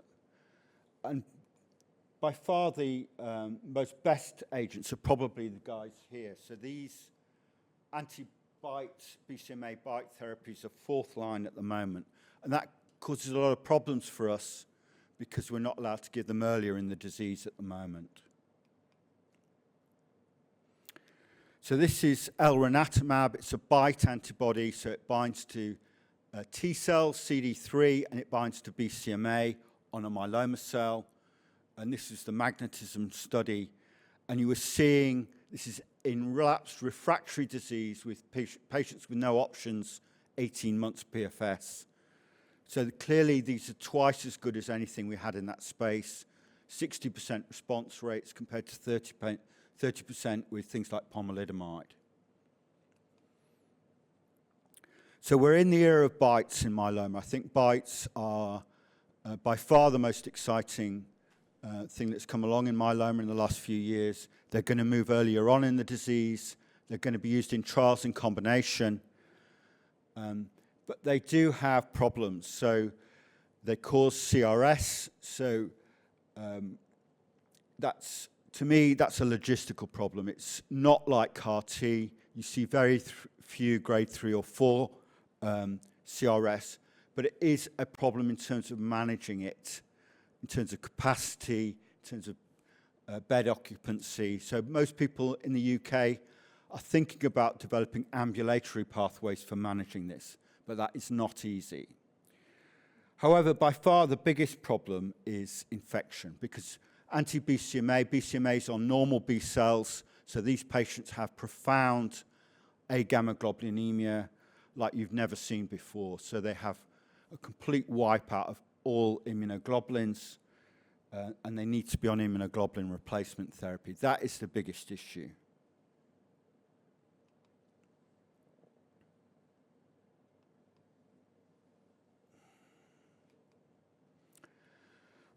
We've ignored venetoclax in myeloma because of the Bellini trial, which was a few years ago, showed a lot of toxicity. But this was a group of end-stage myelomas. It was used with Velcade, but it clearly works in patients who have 11-14 myeloma.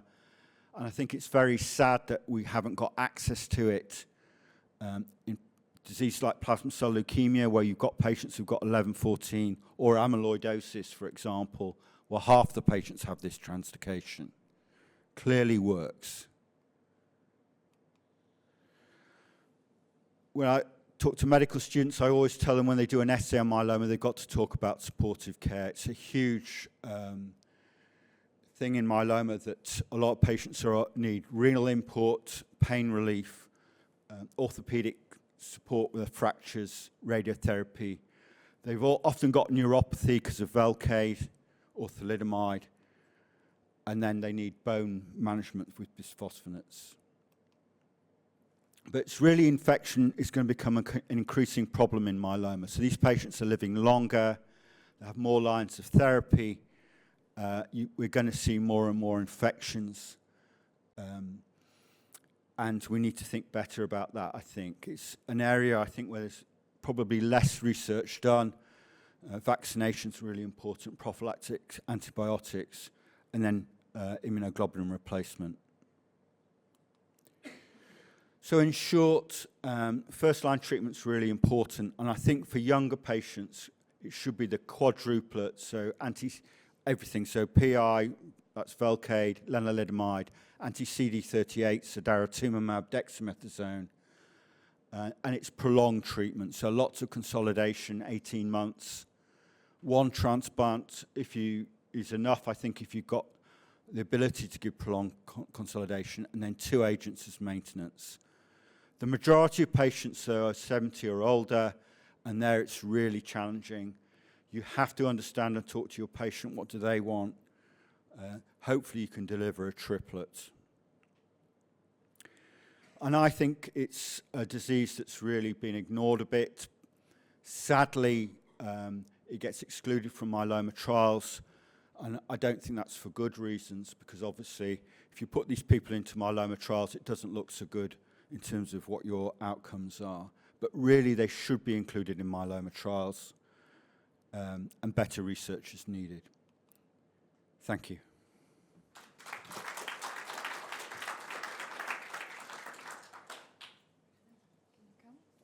Okay, so we've got now 10 minutes, maybe, for questions, if there are any.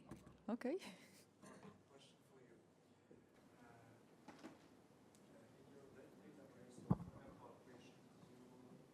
If actually the patient older than 70 years old, is it reporting bias, or just this is a disease, age-related disease, more often seen in the younger patient? And the second question is, because you recommend CLAG-M or FLAG-IDA or CLAG-IDA as an induction therapy, what about the patient who do not tolerate intensive chemotherapy? Would you stay with Venaza, or would you suggest something else?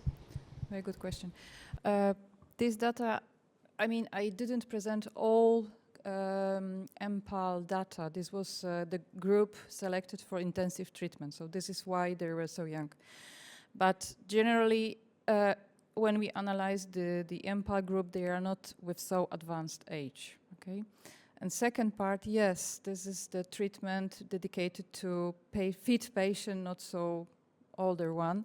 And if we have the unfit patient with more advanced age, there is no clear response, there are no clear data, maybe Venasa, but there are also not data in the literature to support this selection. I may also follow up on the MPAL still, but I wanted to ask that question. You presented the data on the transplant outcomes for those patients, and indeed, the data that you showed indicates that both autologous but also allogeneic transplants result in comparable outcomes in those patients. I assume, however, that patients may be differed also based on their genomic risk profiles when they went into the transplantation. Is there some additional information there, or do you know how, or not do you know, you know it, but can you comment on how relapse risk that should be lower with the allogeneic transplantation balanced with the non-relapse mortality in the choice of those two treatment forms? The group of auto is smaller, and it's mainly Spanish group. Those were primarily the Spanish. So this is reporting bias also from one data yes, provider. That's I true. understand that. I asked my colleagues in Petema if it's really auto so good, and I was really surprised that we've got quite good data with auto. But I think that we need much more cases to have clear response to this question, and we have no specific genetic profile. Really aggressive. I mean, aggressive or intensified chemotherapy. But what both approaches have in common, I mean, the CLAC or FLAC-IDA and the autologous transplantation is that you're bringing in a lot of chemotherapy and then you're rescuing, of course, only with a stem cell. So the intensity of chemotherapy that we are questioning, and I think yesterday we had a long session also on IML, how intensive does the treatment need to be? We've seen also reports on patients coming from going into the secondary AML and then they need to transplant, but not the intensive treatment. But here, this is one example where intensity of treatment may still be essential. Essential, yeah. Thanks. But maybe, Irene, would you like to comment about auto? Yeah. I think we'd first go for an allogenic, but in case there's no donor or something like that, we'd go for the auto. But same. Lukasz, yeah? I have the mic on, yeah. So a question to Professor Guy Pratt. Thank you for your lecture. I really enjoyed your talk very much. The thing is, my question is very practical. So we now have a patient that we have a discussion on, and this is a very young chap with multiple myeloma, 48 years old, so very young one. And he was treated with Daraviti. He was diagnosed with myeloma in November 2023 with renal failure, with hypercalcemia, very high M protein in the serum. And we commenced Daraviti in this patient for 4 cycles. Then he underwent autologous stem cell transplantation after those 4 cycles of Daraviti, with 2 cycles of Daraviti as a consolidation. And then he was put on lenalidomide maintenance for a year now. And now after those 20 months of lenalidomide maintenance, with 10 milligrams tapered to 5 milligrams because of hematologic toxicities, he has now a rapid relapse with a hypercalcemia again, renal failure, and extramedullary lesions. So he has a number of extramedullary lesions with amyloid proven with the histopathology specimen. So very rapid response, relapse in a young chap. What would you recommend right now? I suppose it goes back to that slide I showed of the elephant in the room, and what have you got access to? Because obviously if I was in the States, then I'd probably be doing CAR T. Okay, so we do not have an access to CAR T? Yeah, so we're the same. We're exactly the same. That's the treatment you'd get in the UK. So we've just got belantamab approved with Velcade, so that would be an option in the UK. Yeah, that's what I proposed, yeah. But it's not ideal, but we're in the same world. Yeah, because this patient was exposed to daratumumab, but is not refractory to daratumumab, right? And the same with PI. So he was on Velcade, but after 6 cycles, it was put off. Yeah? We do have trials, so we have various magnetism trials, so I'd probably try and get him into a trial of a BiTE with another drug. Okay, we now have an access to BiTEs, elranatamab, talquetamab, teclistamab, but after 3 lines of therapy, after 3 regimens. Yeah. Okay, so daratumumab with Velcade. What about allogeneic stem cell transplantation? It is an option. Yeah. Definitely. And what about, because my colleague, a friend of mine, proposed the combination of KD PACE and then autologous stem cell transplantation. What do you think about it? I'm not that keen on that, really. I think he didn't go that long after his first transplant, so it's not likely to be that beneficial. I think he needs novel agents. Yeah. Thank you. I think this is exactly also in your line, but the transplant for allogeneic, you would do it as a consolidative transplant once you get him back into remission, or? Yeah, it's usually the last lecture in a myeloma conference is allogeneic transplant. It's very controversial, it's not very popular, but I think this is a situation where you may consider it. A young patient who's done reasonably well with 1 line in over a year, so he may be a candidate for an allogeneic transplant. Also, a question to Dr. Pratt. So you have shown the 11-14 translocation is relatively common in primary plasma cell leukemia, and this is associated with overexpression of BCL2. So do you think it's an rationale to try to add venetoclax to treatment? Are there any data to support that? So it's probably about 20%, so 1 in 5 patients will probably have 11-14. I don't think there's been any specific data, but yes, absolutely. Look at the Bellini trial and the data in myeloma with 11-14. It was at least 50% response rate. So, but unfortunately, it hasn't really. We haven't got access to it, and there's not been enough trials on it. But I would be a strong advocate for using it if you could get access to it. Okay, thank you. So regarding this therapy in elderly patients in MPAL, so it will be a little spoiler of my presentation, but actually there is a nice clinical trial in MD Anderson, which is about to overcome the venetoclax resistance with cladribine. So, and it's for unfit elderly patients. So maybe it's an idea also for MPAL patients to combine cladribine, venetoclax, low dose cytarabine and azacitidine. And maybe this will be an option, so maybe some idea for clinical trial in the future.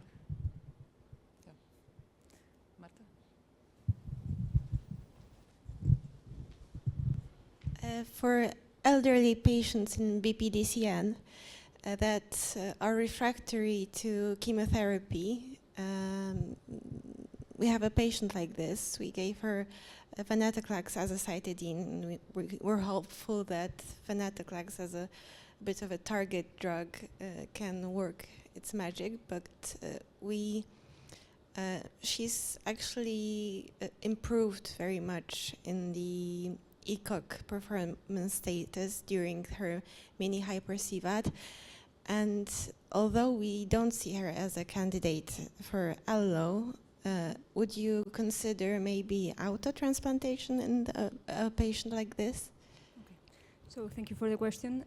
For sure, I think there is no right answer for this question, but maybe you have to, if she's on good ECOG right now, and if you see she's good performance status, I would go for the auto, to maintain the response, because otherwise the relapses are the rule. So still for relapsed patients, the best option would be a clinical assay if we had them, and if not, with combinations of chemo. There's ongoing research with some combinations, tagrasofus, venetoclax, something like that, or reduced dose of chemo you haven't tried before. Like if you have tried AML, change to AAL, and that is what we could do. Thank you.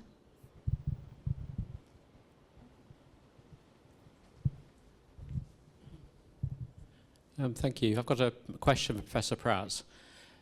So you presented the nightmare that's the UK approval schema for myeloma therapies, and obviously therapy has to be individualised.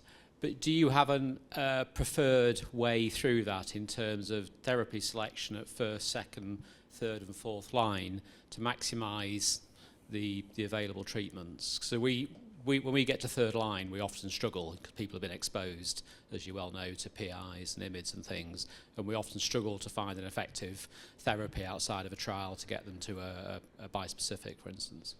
Yeah, this isn't an optimistic answer, but the best treatments are BiTEs at the moment after relapse, and they're fourth line in the UK. So we're in this ridiculous situation where, particularly third line, where we're having to give a substandard treatment often. We do have drugs like Velcade and selinexor, but they're not ideal. But I can see that changing. You know, everything changes quite rapidly in the myeloma world, and there will be BiTEs at second line at some point.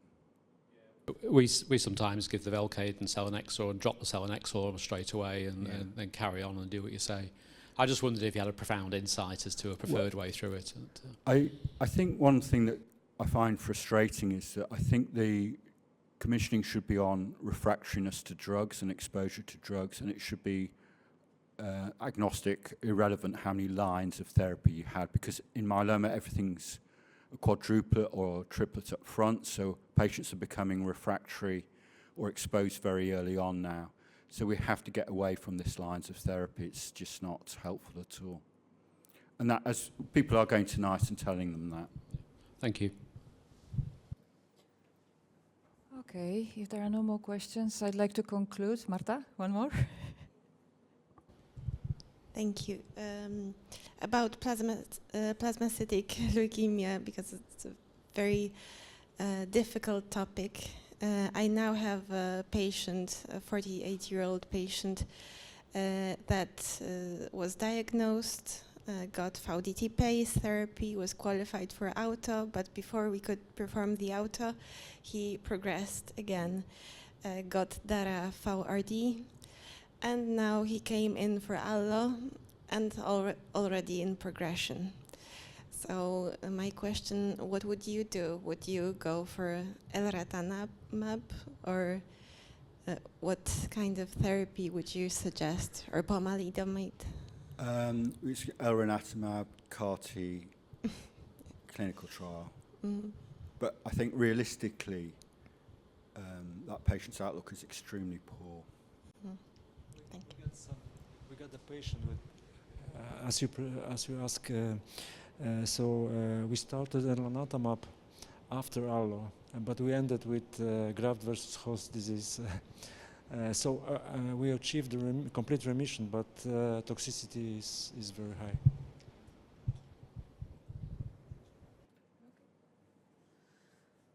Okay, strangest diseases, many topics. I think that the most important conclusion is that we need to work together. This is why we need strong collaboration between many centers, many countries, and I think that we will follow up with our collaboration with PETEMA for sure, but maybe with UK colleagues also. So have a good lunch, and we will see in 1 hour. Okay, thank you.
Szanowny lekarzu, zwracam się do lekarzy SOR, chirurgów, internistów, także intensywistów.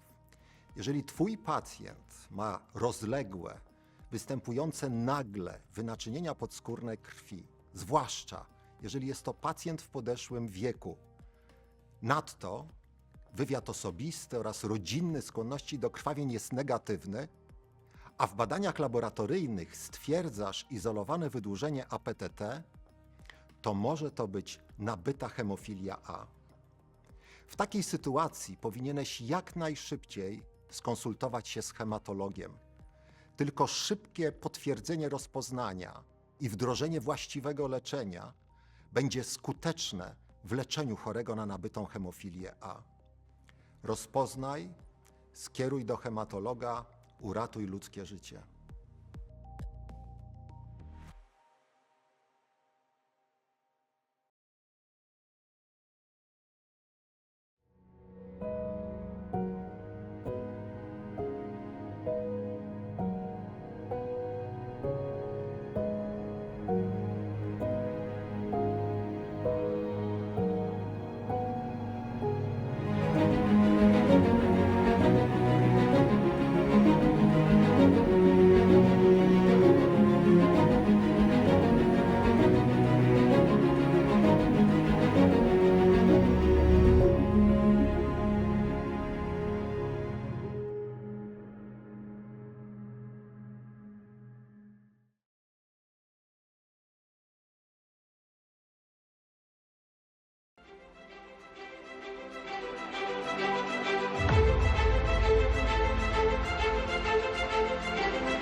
It's okay?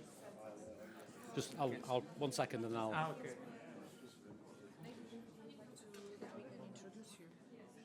Okay. Okay. Bo tu jest plan, gdybyście mogli zapowiedzieć. Dobrze? Yes. We have a task to introduce you. Okay.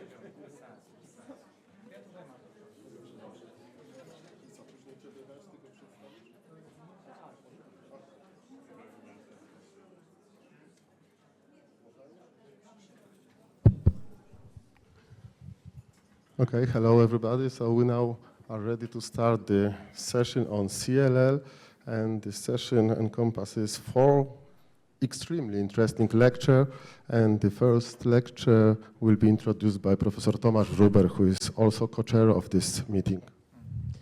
So I'm I have a pleasure to invite our first speaker, who is Dr. David Alsop from Hull York Medical School from Great Britain, and the topic is a mission impossible. Are we close to cure for chronic lymphocytic leukemia? Thank you very much. Thank you for the invitation to speak. It's an absolute pleasure to be here. So, mission impossible. Are we within reach of a cure for CLL? So,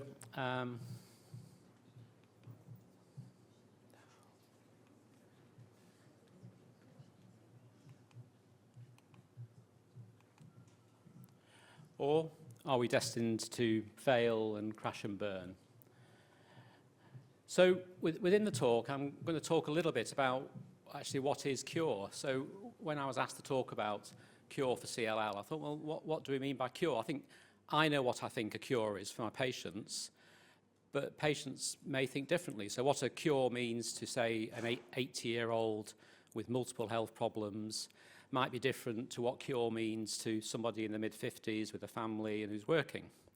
So I sort of reflected a bit on what cure might mean, and I'll share those reflections with you.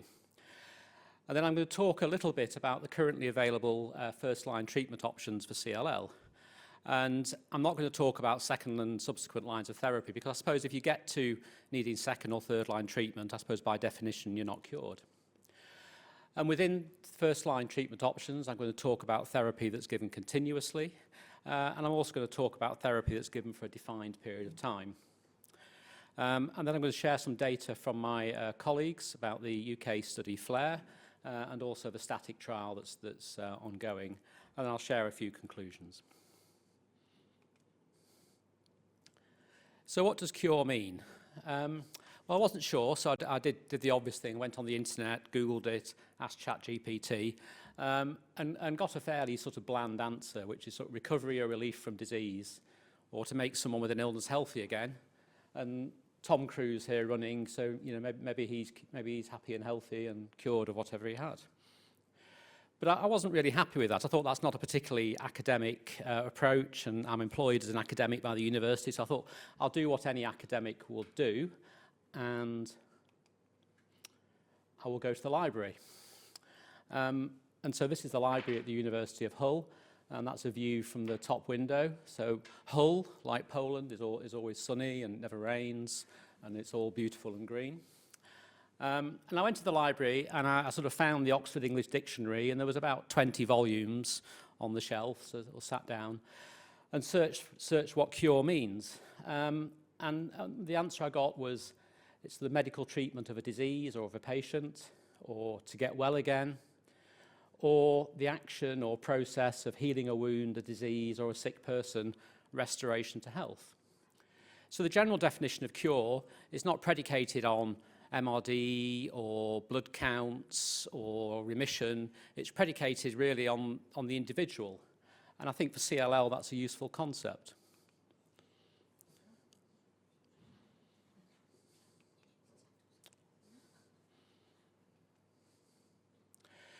So, before I talk about the sort of new treatments that you'll all be familiar with, well, have we been able to cure CLL in the past? And I would suggest that for some people who are treated with historical therapies, that maybe cure has been possible. And this is long-term follow-up data from people treated in a couple of UK phase 2 studies, looking at fludarabine, cyclophosphamide, and rituximab-based treatment. And FCR, as you know, is given for 6 cycles. And a very long follow-up here, getting on for 10 years, more than 50% of people, or around 50% of people, are still alive. And if you start digging down into sort of prognostic groups, the panel on the right looks at minimal residual disease. And if you're minimal residual disease negative about 3 months after completing your FCR therapy, then your overall survival is in excess of 60%, and I'd suggest there's evidence of a plateau developing. So FCR, for some people, was an effective treatment, and I would suggest some people are been effectively cured by that. But there's a reason why we've stopped using FCR. It's a nasty treatment. Produces cytopenias, heightened risk of infection.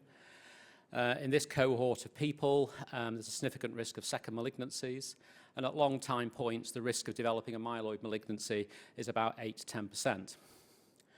Over time, over prolonged periods, the early mortality is largely due to CLL relapse, but when you get out beyond 5 years or so, most of the mortality is due to non-CLL related events. So therapy's moved on. I did a bit of homework with a bit of assistance, and this is what I believe is available to yourselves for treating CLL in the front line. So for people with high-risk disease, you can give ibrutinib monotherapy. And then for all patients, you can give acalabrutinib, which is a BTK inhibitor. You can give chlorambucil obinutuzumab, though I would suggest this is a historic treatment. You can give venetoclax, obinutuzumab, zanubrutinib, and I+V. And this is a similar schema from the US around selection of treatment. So this is slightly more busy and complex, and the bottom line is it's stratified according to genetic risk. So on the left, if you've got mutated immunoglobulin heavy chain genes and no TP53 mutation, that's a good risk. And then going across, if you've got unmutated IGHV genes or you've got a presence of a TP53 mutation, then you've got poor risk. However, what you'll note is if you look at the various treatment selections, the treatment choices are almost identical for each approach, which begs the question of why bother producing an overly complex flow diagram. But it also speaks to a greater current truth in that, in my opinion, there isn't really any evidence to support treatment selection based on predefined genetic parameters at this point in time. The FLAIR trial that I'll come to is looking at a randomization in high-risk TP53 patients comparing continuous versus time-limited therapy, but that's not yet reported. So in terms of the continuous therapy, the currently licensed agents are ibrutinib, acalabrutinib, and zanubrutinib. And acalabrutinib is also licensed in combination with obinutuzumab, but in the UK that's not reimbursed, so we can't do that. And down the line, there's other BTK inhibitors that will almost certainly be investigated in front line, such as pirtobrutinib and other BTK inhibitors, and BTK degraders. These PROTAC drugs are probably also coming. So perhaps unsurprisingly, there are no high-quality head-to-head studies in the front line comparing ibrutinib, acalabrutinib, and zanubrutinib. The study that, or one of the studies that was ibrutinib was registered off compared it to chlorambucil. Same with acalabrutinib, the chlorambucil was the control arm, and in the zanubrutinib study it was bendamustine. However, it's possible to reconstruct the data from these trials and do indirect analyses. And this has been done by multiple authors. And the gist of it is there isn't much difference in the frontline setting between progression-free survival and overall survival according to your choice of BTK inhibitor. So your choice should therefore be driven a bit more around patient preference and also toxicity profiles.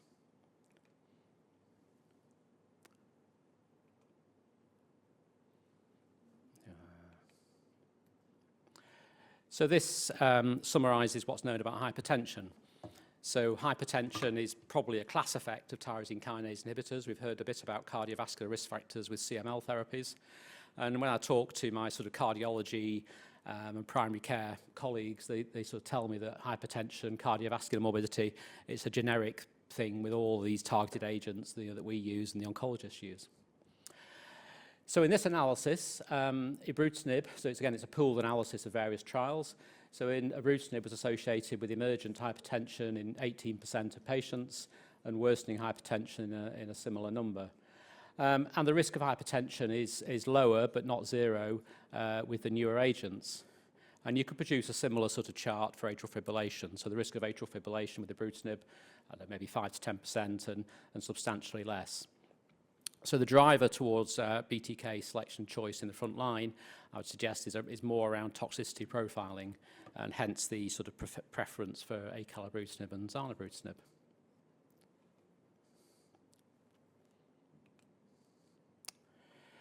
So, and again, I think we've seen some real-world data today comparing it with CML, or yesterday comparing CML outcomes with the general population, and this has been done also in CLL.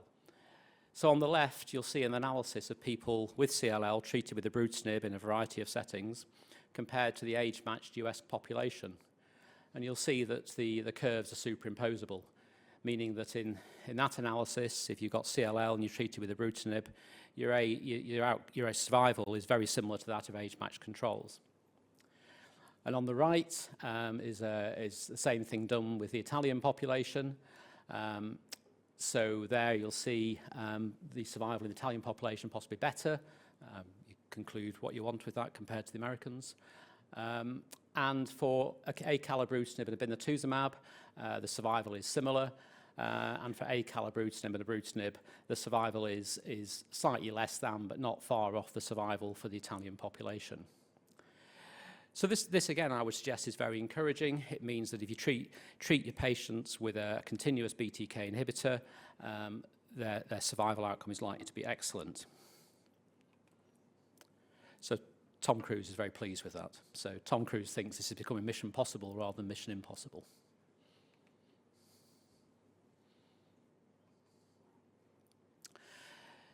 So, but the problem with acalabrutinib or zanubrutinib or ibrutinib monotherapy is that you have to continue it to progression. And for a young person, you know, that could be 10 years or more. So someone's looking at a long period of time on a continuous therapy for which they may well experience a morbidity.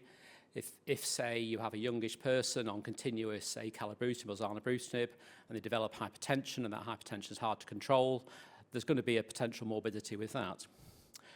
So there are alternative approaches. There are fixed duration combinations that are used in the front line, and these would include venetoclax in combination with obinutuzumab, ibrutinib and venetoclax, acalabrutinib and venetoclax, acalabrutinib, venetoclax, obinutuzumab. The latter two are licensed but not approved and reimbursed in the UK. And again, probably coming, there'll be every combination you could conceivably think of, but probably nearish is zanubrutinib, venetoclax, zanubrutinib with sonrotoclax, which is Beijing. It's not Beijing, is it? What they call themselves? B1 or something. Anyway, so sonrotoclax is Beijing's BCL2 inhibitor, and then pirtobrutinib combinations are probably coming as well. So this is a slide from the German RCT where they looked at various venetoclax combinations.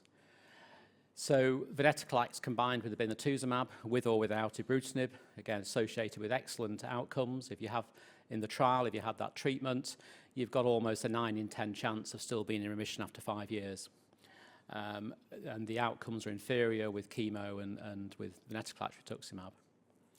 And in terms of if you sort of identify good and less good genetic subtypes by looking at the immunoglobulin heavy chains, you see similar outcomes. So the benefit of venetoclax obinutuzumab is most marked in the poorer risk group, and the outcomes in the good risk group look fantastic. So defined duration venetoclax obinutuzumab, which is given just over a year. The people have the therapy. They've got to obviously attend weekly for the tumor lysis monitoring, which for some people could be a barrier, as you know. So someone who is frail or lives in a remote geographic area, that might be hard.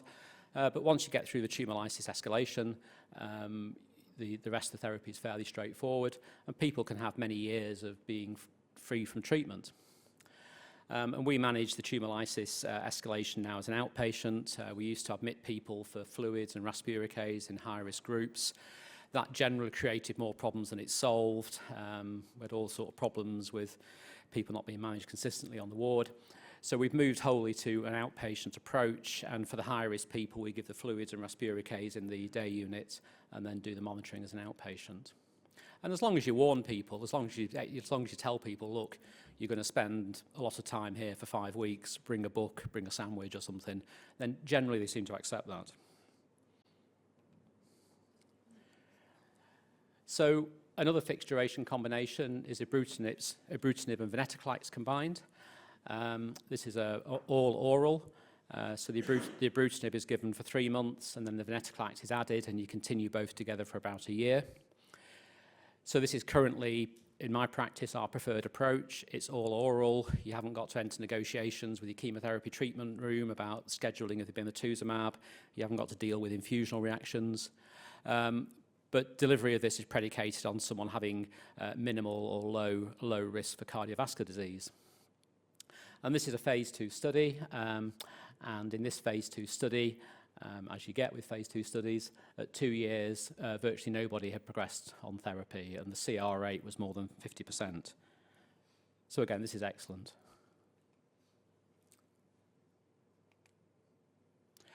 And then with this study, if you extend out the duration of follow-up to about 5 years, you can see at 5 years, you've probably got a more than 60% chance of not having to move on to a second line of treatment.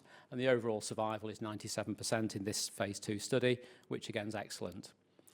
And I would suggest that some people here who have fixed duration ibrutinib venetoclax, I would suggest a minority of them will never move on to second line therapy for one reason or another. Either they've functionally cured or one of another health problem causes them to have trouble. So a minority of these people have no further trouble. And that was certainly the lesson we've learned from FCR as well. Some people do very, very well with fixed duration therapy.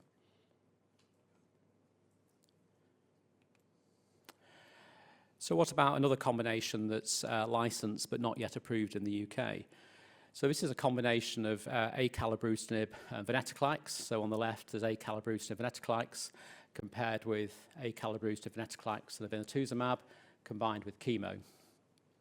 And again, the progression-free survival at, I can't remember what this time point is now, at 3 years. So at 3 years, 3/4 of people haven't progressed to needing further therapy. MRD rates are very high with the addition of obinutuzumab, and it's a tolerable therapy with minimal atrial fibrillation and hypertension. So this looks great. So again, that begs the question of how does this compare to ibrutinib and venetoclax? You would intuitively assume that acalabrutinib is a newer drug, less toxicity, therefore it must be better. However, I'm not certain that's the case. So again, this is one of those sort of reconstructed analyses where you take patient data from different studies and match them by sort of magic statistical tools. And this shows that on the left with ibrutinib venetoclax, your sort of median sort of progression-free survival is around, is that right, PFS? Is around, the 3-year PFS is slightly better than AV. So there's a statistically significant improvement in progression-free survival in an indirect analysis with ibrutinib venetoclax compared to acalabrutinib venetoclax. And this has been shown in more than one post hoc analysis. So this isn't a head-to-head analysis. This is a post hoc analysis. And the supposition is, which is not evidence-based or proven, is there's something about ibrutinib being a more non-selective kinase inhibitor compared to acalabrutinib that poses an advantage when you combine it with a BCL2 inhibitor.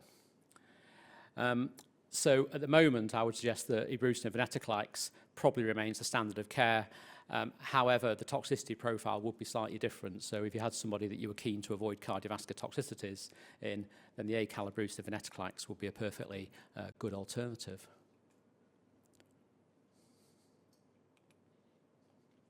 And then this is a further analysis on the same theme, and it shows that the superiority of ibrutinib venetoclax in an indirect analysis is sort of maintained in poor risk groups. And if you look at the better risk mutated group, then the benefit is less clear.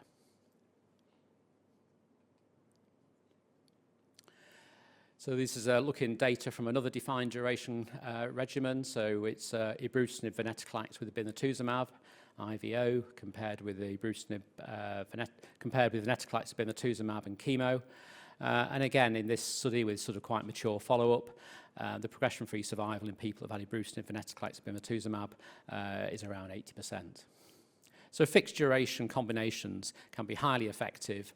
You don't necessarily have to have continuous treatment to maintain our survival and outcomes. So I'm going to move on to a study that's been published by the UK CLL group, led by Professor Hillman and Dr. Munir in Leeds. And this is using MRD really to guide treatment selection in CLL. And the FLAIR study was sort of been going for nearly 10 years. It's now closed to recruitment, and it first opened in 2014. And the initial comparison was between fludarabine cyclophosphamide and rituximab and ibrutinib rituximab. The trial was later amended to drop the rituximab and continue with ibrutinib monotherapy and ibrutinib venetoclax. And it's a big study. It's the largest frontline RCT in CLL by some margin. There's about 1,500 people have entered the study altogether.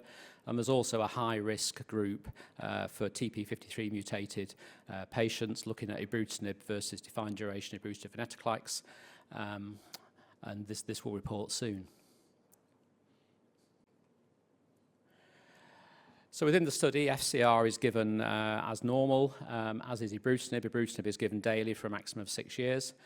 The ibrutinib venetoclax is given in a different way to what you'll be familiar with. So in the trial, it's given for a minimum of 2 years, and then there's a blood and marrow minimal residual disease assessment approach. And if you're persistently MRD negative, then the ibrutinib venetoclax is discontinued. And the idea is that you push people to an MRD negative remission, give them a bit more treatment, and then stop. And then within the trial, most people stop the IV within 2 to 4 years.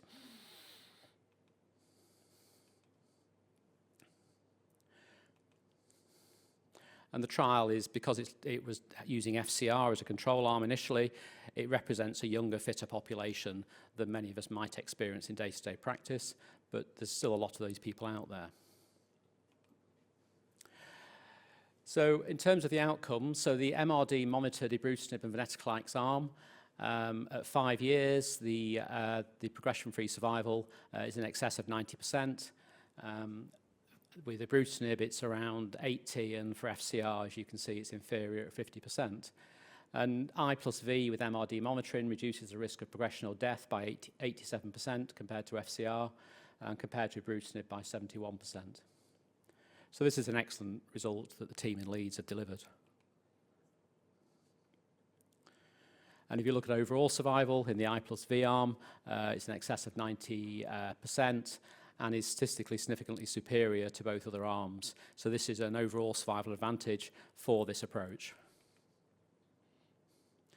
And if you start to look at good subgroups in the top and less good genetic subgroups in the bottom, the benefit of I plus V is seen in all these groups with regards to progression-free survival, and overall survival is maintained and is excellent at long follow-up periods. And this is a similar sort of plot looking at genetic high-risk groups. So those who are ATM deleted have stunning outcomes with I plus V, much superior to ibrutinib and FCR. So within this trial, TP53 and 17p abnormalities are excluded, and those patients went into a separate high-risk study. So in conclusion, the sort of UK and Leeds CLL team believe that MRD monitored I plus V represents a possible new standard of care. The problem with that is that obviously I plus V is approved for 15 months and not to be delivered in this manner. So the UK CLL group and the patient support charities are advocating to the National Health Service for an alteration in the approval for I plus V to be given in this way, and that's difficult. Another question that the team in Leeds and the UK are trying to answer really goes back to BTK monotherapy. You know, we start people on it and we tell people I tell people you're going to be on this until your disease progresses or you have side effects, which in most people have neither problem. So, but do you need to carry on with it indefinitely? So there's some observational data to say that if you've been on ibrutinib for several years and you discontinue it, that your remission's maintained. And there's data from CML, which is obviously a different disease, showing the same thing, that you can have treatment holidays. So the static trial is looking to recruit 800 people. Half of them will be randomised to continue their ibrutinib or acalabrutinib in line with standard of care, and the other half of therapy will be interrupted if they're in remission and then restarted. And this is recruiting. They're looking for 800 people. They've got 200, and so recruitment is sort of being encouraged.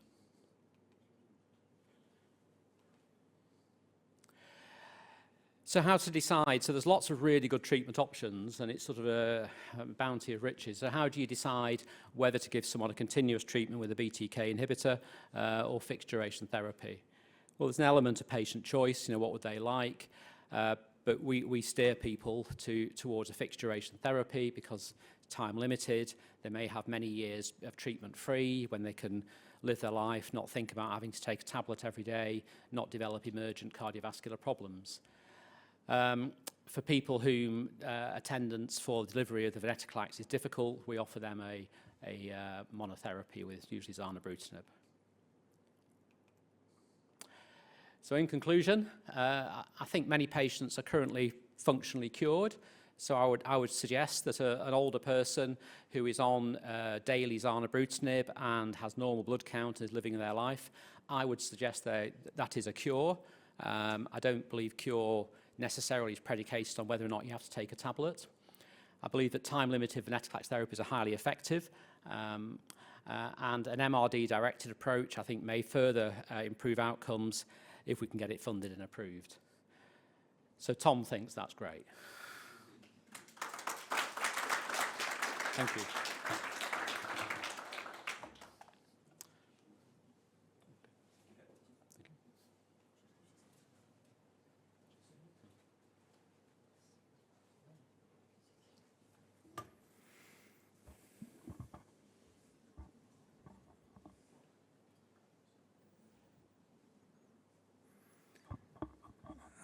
Ladies and gentlemen, Empire Strikes Back is the second episode of Star Wars, and I've chosen this theme on purpose as it may reflect the certain clinical scenarios I'm going to talk about. And for all those who have seen the episode 1, it ends, it doesn't work, it ends with the rebel victory and the destruction of the Death Star. And as we have heard from the beautiful first lecture, it may resemble current situation in CLL, at least for some patients.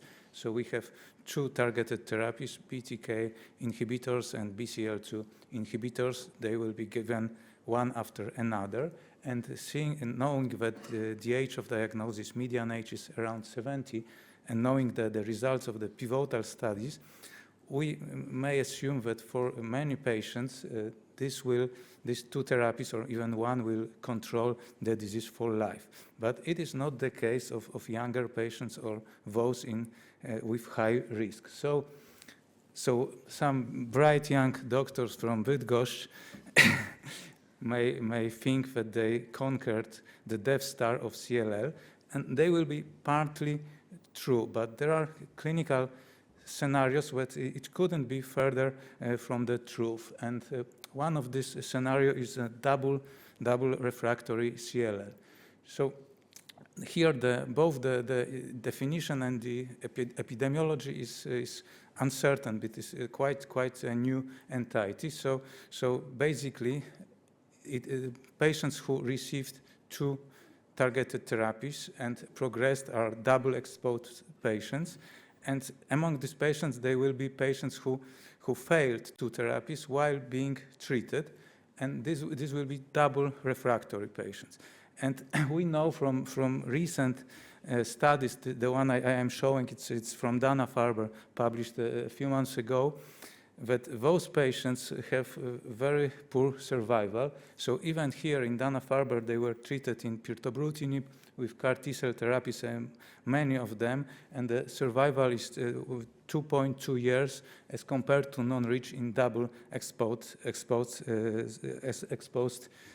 patients. And the second scenario is much well known for us, so this Richter transformation, and I'm going to refer only to this classical one, so the transformation to diffuse B-cell, large B-cell lymphoma, and the clonally related one. So here the numbers didn't change, so even with novel therapies, 3 to 4% of patients will transform during the course of disease, and this transformation can occur at any stage, even before treatment of CLL. And we should remember that new data show that this minor clone that leads to transformation is present even at the beginning of the disease. And what is still true, unfortunately, the survival here is around 1 year. So this is where the second episode of Star Wars begins, and this is not that optimistic as the first one. So I will start with the treatment of double refractory CLL. And we should clarify somehow the definition. So the pure definition is if the patients progressed while on therapy. It is obvious in case of BTK inhibitors because the treatment, as we heard, is rather continuous, or at least for many patients. It is less clear with venetoclax fixed duration-based regimens. So the larger definition includes also patients who relapsed early. So it is after a year in case of first-line treatment, and so 2 years in case of first-line treatment, and a year after treatment of relapse with venetoclax-based regimens. And what we can offer to such patients. So here there is no, the standards of care are being formed now. So we can think about novel agents. And so what we can do, there are 2 approved, at least in US, 2 therapies. One is covalent, non-covalent BTK inhibitor, pirtobrutinib. This is approved also by EMA. And in Europe, it is approved after only 1 line of therapy, including covalent BTK inhibitor. And the process of reimbursement is starting now in Poland. So we may expect that after some time we will be able to get it. And now we can apply in the salvage mechanism, you know, RDTL. So the second therapy is CAR T-cell therapy, Liso-cel. It's only for now approved in the US. And what is next is BTK degraders. There are advanced clinical trials with those agents, and of course also bispecifics targeting CD20. So this is basically what we maybe in the future will be using. And now we have 2 therapies which are approved, and the first one is pirtobrutinib. So here I'm trying to show you only the results in double exposed patients because the data for double refractory are very limited. Most trials just the investigators did not know whether patients were double refractory or just double exposed. So with the first phase 1/2 study with pirtobrutinib included included the patients who were double exposed, and here most of them responded. So 80% of patients responded, but the median time of response, median progression survival is around 16 months. So it's not a very long time, and sometimes we need to think of some consolidation strategies, even allogeneic transplantation in a proportion of such patients. We have also randomized data. This trial investigated the same setting of patients who were treated before with covalent BTK inhibitor, mostly ibrutinib, and they were randomized to pirtobrutinib or investigator choice, and this was between bendamustine plus rituximab or idelalisib plus rituximab. And basically, the results are very similar. So there was a cohort who was also treated with venetoclax. So we have 50% of such patients, and in the whole study,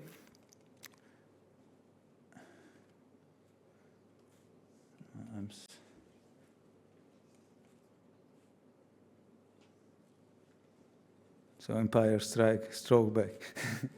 Okay, and in the whole study, the median PFS is 14 months, and the overall survival a little bit longer. So this is what we can in Poland apply, but it is done very rarely. I think there are 7 patients now who were treated with pirtobrutinib in this salvage mechanism of reimbursement.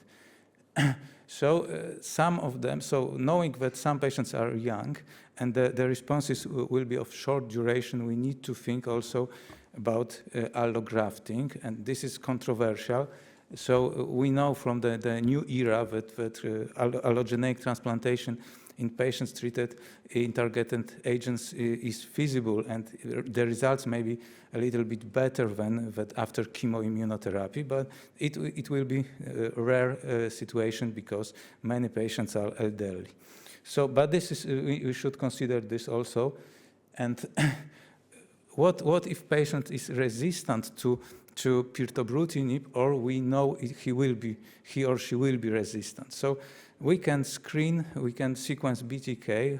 We've done it well on few occasions, and there are resistance mutations also causing cross-resistance to pirtobrutinib.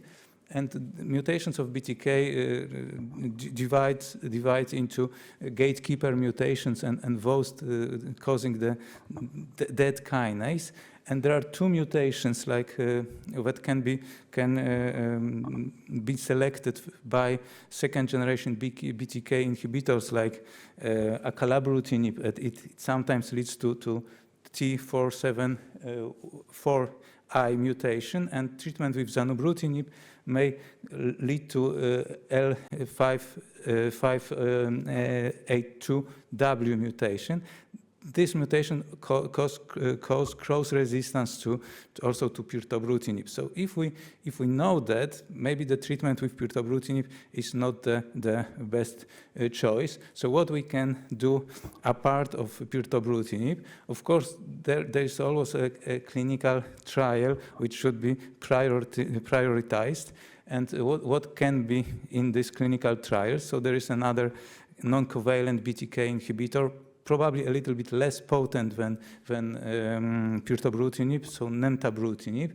There are BTK degraders, very active classes of drugs, and there are dual inhibitors and bispecific antibodies. These are in trials, and we should think about such treatments for our patients. What about the chemoimmunotherapy and other agents? We can try, but the results, as shown in this randomized study with pirtobrutinib, will be worse than with pirtobrutinib and other agents. So the best choice is a clinical trial. Also CAR-T therapy, which is unavailable, but also with CAR-T, the results are not very impressive. So I just show because there will be another talk on immunotherapy in CLL. So just to show you that in the Transcend CLL 004 trial, there was a cohort of patients treated with both classes of drug, and more or less 40% of patients responded, and some responses were quite durable.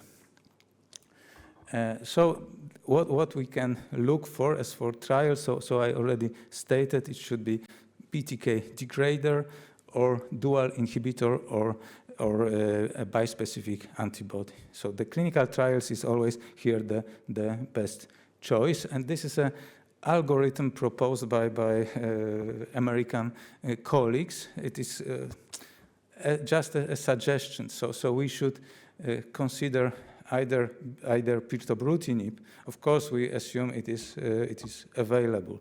It is not available in most countries, but we can think about pirtobrutinib if there are no cross-resistant mutations to pirtobrutinib or CAR T-cell therapy.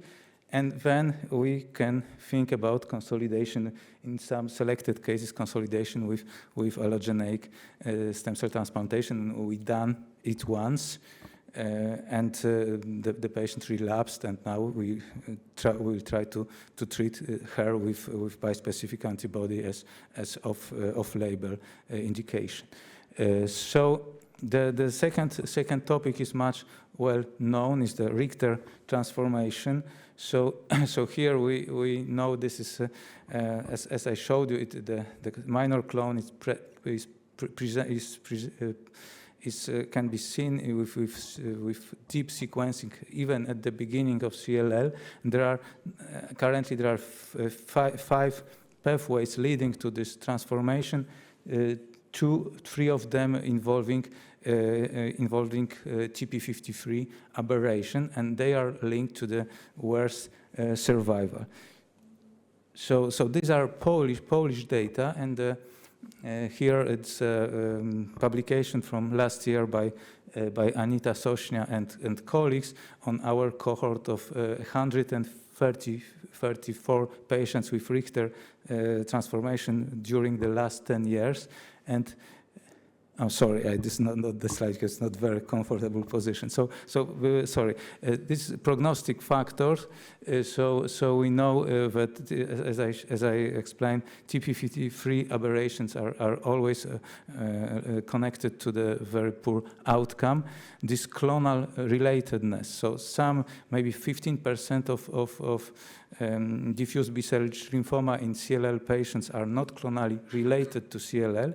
And this can be considered as de novo WBCLL, diffuse large B-cell lymphoma, and the treatment and the outcome is similar to de novo diffuse large B-cell lymphoma. 85% are clonally related. We rarely sequence the immunoglobulin heavy chain genes to confirm this, but we should, because the difference in prognosis is immense.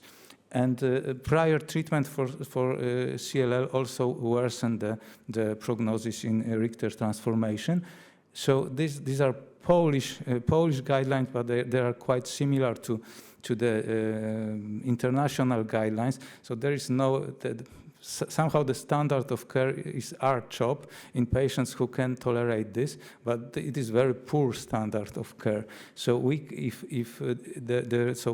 R-CHOP or R-CHOP-like regimens. And in younger patients, fit patients, it should be consolidated with allogeneic transplantations. There are data on adding venetoclax to R-CHOP. It is a little bit more effective, but also more toxic. And patients who do not qualify for R-CHOP should be treated with BTK inhibitors of label. It is probably the best choice now. So I skip. Okay, so the data I discussed already. So Polish data, and here the median overall survival in this quite large cohort is 17 months. So it is typical, and this is even worse than acute leukemia in elderly. So data. So what we can do, we can try to R-CHOP and to allograft patients. We can the remainder of patients we should treat with probably with BTK inhibitors off label, and novel data for novel therapies are with the same agents I discussed for the double refractory CLL. So responses with pirtobrutinib. So many patients respond, but the median duration of response is 4 months. And what is next and what is more promising will be the combinations of novel agents. And just show you a few slides with trials that have where we obtained the quite impressive or just better results. So the combinations with BTK inhibitors plus anti-PD-1 or anti-PD-L1 antibodies looks promising. Here it's zanubrutinib with tislelizumab and Molto trials triple drug combination with venetoclax, obinutuzumab, and atezolizumab. So these are not randomized trials, but here the results are probably a little bit better. And there is a way to randomize trial. This year there is a publication on ERIC group guidelines on how to organize the randomized trials in Richter syndrome, and this is the trial which is now designed. So we have R-CHOP as a standard, and it will be combined with pirtobrutinib and epcoritamab. So maybe we will have better treatment for Richter syndrome. How many times should I press? Oh, okay. So I spoiled that. so the conclusions are that these are unmet clinical needs in the CLL, that participation in the clinical trials is what should be prioritized. And sometimes we should think, especially in the case of Richter transplantation of consolidation with allogeneic transplantation. And these are so difficult that we need some extraterrestrial superpower to help us. Thank you. So we started with optimistic version with Tom Cruise, then we moved to Lord Richter, and now we maybe think about tailoring treatment, and I introduce Krzysztof Janopoulos from Lublin. Please give us a lecture.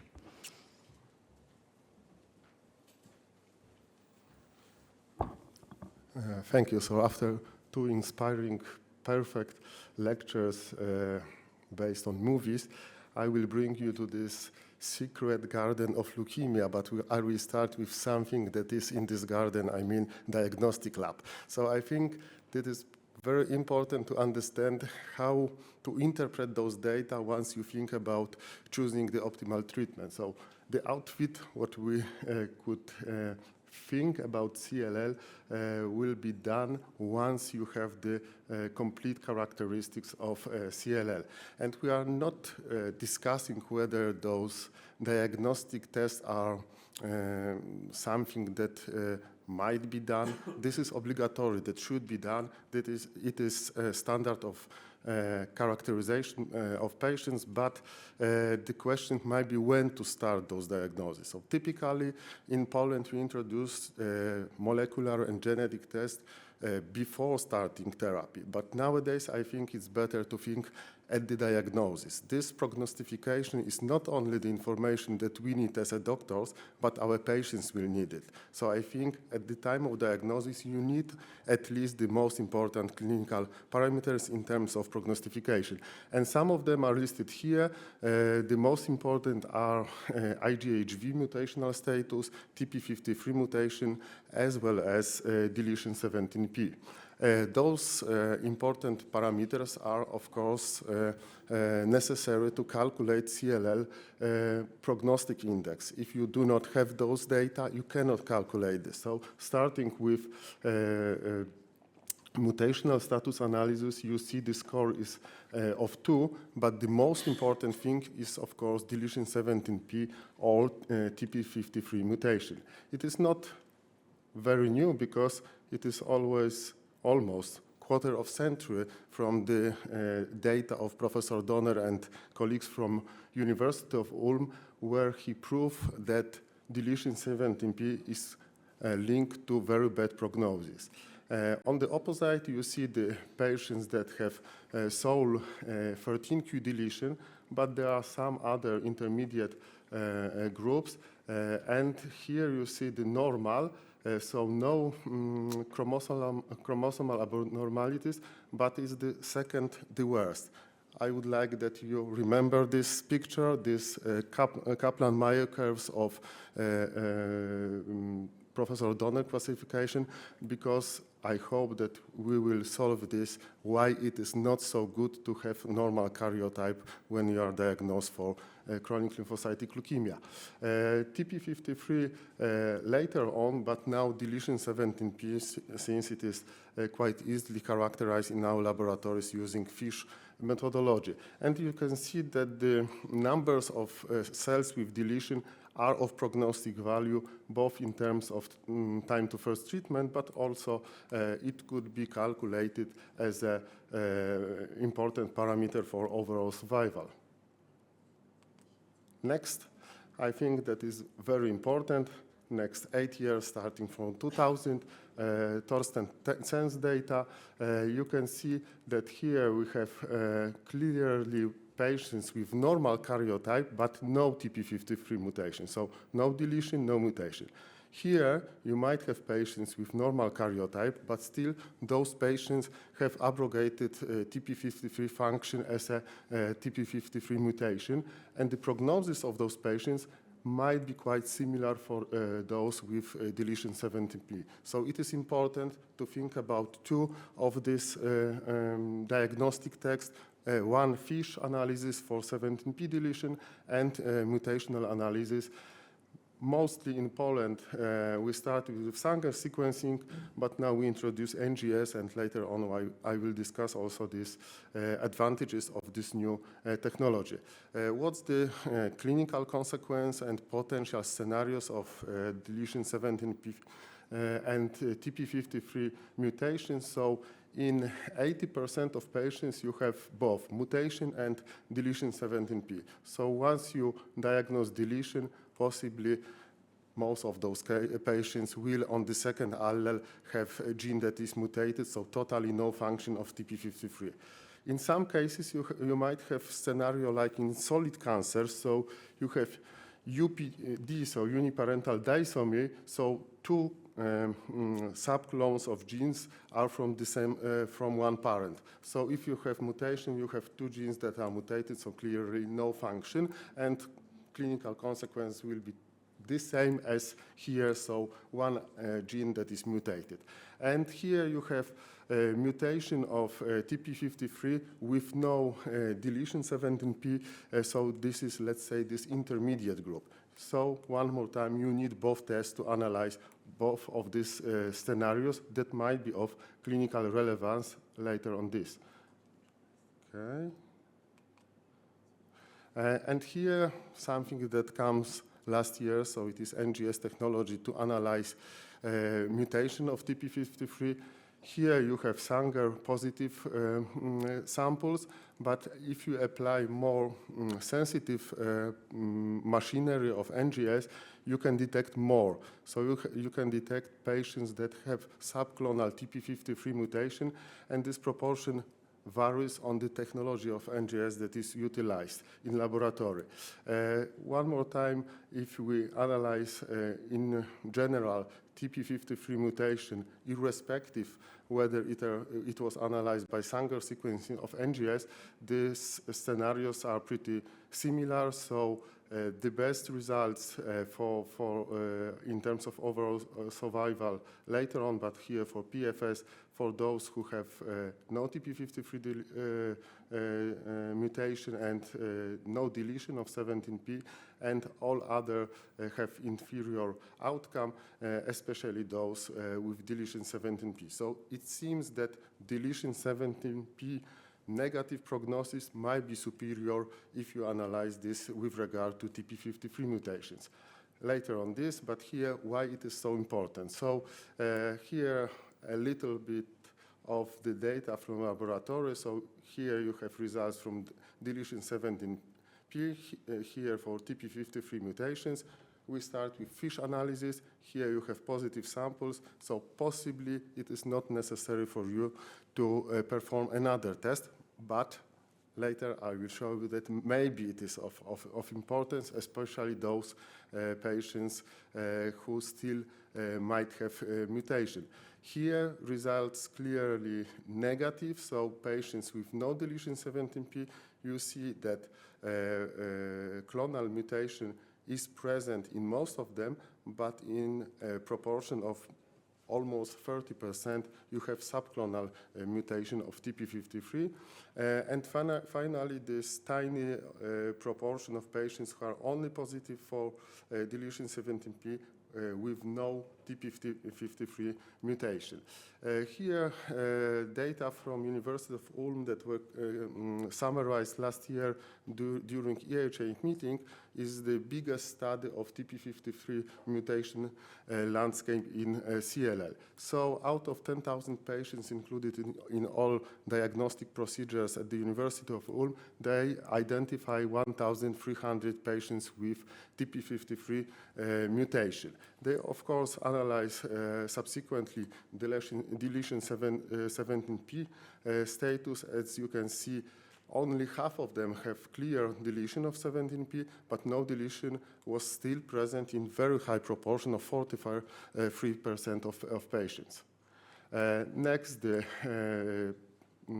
characteristic of this mutation. Most of these mutations were missense mutations, 70% of them. And here, I think the most important data. So what's the clinical relevance of those data? So first, TP53 wild type compared to major TP53 mutation, so clonal TP53 mutation and subclonal as a minor TP53.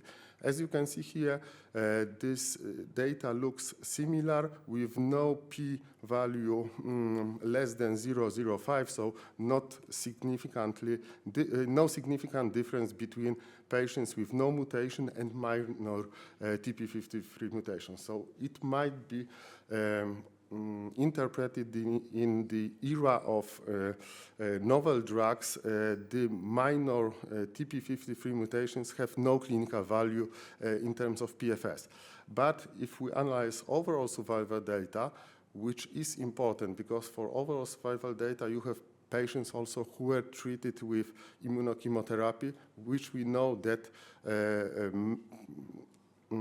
is responsible for clonal selection of clones with minor clones. After first line of therapy with FCR could be the major clones for the next therapy. So here for the first line PFS data and overall survival data, which combine all the PFS data for the relapsing patient. And here you see that overall survival data could confirm that the minor or subclonal TP53 mutations have the same prognostic value as major TP53, so clonal deletion.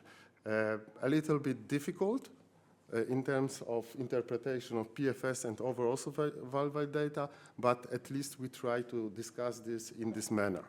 The next level is to analyze this landscape of TP53 mutation in context of deletion 17p. And here PFS data, as you can see, the bottom lines for the deletion 17p irrespective of TP53 mutation, and in between those two groups you see TP53 mutation, no deletion, and finally patients with no mutation and no deletion. And for overall survival data, a little bit different. All this data for the patients with no deletions were statistically significant, while for those with deletion, there was no difference. And here data with calculated hazard ratio for overall survival, and one more time, the best scenario is TP53 deletion, wild type with no deletion of 17p, and here you can see that TP53 mutation with no deletion has equal prognosis as though with deletion 17p and TP53 wild type. And finally, why I said it might be of some clinical significance if you analyze both parameters, because in overall survival data, you can see the worst prognosis for patients both with deletion 17p and TP53 mutation. So 10 minutes talk, and you know that you need to perform FISH analysis together with TP53 mutation analysis. I think it is quite important, especially if you analyze the multivariant analysis for PFS and OS data, overall survival data, and you can see that the most important parameters in terms of negative prognosis is deletion 17p, TP53 mutation hazard ratio a little bit higher, and for overall survival hazard of more than 3 only for deletion 17p, while for TP53 mutation it is more than 1.5, which is similar, for example, with mutational status of IGVH. So it is, I think, now pretty important that you know what is the worst prognostic factor and which might have, let's say, intermediate but still negative prognosis. And data more than 25 years old, the British group from Hamblin group analyzed mutational status of IGVH, and they postulated that it is a new prognostic factor in the era of CLL. We know much more. Here you see the first big results from the European study, from ERIC study. Here more than 40,000 IGVH sequences analyzed in terms of utilization of genes both in mutated and unmutated patients. What they saw that it is not totally random as you think from the immunological point of view, and we could identify sub-clones or subsets of CLL. And in this large cohort of CLL patients, major subsets and satellite subset reaches up to 40% of all CLL patients. Now we are updating those data, so now ERIC database is more than 60,000 patients. At the end of this year, we plan publication with 100,000 cases, and it is important that now the Polish contribution is much higher. Now we have 4,000 patients from Poland. The data of Polish cohort will be analyzed or will be presented during upcoming our national meeting, so next month. Next, okay. Why it is so important? Because here you see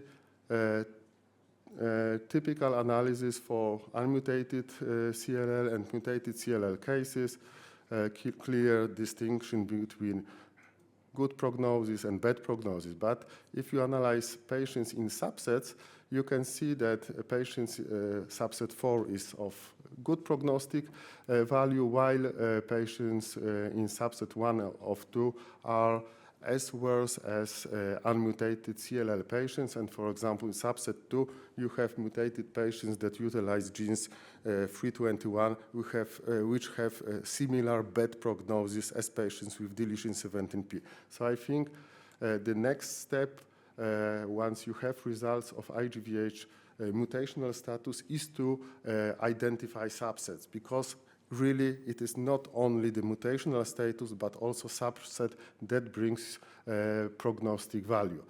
This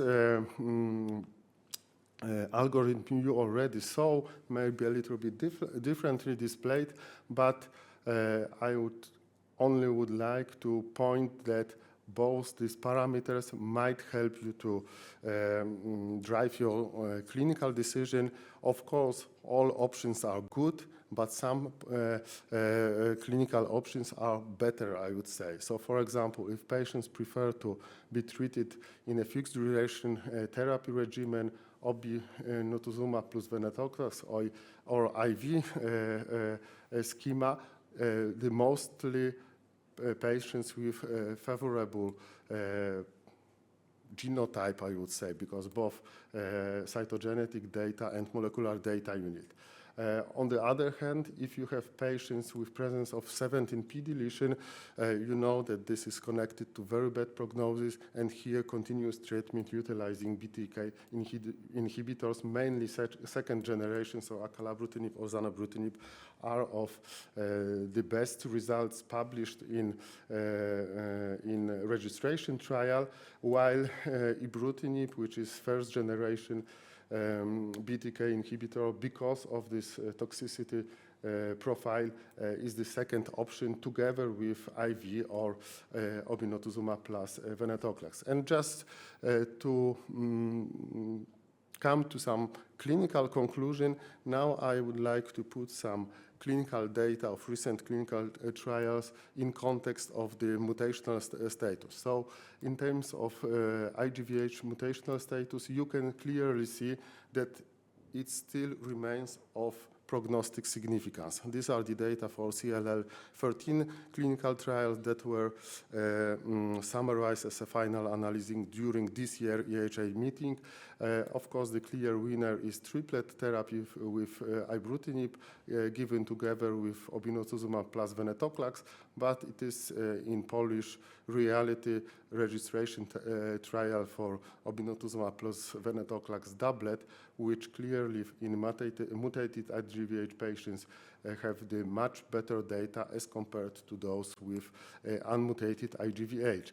The next data from GLOST trial, IV therapy for mutated and unmutated, and you also can see that unmutated IGVH genes are connected with worse prognosis as compared to those who are mutated. Of course, they are clearly much better than immunochemotherapy, which we do not longer use in CLL patients. These were two examples of fixed duration treatment, and here data for continuous therapy, and here a little bit different results. As you can see, these Kaplan-Meier curves are similar or not significantly differ between groups with unmutational IGVH gene utilization as compared to mutational status. So here you can say that both groups profit from the continuous treatment the same. These are the data for deletion 17p, where for the new combination of triplet, acalabrutinib plus obinutuzumab, you see the difference when it is reflected to acalabrutinib monotherapy, but in acalabrutinib monotherapy, you see no difference whether patients were with deletion 17p or no. So one more time, for Polish situation where only continuous treatment with acalabrutinib is reimbursed, you see that this is the very good choice for patients with deletion 17p. And finally, some data from zanubrutinib. I won't tell you any details on the SEQUOIA arm A and B, because here we have no patients with deletion 17p, but what is of importance that zanubrutinib, as the only BTK inhibitor, show superior outcome in patients with mutation of IGVH. So it is something different as you compared to other clinical trials with BTK inhibitors. Of course, what might produce this difference is the comparative arm, which is bendamustine plus rituximab, which is the new bad boy. So typically we analyze this against chlorambucil. Now we analyze the new first-line therapies against bendamustine and rituximab, and no one from this audience will use bendamustine plus rituximab as a first-line therapy or the best choice. Okay, so that's the one thing. But the second is we also have analysis of arm D, where patients with deletion 17p were included, but they were included to treatment with zanubrutinib plus venetoclax, so something new. And the data are perfect. Overall response rate 100% in these patients with bad prognosis. UMRD rate 59%, so also encouraging data, supporting that there might be something better than just utilization of monotherapy, but you need to combine this really with a modern drug, not with monoclonal antibody. Here, PFS data not reached with median follow-up of 31 months. So to sum up this presentation, I hope now you know that both TP53 mutations and deletion 17p are the most important negative parameters for CLL patients, and both should be assessed preferentially at the diagnosis. The next analysis that should be done is IGVH mutational status. Also, if you see that most of Polish laboratories have already participated in certification by ERIC, you could see that results are with interpretation, and if laboratory is able to identify subset, this subset should be stated in report. So it is important. And finally, You know that the recent trials confirm that novel agents like ibrutinib, acalabrutinib, zanubrutinib, venetoclax improve PFS across genetic subgroups. There are differences for high-risk patients. I will tend to use continuous treatment with second-generation BTK inhibitors. For those other with better prognosis, fixed duration therapy is a very convenient choice. With that, I would like to thank you.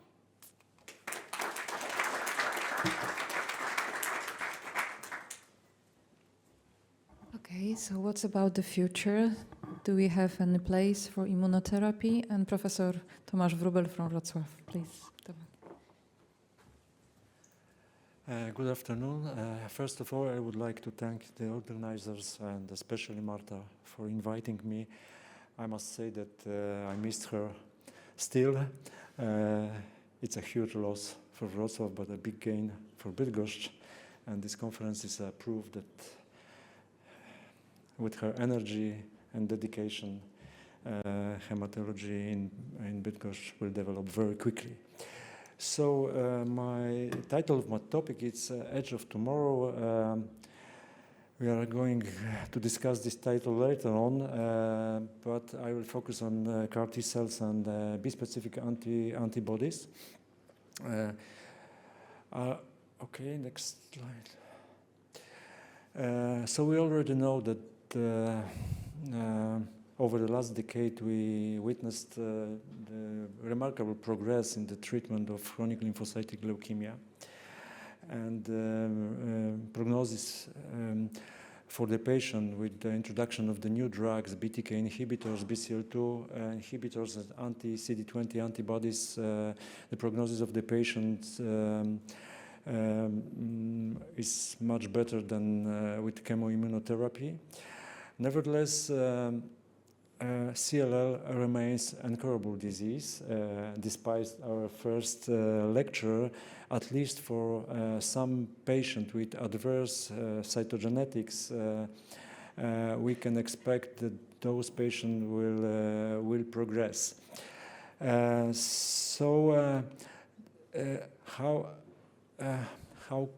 What can we do with those population of the patient? This is a small study already mentioned by Professor Jamroziak, but I would like to show you that these are the patients with many lines of therapies, and most of them has negative cytogenetic factors. And this is a population of patients we have to deal with, because the patient with favorable CLL, they probably will be cured with one or maybe two lines of therapy. But the younger patient with unfavorable disease, for example, with unmutated IGVHD or with TP53 aberration, they will relapse and will need many lines of therapy. We are used to CAR T-cell therapy as a tool for the treatment of relapsed lymphoma. But CLL was one of the first indication in which CAR T therapy was tested. And these are two examples. This is first publication of the case of the patient with CLL treated successfully with CAR T cell therapy. As we know, this is a history of from 2011.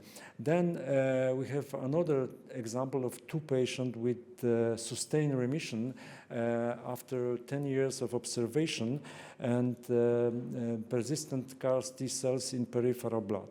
But those was the patient treated with chemoimmunotherapy, not the patient treated with modern therapy, and this was just anecdotal case reports.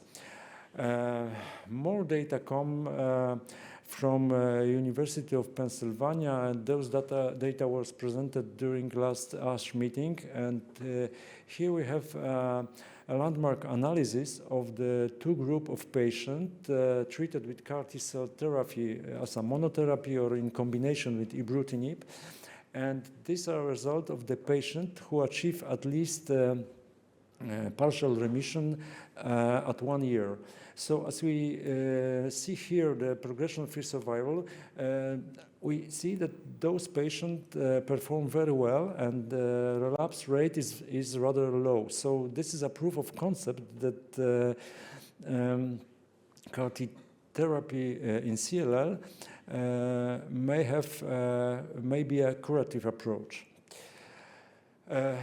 Today, up to date, the biggest data and the biggest study in this population of patients come from Transcend CLL 004 trial.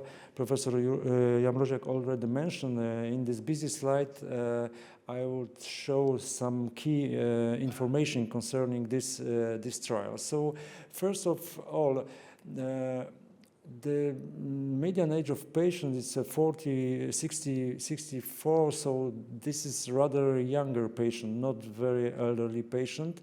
Most of them with high-risk cytogenetics, and this is heavily pretreated patient with median previous line of 5, BTK refractory, and most of them also BCL2 refractory. And if we look at the response rate, CR is 18% and overall response rate is 43%. What is important that progression-free survival and overall survival is highly related with the response rate. So the patient who achieved at least partial remission, they perform much better than the rest of the population, and the best of course, is for the patient with CR. This is the same we observe in lymphoma with CAR-T therapy. Let's have next slide. Okay. So updated result with longer follow-up of this trial was also presented at the last ASH meeting. And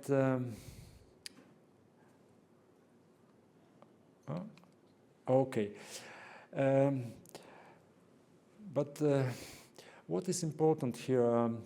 Of course, the results are similar, but the authors analyzed two subsets of patients. So the first group are the patient with BTK progression and venetoclax failure, and those results we already know, about 20% of CR and 44% overall response rate. But what is interesting is a group of patients with BTK exposure but venetoclax naive.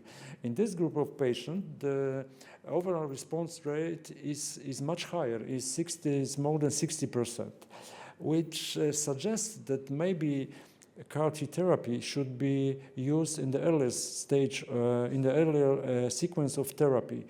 We should not wait and use all the options. Of course, this is only the idea, but maybe it is a direction. So this update analysis showed that the response are rather stable, and the patient in CR still remains in complete remission.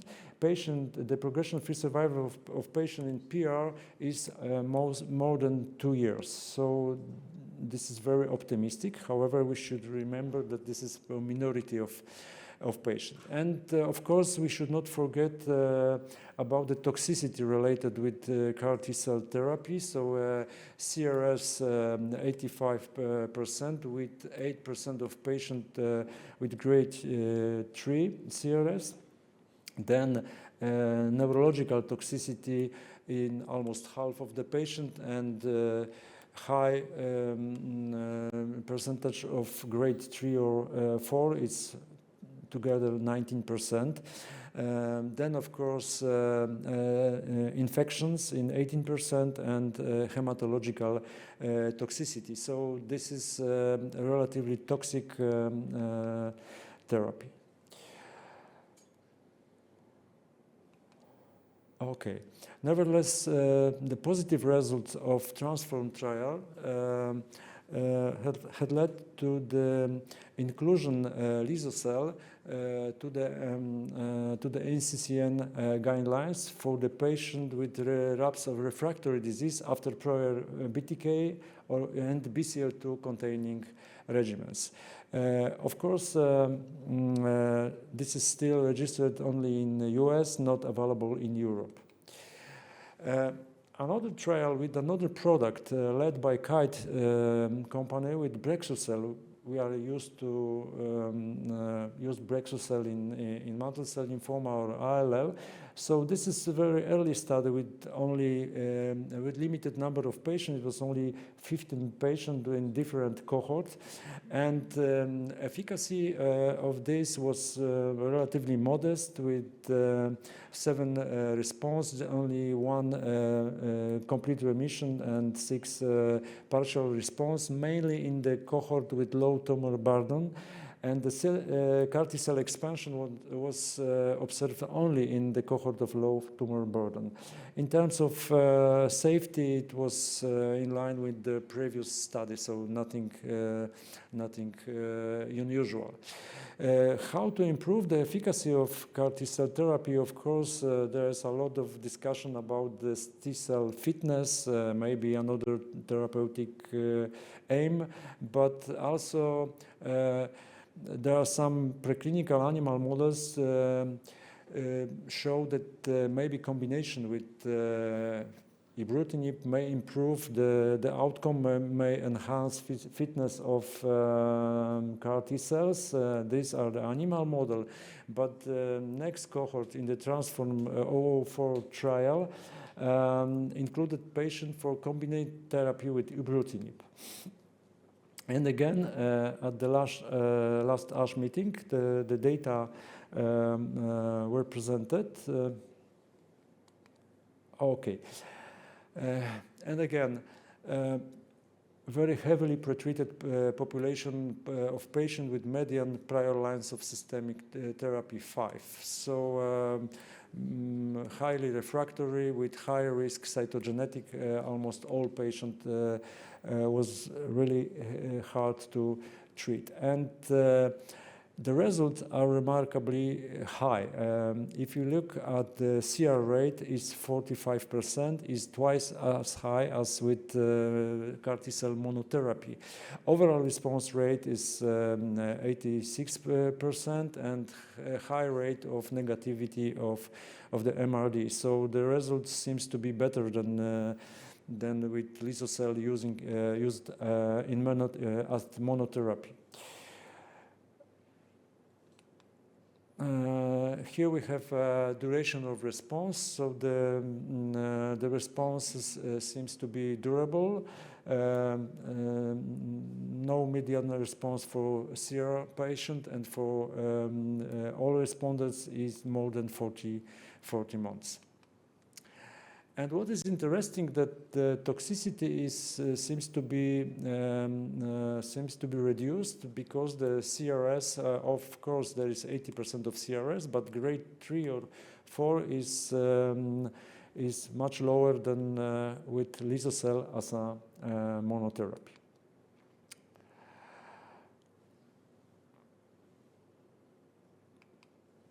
Okay, so. CAR T therapy is, of course, very interesting, but this is limited to the United States, and even if it is available in Europe, CAR T therapy is still limited to the specialized centers for the fit patients, and all this technology need many resources, and it's difficult to use in everyday practice. That brings me to the bispecific antibodies, which is widely available for the patient with lymphomas, and we all know very good mosunetuzumab and glofitamab and epcoritamab, which are used in the diffuse large B-cell lymphoma and follicular lymphoma. So I would like to present some data with bispecific for the patient and CLL, and first is the EPCOR CLL-1 study. which included the patient after 2 or more lines of systemic therapies, and the patient were treated with epcoritamab. There was 2 cohort of patients, an expansion cohort with 23 patients and cycle 1 optimization cohort with 70 patients. The difference between those cohorts was additional dose, step-up dose of 3 milligram in the optimization cohort. Again, those population of patients is heavily pretreated with 4 number of prior lines of therapy, with many of them with adverse cytogenetics features. But what is important, that's the median age of patient is 72 years, so this is older patient than in CAR T-cell therapy, and I think that it more reflects our everyday practice, because CLL is still a disease of the elderly patients. So this seems to me much more practical from therapeutic point of view. And here we have the response rate. Complete response rate is almost 40%, and overall response rate is more than 60%. So it's very similar to those achieved with diffuse large B-cell lymphoma with epcoritamab. It's almost the same. And what is encouraging is the fact that this response was observed also in the subgroup of patients with negative cytogenetics or the double exposed patients. So it's very promising data. But of course there is a toxicity. And if we look at the CRS, it's very high, almost 100% of patients, and 70% of patients has a CRS grade 3. There was some infections, and of course we are familiar with infection risk in patient with CLL, hematological toxicity, and ICANS. But that's why the authors developed optimization cohort, and so this is the data from the expansion cohort, and this is our data from optimization cohort. So additional dose of 3 milligram of epcoritamab substantially reduced the risk of CRS, and there's no ICANS in those groups. So we can manage the toxicity of bispecific antibody even in CLL patient population. Progression-free survival, median progression-free survival is 12.8 months.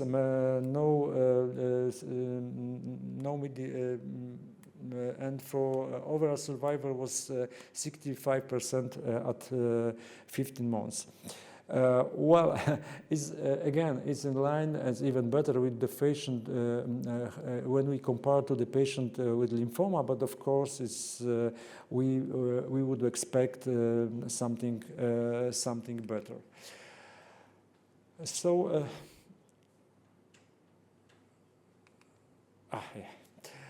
so how to improve the efficacy of bispecific antibody? There is a theoretical rationale that cytoreduction, the combination therapy with BTK or BCL2 and reducing of the tumor burden would enhance the efficacy of bispecific antibodies. And the next cohort of patients and the next cohort of patients with EPCOR-CLL1 study will be treated with epcoritamab plus venetoclax. We do not have the result yet, but it is very interesting idea. And this approach is developed also by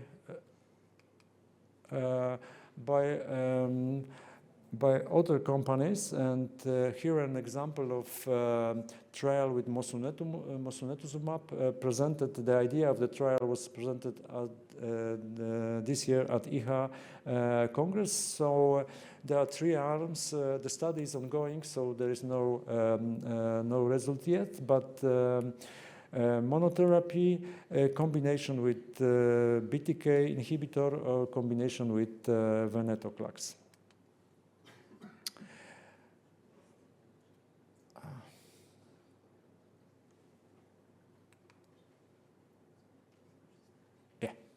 Okay, so to conclude, despite the efficacy of the novel drugs in CLL, the patient continue to have disease progression, and we definitely need a novel approach, and CAR T cells therapy, and especially bispecifics, seems to be very promising. Of course, the future trial will explore and will give us answer if this combination really improve the answer. And that brings me back to the title of my presentation. Okay, so the title was The Edge of the Future, which is a film with, of course, Tom Cruise. Yeah, Tom Cruise. So, so I think that with the improvement of immunotherapy in CLL, if Marta invite me in the future, I will ask her for the new title, because I believe that this therapy deserves the better title. So, but of course with Tom Cruise. So thank you very much for your attention.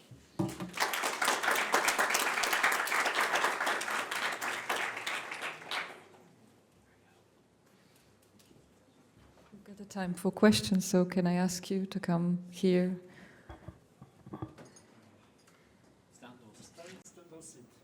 Whatever you prefer. Have more time for questions. Maybe we start with some questions from the audience. Do we have any? If no, I have a question concerning the first lecture. So he was a little bit, I think, disappointed by AV results from the Amplify study. But do you think that we can really compare AV versus IV? Because IV, you have a lot of modalities in terms of clinical trial composition. I mean, the FLAIR trial, which is great in terms of results, it is not for me real fixed duration therapy, because I don't know what is the proportion of patients that in fact have treatment for 6 years instead of 2 years. Do you know those data? I do. So within the MRD-directed IV arm of FLAIR, I think about 2/3 of patients discontinued treatment before the 6-year mark. So the majority attained that. And if you didn't become MRD negative within the first 4 years, you didn't achieve that point. So as I said, obviously the team in the UK and Leeds believe that MRD-directed IV is a standard of care if we could access it and deliver it, which is the big if. And getting people to agree a new indication might be challenging. So it may well be that we would have to wait for those drugs to come off patent before we could combine them and use them in a publicly funded healthcare situation. You're right about the AV data being disappointing. That's been widely verbalized. There are the inherent problems of comparing the results of one trial to another in a non-randomized setting, and certainly you could reasonably assume the toxicity profile of acalabrutinib will be superior to ibrutinib. In the UK, with the Leeds team, we tried to get a trial funded in relapse, comparing standard of care therapies, so comparing ibrutinib to acalabrutinib to VR. And the problem is that our pharmaceutical partners are not particularly interested in such a study. They have little to gain from it. And the funding bodies in the UK viewed it as a study of incremental benefit. And with so many exciting treatments coming through, you could do a well-conducted study of various effective standard of care approaches, and then 5 years down the line, when the PROTAC drugs are approved, it's all, again, historic. So I agree with everything you say, yes. And maybe one more question. Do you think that you can really use MRD guided therapy in clinical practice? I discussed this with Tal, but he is located in Leeds, and of course for him it is obvious, but for other centers, is it really feasible? So MRD, like a lot of things, there's believers and non-believers. So the Leeds team are very strong believers in MRD. There is a point of view that MRD is just another surrogate for inherent genetic badness So if you have unmutated 17p TP53 mutated disease, you are less likely to become MRD negative because that the MRD is just a marker of the inherent chemosensitivity of the disease. You can use it in clinical practice. I do not, because there isn't the data to actually support, say, restarting. I think we heard about ALL, and so there isn't any data, as you know, about, if you're MRD positive, give something different. So in practice, I use the treatments in line with the SPC. But certainly in a younger, fitter population, if we can get to the point of using combinations with MRD monitoring, we might be able to increase the proportion of people who are functionally cured. Krzysztof, may I ask you, for double refractory patient, you presented the mature data of pirtobrutinib, but would you comment of the other option? You mentioned the BTK degraders. Do you think that, of course, there are only early data, but do you think that this is a future for double refractory, or this is a class of drug which will have the place in the earlier stage of the treatment?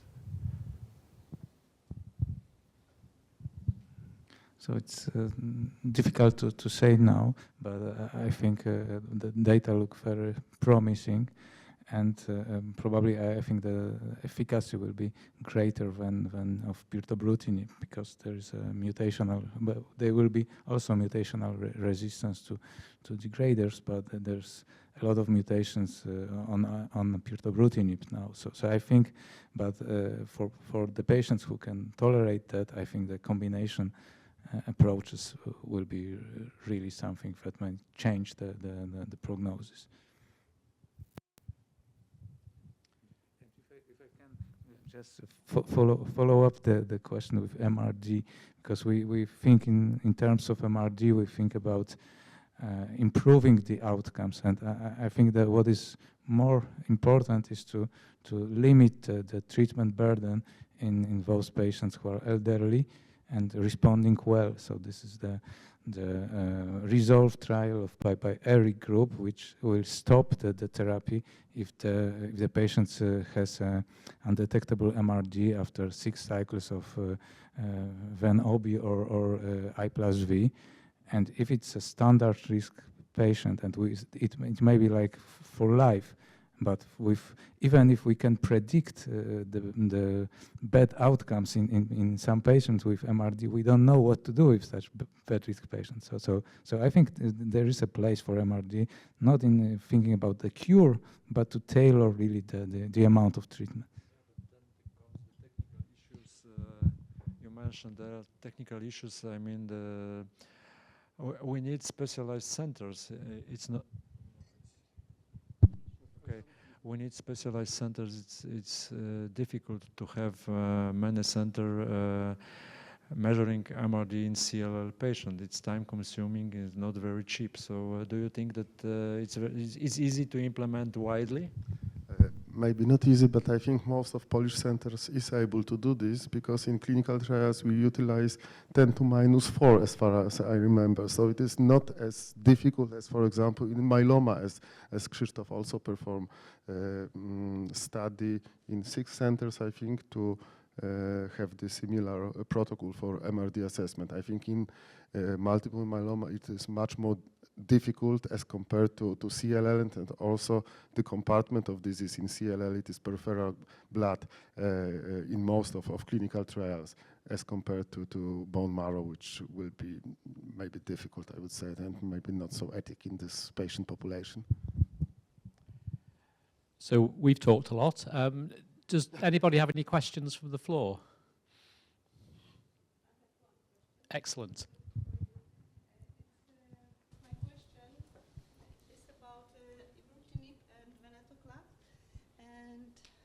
What do you think about long-term toxicity of this, especially ibrutinib, not cardiological toxicity, but skin cancer? We can find in literature the data that the risk is very high. So absolutely. So the risk, this has been widely investigated and published. The risk of second primary malignancies in CLL is significantly elevated, particularly skin cancers, as you state. That's partly driven by the underlying immunodeficiency in CLL and also historic therapies with chemoimmunotherapy. It's not clear to me that the novel agents are associated with a heightened risk of toxicity, though if you're giving combinations with CD20 antibodies that further worsen immunosuppression, it's a reasonable assumption that might exacerbate second primary malignancy. So I think to answer your question, certainly toxicity of your therapy is a major concern. We think carefully about ibrutinib and venetoclax in somebody that's maybe got hypertension, had a previous myocardial infarction. But the risk of second primary malignancies is not a major driver in our decision making. That we advise people about, smoking and sun exposure. Sun exposure is not a major problem in Hull, but smoking is. So, thank you. Do we have any other questions from the floor? Okay. Well, thank you very much.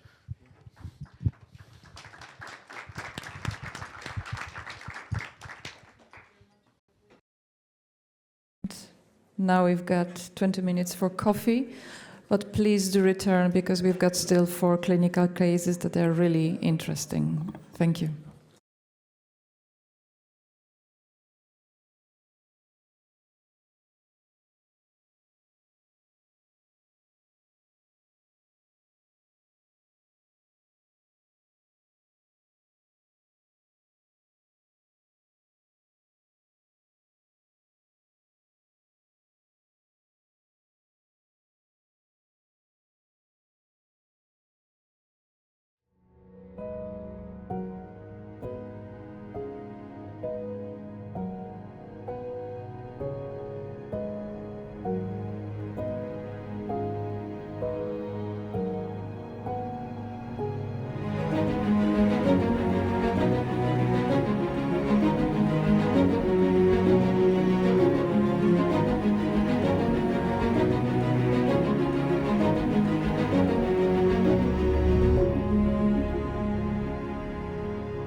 Szanowny lekarzu, zwracam się do lekarzy SOR, chirurgów, internistów, także intensywistów.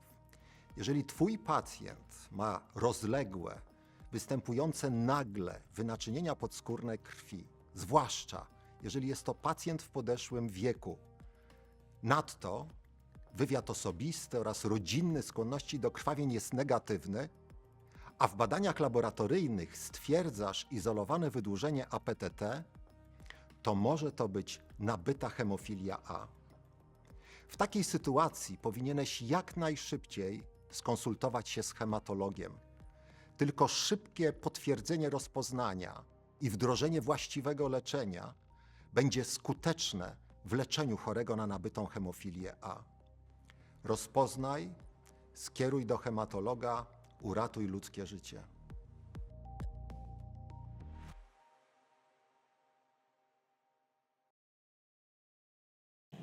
I think that we may start. Thank you to stay till the end, because we've got really interesting 4 cases. And the first speaker would be Natalia Baran. She's originally from Oleśnica, but she traveled all over the world.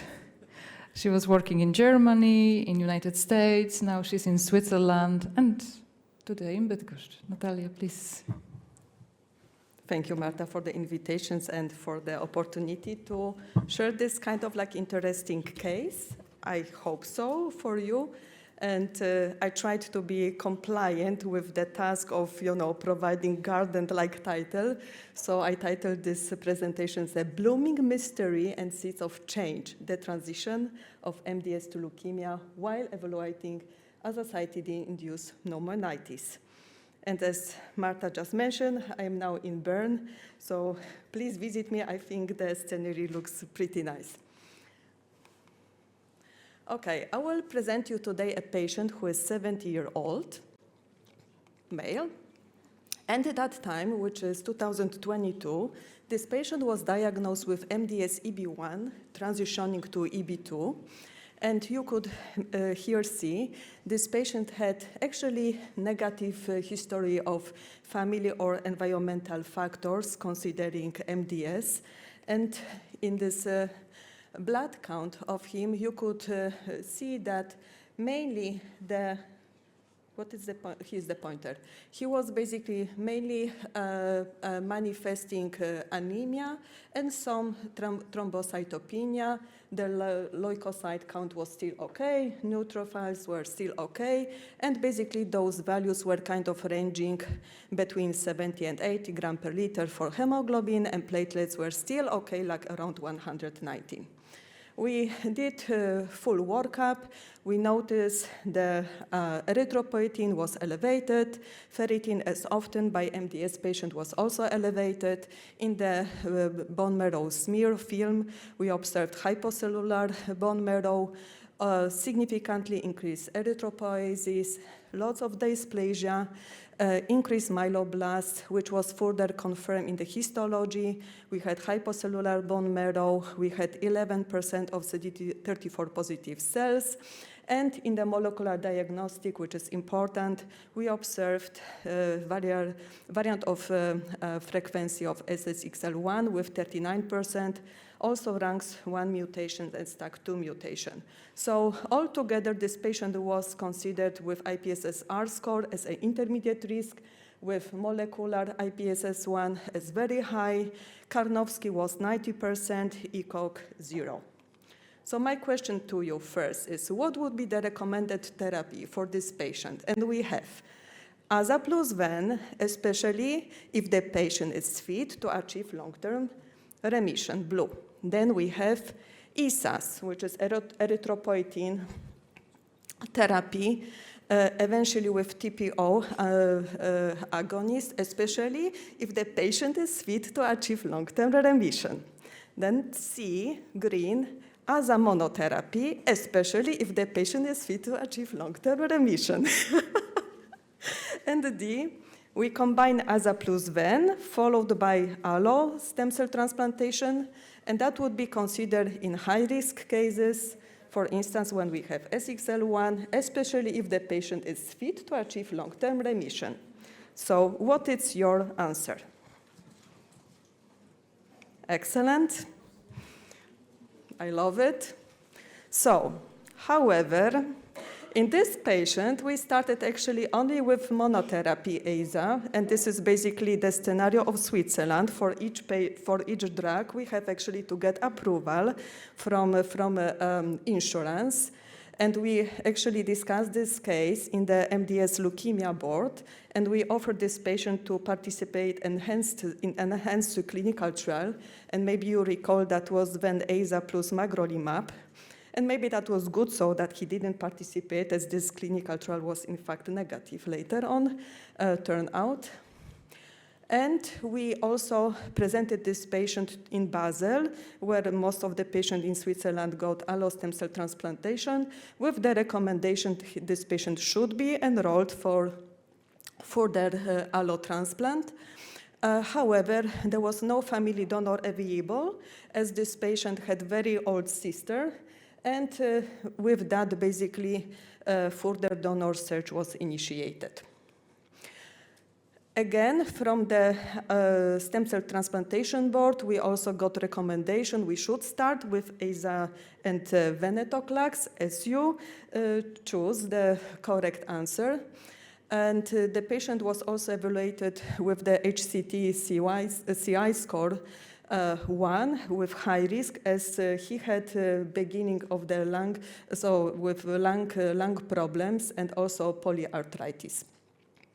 He had pretty still decent TTA function and still decent lung function, but again, we started to discuss those beginning problems with the patient. So at the end, patient decided that he don't want to proceed to the allo stem cell transplant, and he didn't want actually to see any venetoclax. So we had basically only one option to treat him with azacitidine monotherapy.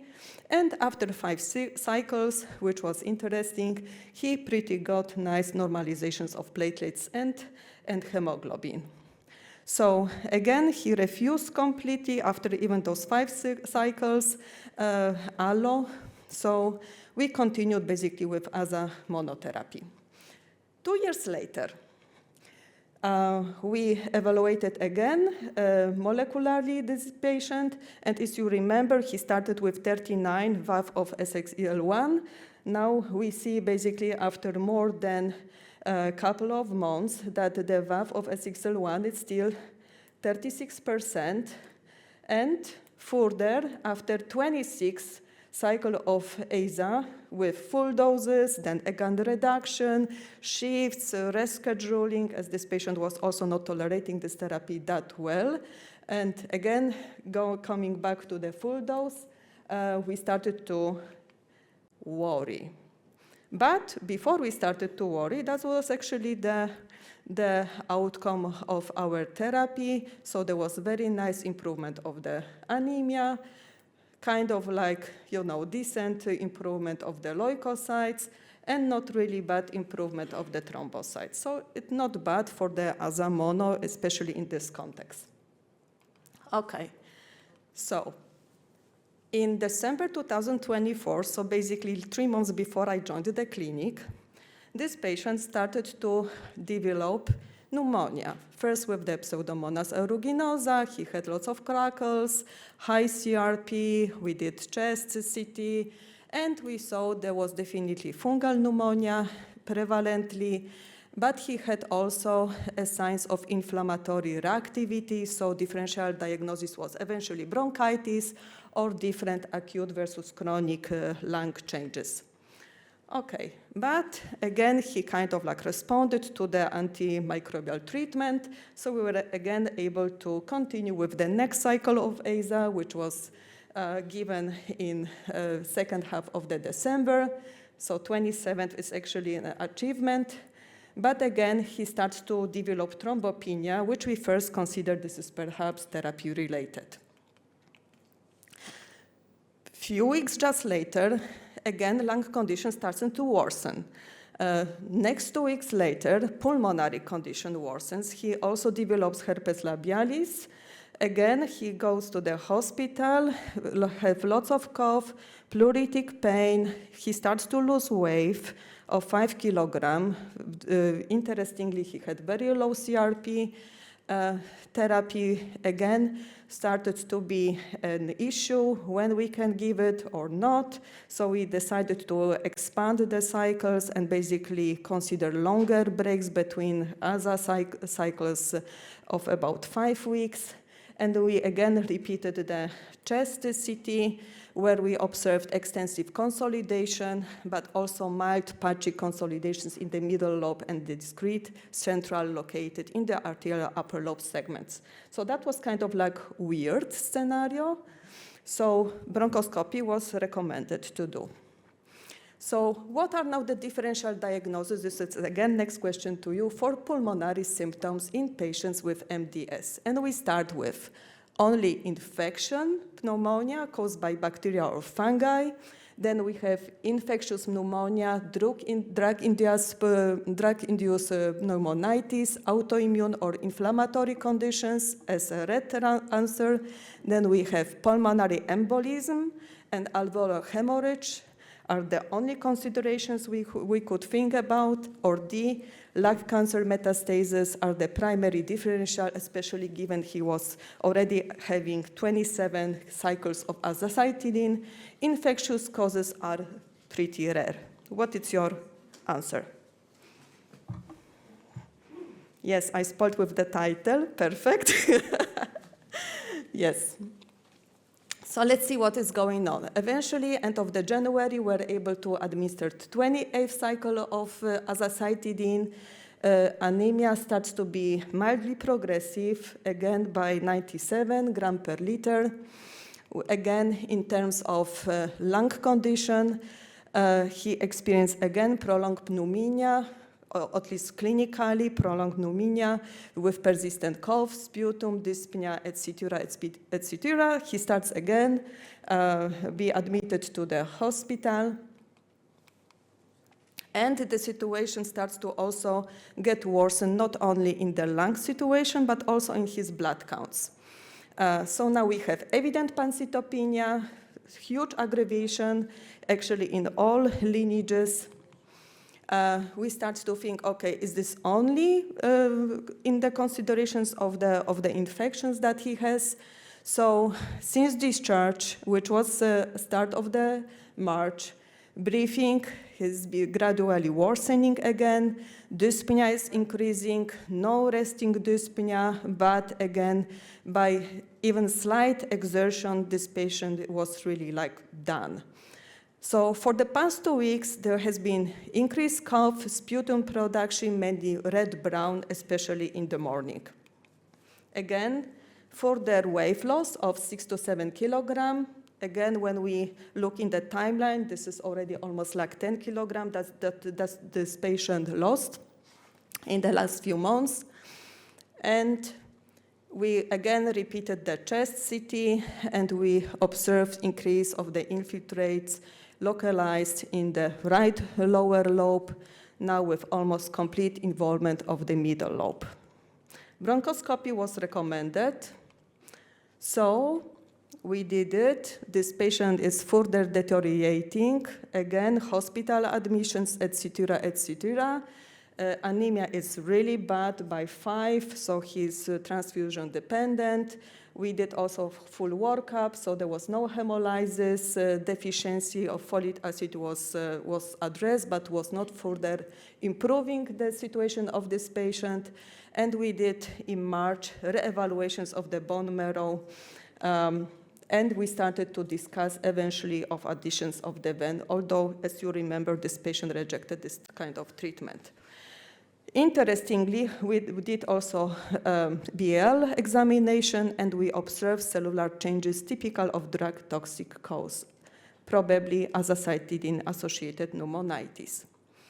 So we performed actually consultations with our clinical pharmacology, and this is actually what pharmacologists were able to retrieved from all publicly available data. And this is something that actually I want to discuss with you, because it looks like that azacitidine-associated pulmonary toxicities are so rare that almost never reported. And again, globally, there are only known 20 cases, which is kind of like interesting. More actually in azacitidine-treated patients than in the decitabine-treated patients. However, there is also like selection bias, as mainly patients receive azacitidine, not the decitabine. The association with pneumonitis is actually more, again, related with AZA than DAC. Structurally, if we observe actually differences between AZA and decitabine, actually those drugs are so similar, but again, because of the different groups here, especially this hydroxy group, there might be also some different toxicities those drugs might actually induce. So 2 cases were reported regarding therapy with decitabine post-pulmonary toxic reactions to azacitidine. One was DAC was given without further pulmonary complications, and another was without reported outcome. So given basically like this plenty of the data that we had available, and given this deteriorating situation of this patient, we decided to switch to decitabine with lots of precautions, and we thought this is actually justifiable, especially that he started, with this also deteriorating bone marrow situation, perhaps develop AML, but we were not completely sure what is really going on.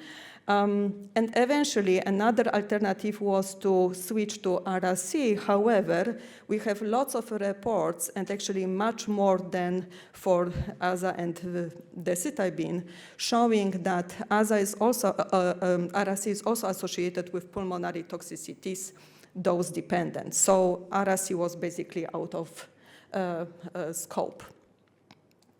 To confirm what was going on in the bone marrow, we could observe actually a huge dysplastic changes both in the blood smear that was beautifully hypercellular and strongly dysplastic bone marrow. And as you can appreciate here, he also experienced very nice clonal evolution of his MDS with addition of CSF3R mutations, IDH1 mutations, ZBP1 mutation.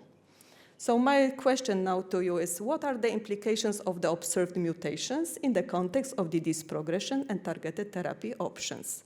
A, the mutations indicate a purely reactive process with no impact on treatment options. Then we have these mutations are associated with a better prognosis and suggest no need for aggressive treatment. Green, the mutations suggest resistance to all forms of chemotherapy and immunotherapy is the only option. Or D, these mutations, especially IDH1 and CSF3R, may guide targeted therapies such as IDH inhibitors or specific kinase inhibitors and are associated with disease progression, while SXCL1 is associated with higher risk of transformations into leukemia.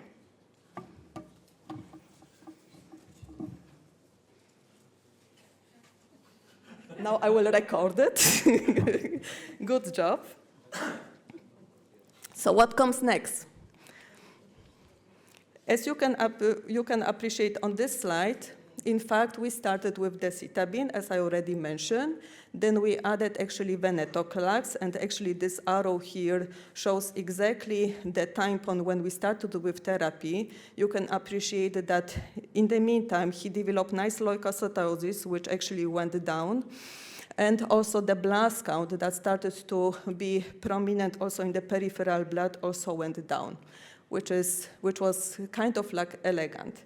But again, on the molecular level was even like more interesting, as when we observed that this patient started 2022 with 39% of SXL1 VAF, and then basically was even strongly progradient with the VAF percentage upon addition of this dual therapy, up to July this year, basically this VAF of SXL1 started to reduce, which was positive. Another interesting thing was that actually this clonal evolution was very nicely monitored, both with the CSF3R actually addition in the March and basically complete clearance by July. And also the new clones like SCTB1 were kind of stable, but also showing tendency to reduce. So take-home message for you is pulmonary toxicity are very rare, both for azacitidine and decitabine. The risk of cross-reactivity between AZA and DAC concerning pneumonitis is very unclear. In individual case reports, DAC was administered after AZA-associated pulmonary toxicity, so that would be something to consider. Cytarabine is also associated with pulmonary toxicity, so it's out of our consideration. There is no formal contraindications for the use of DAC, but an increased risk of cross-reactivity has to be assumed. Careful benefit-risk assessment of the different options is recommended. And if there is an urgent indication and no more reasonable, safer alternatives are available, therapy with decitabine under appropriate precautions might be justifiable.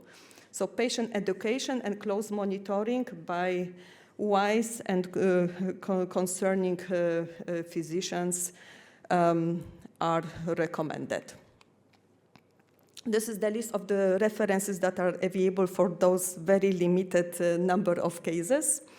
And I wanted to mention, I'm also interested in preclinical work, so I'm very open for collaborations in terms of evaluations of the immunometabolic changes, secondary MDS, post-lymphoma, myeloma, and actually I'm inviting you to collaborate to build together a single-cell atlas of fibrotic MDS and secondary AML.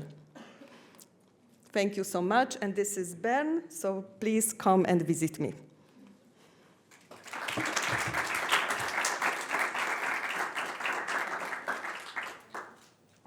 Thank you, Natalia. Do we have any questions to Natalia? Okay.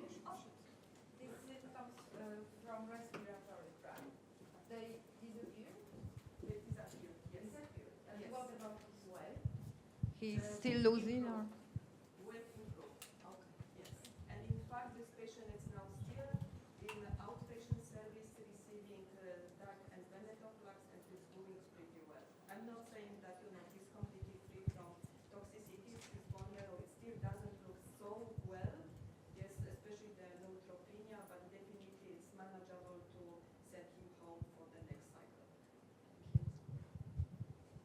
Any other questions?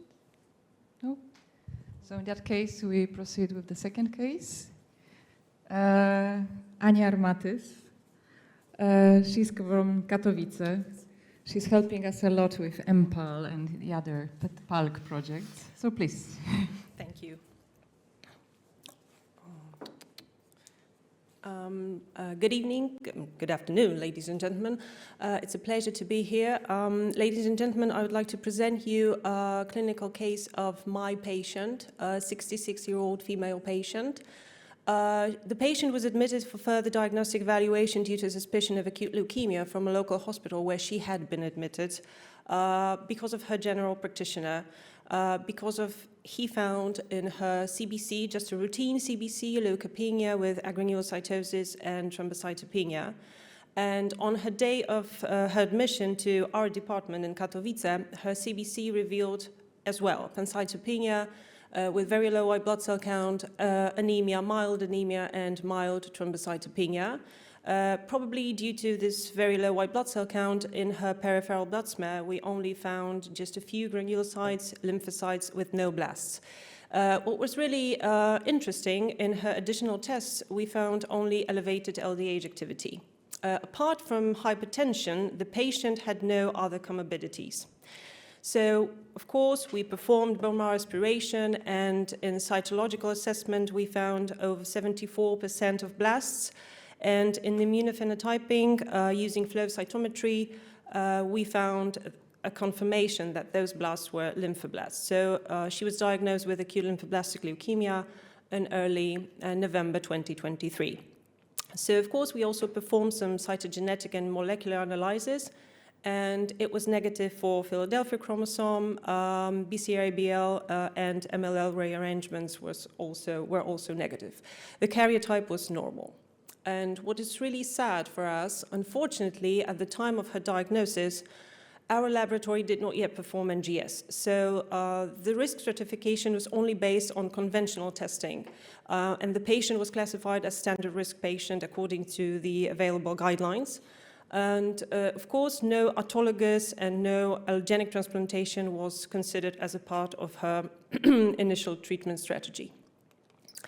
And this, ladies and gentlemen, is immunophenotype. The slide summarizes immunophenotype from the moment of diagnosis. We can see that the B lineage is very strong. The expression of B lineage is very strong. Almost no expression or minor involvement in myeloid lineage with no expression in T lineage. So strong expression in B lineage with several points in EGIL scoring. And please, ladies and gentlemen, keep that in mind, as it will have an impact on what I'm going to tell you and what I'm going to present you almost at the very end of this talk. What is EGIL scoring? We all know what EGIL scoring is. Of course, we have several points which are connected with several markers and several lineages, and it allows us in some way to diagnose patients with mixed phenotype acute leukemia. So let's now move on to the treatment. Here, ladies and gentlemen, we have screenshots from a PALC ILL7. So it's a protocol that we use in Poland for treating patients with acute lymphoblastic leukemia, both over and under 55 years of age, regardless of the presence of Philadelphia chromosome. And somehow it was made, of course, by Polish Adult Leukemia Group, and somehow it guides us from the moment of diagnosis through the pretreatment phase and then to the induction phase and consolidation therapies and so on. And of course, we can see those points when we evaluate the patient.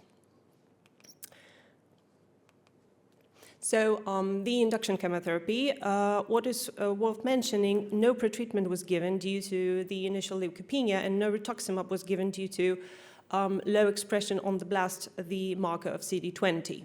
So the planned induction treatment included daunorubicin and vincristine. Both of those drugs are administered once a week, and we have 4 such administrations, so the whole course lasts 4 weeks. And we administered asparaginase only once. And what is really interesting, the whole course was very well tolerated by the patient.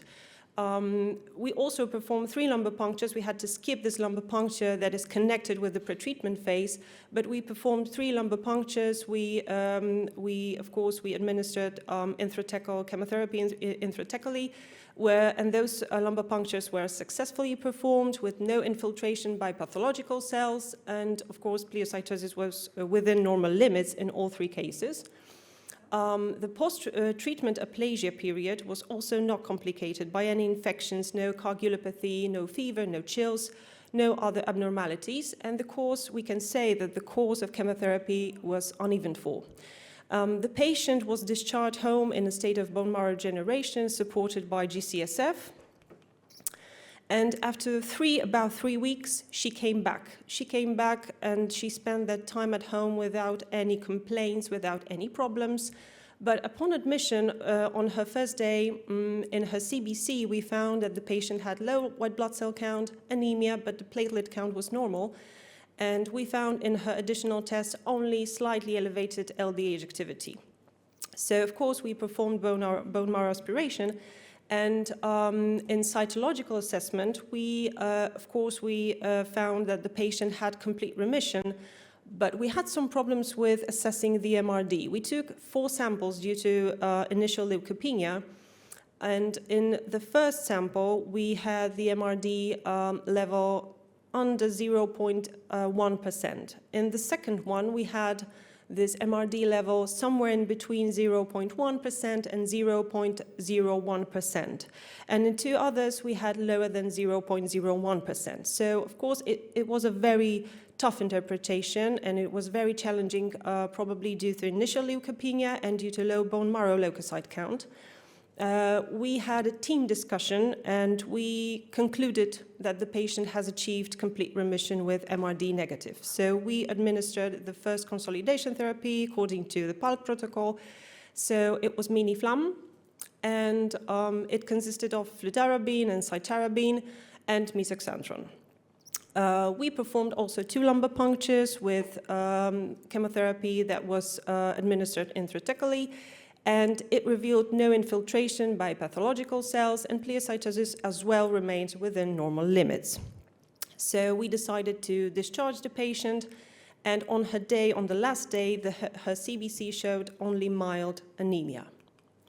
So she went back to us after another 3 weeks that she spent at home without any problems. And at the beginning, on the day of her admission, before the second consolidation therapy, we found the same situation that we had before, so low white blood cell count, mild anemia, and normal platelet count. Manual blood smear was normal, and additional testing revealed only slightly elevated LDH activity.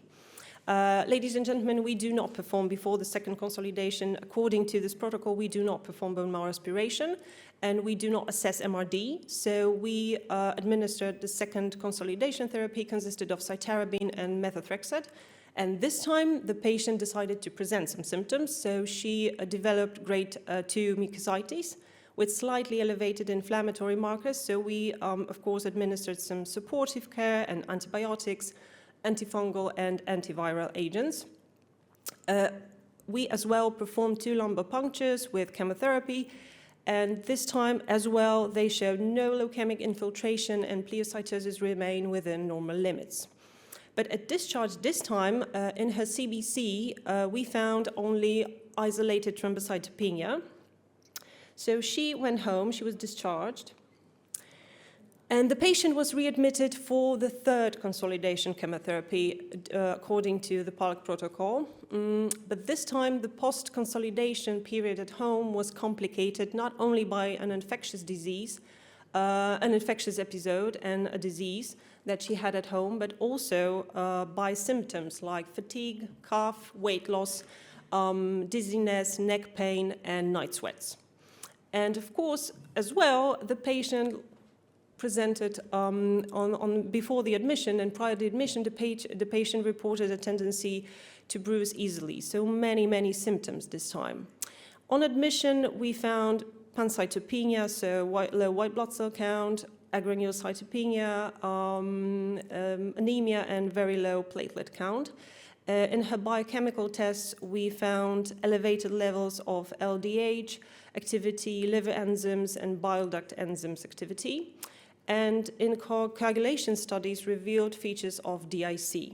So, of course, we raised suspicion of disease relapse.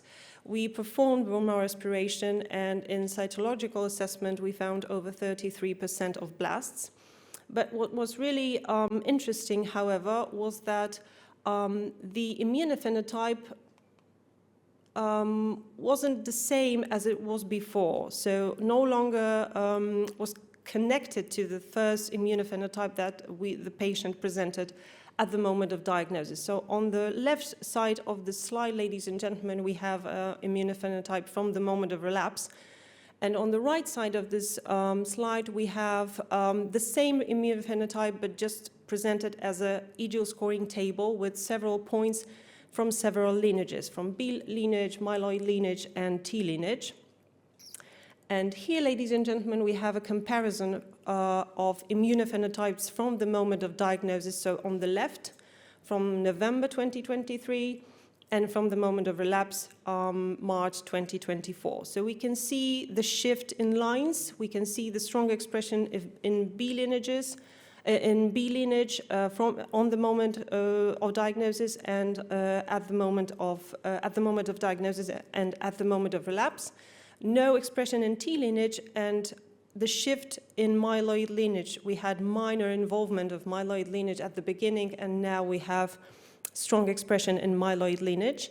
And at the bottom, we can see here that the points that the patient achieved, let's say it that way, at the beginning, at the moment of diagnosis, were 6.5 at the moment of diagnosis, and now we have 9 points with strong expression in myeloid lineage. So the patient was diagnosed with mixed phenotype acute leukemia as a relapse. So we had to decide what's going to be best for the patient. Given the relapse, we had to decide what kind of chemotherapy is going to be chosen for the patient. So we decided, we also, of course, we performed bone marrow aspiration and we took some samples, so we excluded cytogenetic abnormalities typically associated with AML and ALL once again. Again, we excluded Philadelphia chromosome and rearrangements of BCR-ABL and MLL, and karyotype was normal as well. We decided to administer CLAG-M protocol that is used also in patients with MPAL that is diagnosed de novo, but the doses were not calculated based on body surface area. So we administered cladribine, cytarabine, methoxantron, and GCSF. And the regimen this time as well was very well tolerated. During this hospitalization, 2 lumbar punctures were performed. We decided to do in the first lumbar puncture that was performed, we decided to do the immunophenotyping. Due to this dizziness and neck pain, we decided to do the immunophenotyping because also we had some symptoms, neurological symptoms, that were alarming. So we assessed it cytologically, the CSF, we assessed it cytologically, and we found some blast-like cells. But the immunophenotyping was inconclusive and the pleocytosis was normal. We, of course, administered the chemotherapy, intrathecal chemotherapy, and after some time, we performed the second lumbar puncture, and this lumbar puncture showed no infiltration. During this post-therapy aplasia, for the first time, the patient presented fever with chills, with elevated inflammatory markers, but with no identifiable, identifiable pathogen in blood cultures. However, in a routine throat swab, new colonization with ESBL-producing Enterobacteriaceae was detected, indicating the presence of multi-drug-resistant flora. The patient was also a carrier of Klebsiella pneumoniae carba from the previous hospitalization, and in the later period, the patient presented prolonged aplasia phase. Some mild but present gastrointestinal disturbances were observed. But of course, we administered antibiotics, antifungal treatment, antiviral treatment, and supportive treatment, so those inflammatory markers decreased, and we observed significant clinical improvement of this patient. So due to this prolonged aplasia phase, we decided to do the control bone marrow biopsy on the day 21, plus 21 after the end of the reinduction therapy. And cytological evaluation showed over 90% of blasts. And in immunophenotyping, it was a confirmation that this is still the phenotype of mixed phenotype acute leukemia.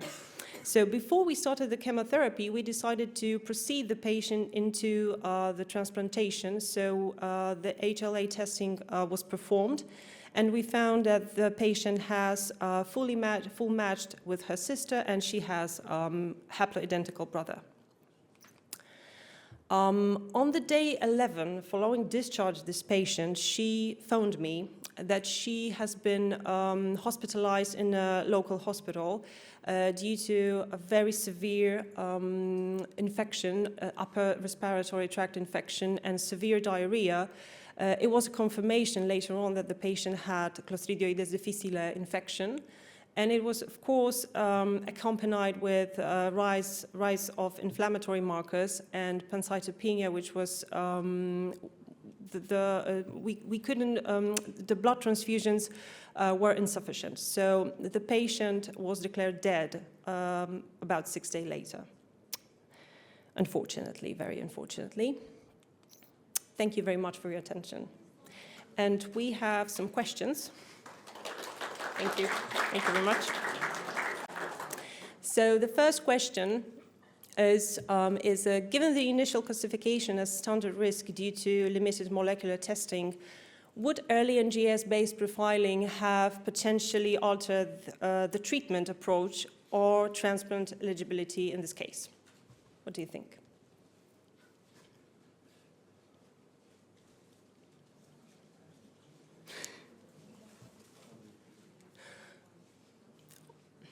Maybe I will help.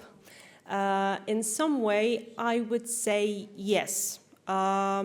If the high-risk rearrangement had been identified maybe not even in this case, but in any other patient, probably it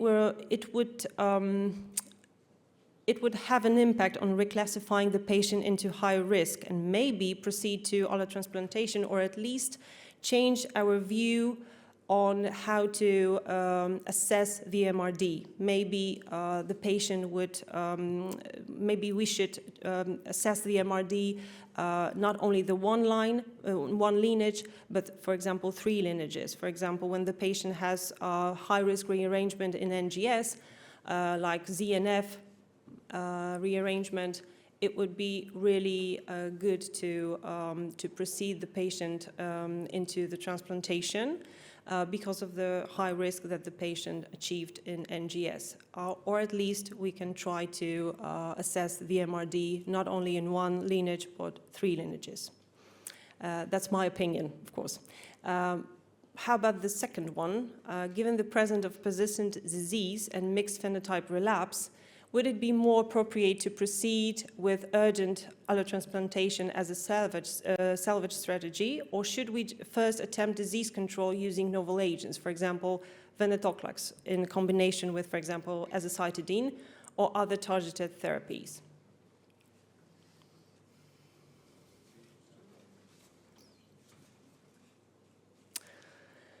Yes, I would agree with B, so the red one. I would rather agree with that. We had a patient, I believe 2 patients, that we were treating with venetoclax and azacitidine before the transplantation, and they were diagnosed with mixed phenotype leukemia, and the whole procedure was successful. I truly believe that proceeding directly to allotransplantation might be very risky because preparing the patient is risky, and the patient has to know the risk, of course, but proceeding directly to allotransplantation when the patient didn't achieve at least partial remission carries a high risk of poor outcome or even early relapse. That's my opinion as well. So considering the third one and the last one, considering the genetic rearrangements, those rearrangements are associated with biological predisposition to B-myeloid leukemia and MPAL and may undergo lineage plasticity under treatment pressure. Should the evaluation of treatment response, or MRD, incorporate a myeloid flow cytometry panel in addition to the diagnostic immunophenotype? Well, that's long. What do you think? Yes, I would agree with that. Yes, I would agree with that.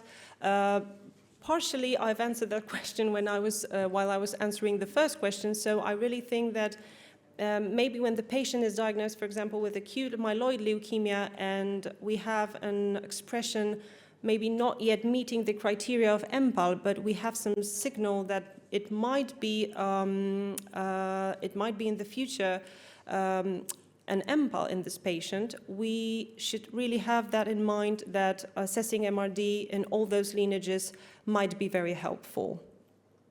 So thank you very much for your attention.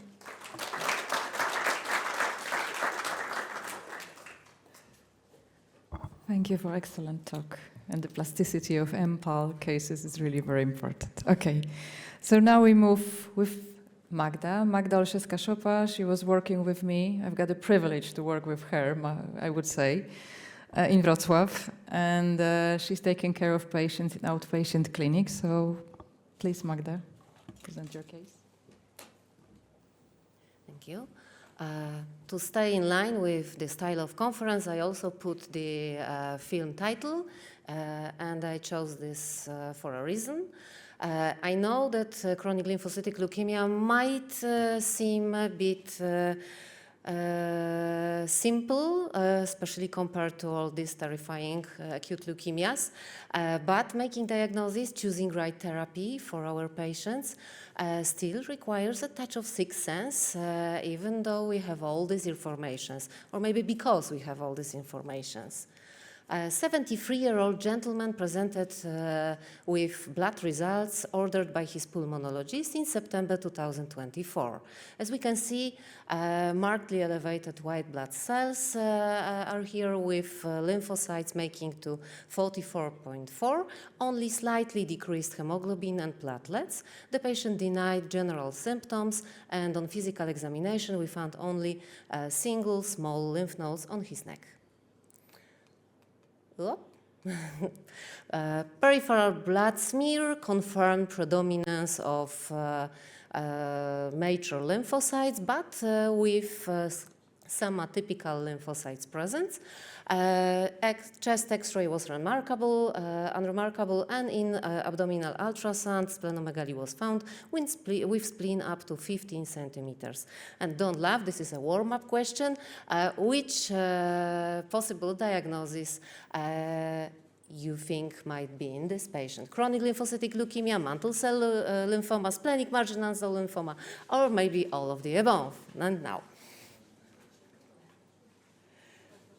I agree with most of you, with blue ones, because we have to take a look at immunophenotyping, flow cytometry. As we can see, CD23 is absent here, which is somewhat atypical from chronic lymphocytic leukemia, which is our leading consideration probably. But there's present CD200, which is reassuring because we expect it to be absent in mantle cell lymphoma. As we have some doubts, which test would you recommend to perform in our patient to confirm the diagnosis? Bone marrow biopsy, trophine biopsy, splenectomy with histopathological examination, or maybe FISH for chromosome 12 trisomy?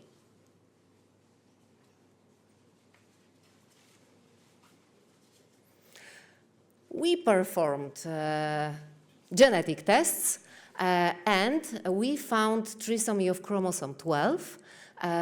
This is found in up to 20% with CLL and 30% with SLL. And what's typical for this patient is the absence or low, weak expression of CD23. The outcome is considered intermediate with short PFSs, but with quite favorable overall survival, although unmutated IgHV status is very common. But on the other hand, TP53 mutations are rare. Cytopenias are quite common in these patients. More than 20% of patients have cytopenias in the course of the disease. The patient had been followed at our center for 5 months, and in February 2025, his blood results showed clear progression with significantly increased white blood cells. His lymphocytes were 118, hemoglobin slightly decreased, but there was a drop in platelets to 89. The patient still denied general symptoms and only some few additional lymph nodes were seen. But the patient fulfilled the criteria for progressive disease and for starting treatment. Wow. No, that's not the end.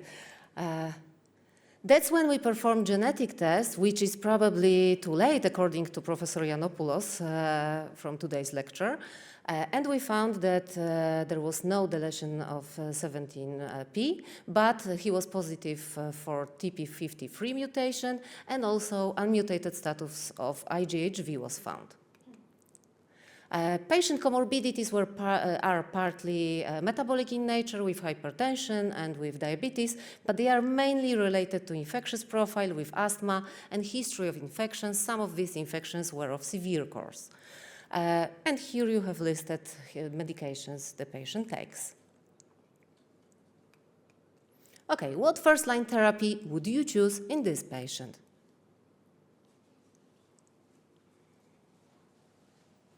No therapy? You don't agree with me, probably.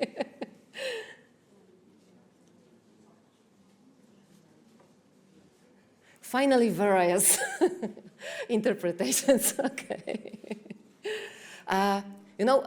I'm a bit concerned about ibrutinib, especially in combinations in a patient aged more than 70 years old with comorbidities. We have to keep in mind that venetoclax plus obinutuzumab might be connected with increased risk of infections, and this is a patient with infectious profile. And what's more important, continuous BTKI therapy probably is beneficial for patients with unmutated IgHV and is a preferable option for patients with TP53 mutation. Of course, the choice between zanubrutinib and acalabrutinib is very difficult. The patient got zanubrutinib, and after 6 months, we can see that he's in complete remission when we take a look at his blood results and his lymphadenopathy. And now, would you perform bone marrow for MRD assessment? Yes, once only. Yes, and repeat every 6 months. No, there's no clinical benefit, or maybe no, I have no access to flow cytometry.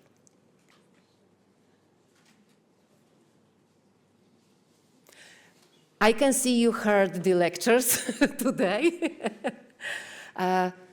I think it would be, of course, beneficial to monitor MRD ideally, yes. And of course, even single assessment would provide us some valuable information. But money and staff shortage is a reason why we do not routinely do it. Let's assume that you all agreed with me and the patient is on BTKI. If the patient progresses, what kind of treatment would you choose for second line? Venetoclax monotherapy, venetoclax plus rituximab, maybe bendamustine-based therapy, or different BTKI. I only listed here drugs that are reimbursed in Poland.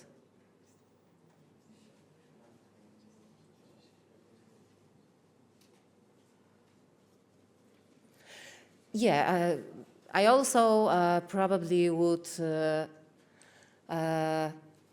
okay, I agree with most of you again.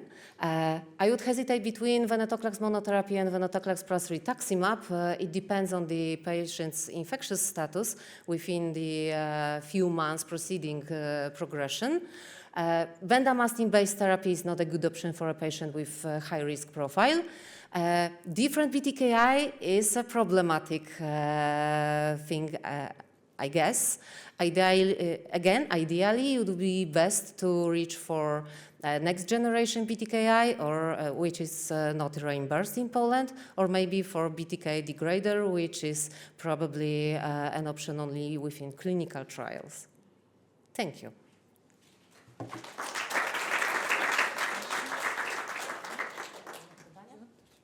Any questions, comments? No, you are too tired. Okay, and last but not least, Magdalena Karasek. I got to know her as a student, and now is my collaborator. Yeah, I'm still a student in her family. Please, Magda. Thank you so much. So now we are closing the circle and we are going back to AML. And also, the title is according to the book stories, actually, but it's The Twist of Fate. So we have a case report of acute myeloid leukemia with mutated NPM1. I'm sorry, I don't know why we miss one, but let's go further. Okay, so there's admission of the 38-year-old woman. There's no medical history. She had just 2 pregnancies. However, she had some history of neoplasm in her family. The father had kidney neoplasm and mother uterus neoplasm. She suffered from fatigue for 3 weeks. She also got easily bruising, and she had a very important symptom of gynecological hyperplasia. So there is something. And what about her blood tests? So this actually not so high, but still leukocytosis and thrombocytopenia with anemia. Also, the coagulopathy was not abnormal, so the prolongation of PT and fibrinogen. The CRP was a bit elevated, but there was no history of fever or any other infections. So, of course, we performed a bone marrow, and we diagnosed the M4 type of acute leukemia, myeloid leukemia. But that time we had, unfortunately, we had no access to NGS. So we did only the basic molecular diagnosis, and we found that only NPM1 mutation was positive, and the karyotype was normal. The favorable risk regarding ALN 2022. So there is no surprise about the treatment, so there is no question. We started with standard 3+7. There was only the neutropenic fever and acute toxic hepatitis, but there was no severe complications, and the patient was diagnosed with complete hematological recovery. So before the first consolidation, we of course did the treatment assessment, and we found the CR with what about the molecular MRD, and now there's something to maybe a bit more explain, because yesterday we had a very nice lectures about MRD assessment and as a prognostic risk factors, but there's something that we always discuss about positive and negative, but there's also something like low level. And now what to do? So this is a question actually. The low level is like below 2%, but still detectable. And what now? So first, we of course gave the consolidation, but with high doses of cytarabine, no complications, and we followed regarding to the protocol with the second. Then we made the second assessment, the same result, and with the third consolidation. And this is our end of treatment. Now we did the final evaluation, and still we received complete remission, of course, in the bone marrow regarding immunophenotyping, but still we have this molecular MRD low level. So here is my first question. What would you do? We have acute myeloid leukemia. For now, like, we know only about NPM1 positive mutation. And regard ELN 2022, it's a favorable risk. So what to do? Should we give the fourth consolidation? Should we just monitor the patient, or maybe proceed to the plant allotransplantation? Okay, most for transplant. Okay, let's see. So first, we start just with monitoring, and here's why. So this is the nice feature that I found on IHA this year. And regarding this, even if MRD, molecular MRD is still like this low level, so it's not negative, but also not positive, we can hope that it will be negative due to the natural immune system. And we followed this. And next, what happened? And next, we see patients in 2 weeks, in 2 months. So unfortunately, in 2 months, we saw that the MRD, or actually the number of copies of NPM1 increased rapidly, and the molecular progression was diagnosed. So now we need to reconsider our treatment and what to do with the patient. So what about now? Should we still just observe and hope that immune system will do its job? Or maybe we should consider some other second line like salvage chemotherapy? Or should we consider, again, transplantation in plant or in like immediate time? Okay, quite like green, yellow. Yes, so Yes, and actually, like we started the procedure, like to looking for a donor, but it unfortunately took some time, as we all know. And the patient came to the clinic a month later, and unfortunately, in this again, like we did the assessment, and there was not only the molecular progression, but also blasts were we could see blasts in the bone marrow. So, as I believe there is, like everyone now agree that we should start with salvage chemotherapy. But which one? So now is the question. Like we have some more options. So which one will you decide? Venetoclax plus azacitidine, Clagian or Flagida, or maybe still we should just, stay with this allotransplantation, or maybe some clinical trial. Yes, I really like this bluish room. However, yes, at that time the decision was different, and the patient was qualified for venetoclax plus azacitidine and full dosage. There was no problem with tolerance. But at that time, in the end of 2024, the NGS was available at our clinic, so also we we asked for this test. And fortunately, as the tolerance was good of venetoclax, there was a serious complications after discharging the patient. So since the end of January of 2025, patient was admitted to infectious disease department with atypical pneumonia. They treated her, but there was no good results, so she was, of course, transferred to our department, and we performed the blood tests. And there was free knowledge cytopenia and very high elevated CRP. And based on imaging testing and bacterial cultures, we found that there was a respiratory infections with Pseudomonas aeruginosa. So we administered a very broad-wise targeted antibiotic, and there was the patient was in a better condition. But of course, at the time we admitted her, we were also wondering what is going on. This is very serious free-knowledge cytopenia. So we performed again bone marrow biopsy, and unfortunately, we saw the progression. So the resistance to venetoclax treatment.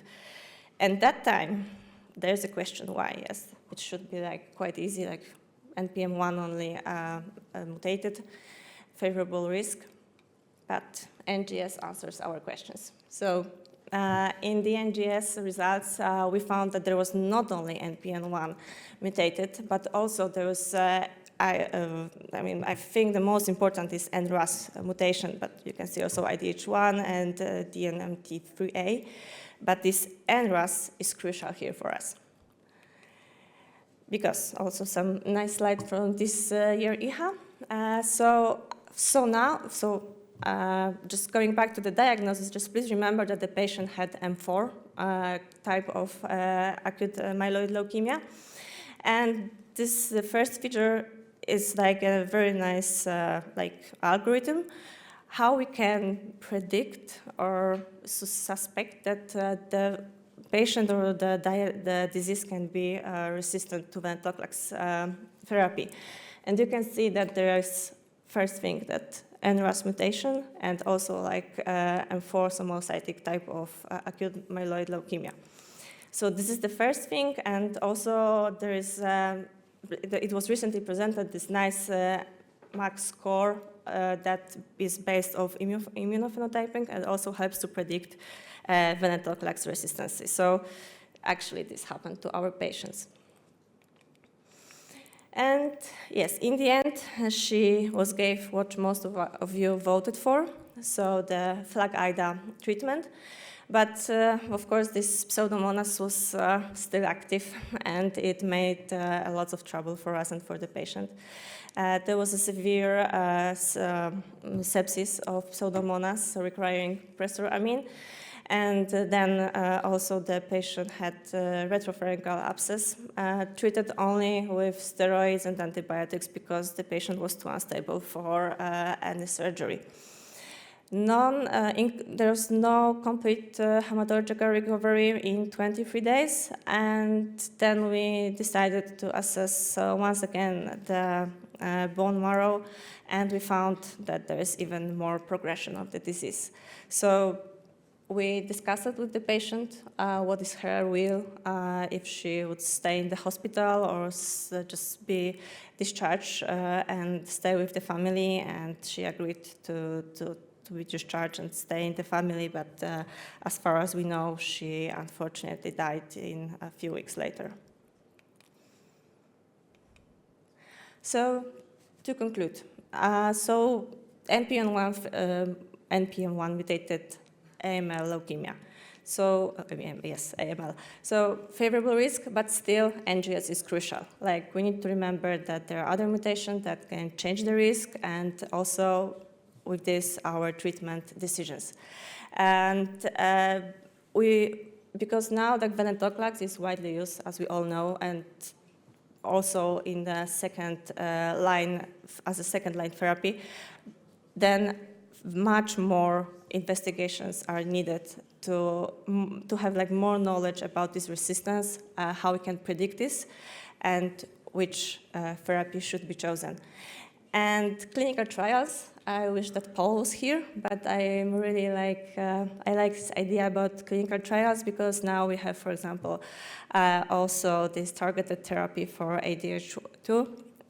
But for this NRAS, as I mentioned before during the discussion, there's, for example, in United States, there is this clinical trial with cladribine, which is our Polish drug that is also a nice, it's in Poland, popular. So it's also like a nice hint. So then it might overcome the venetoclax resistance added to cytarabine and azacitidine. So maybe in the future it can be also an option if the patient would not be fit enough, as for example with these serious Pseudomonas aeruginosa complications. Thank you.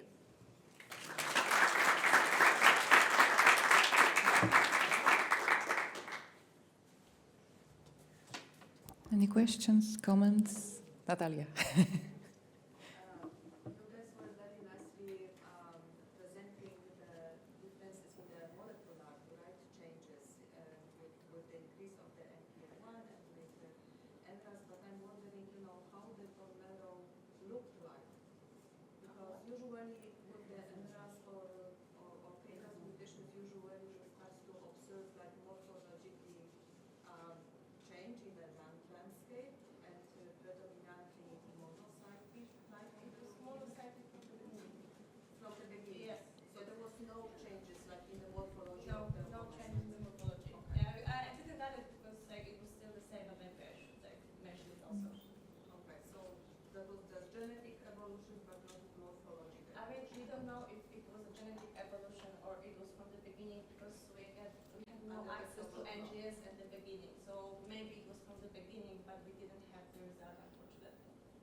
Krzysztof?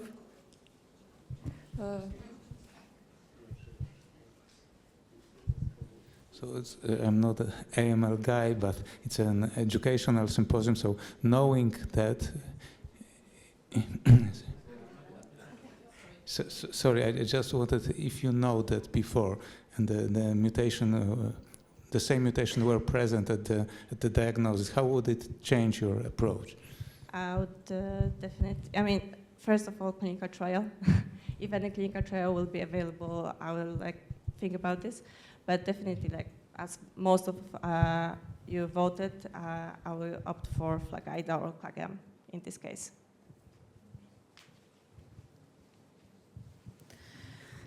Okay, I think we are tired. Sorry for the program. Maybe it was too busy. I really would like to thank you because I'm really happy that you stayed till the end, and not just few, but quite big amount of people. So thank you very much. Thank you for coming from different parts of Europe. Thank you for my colleagues for supporting me. Thank you, of course, for our hospital, our university, and PALC organization for support this conference.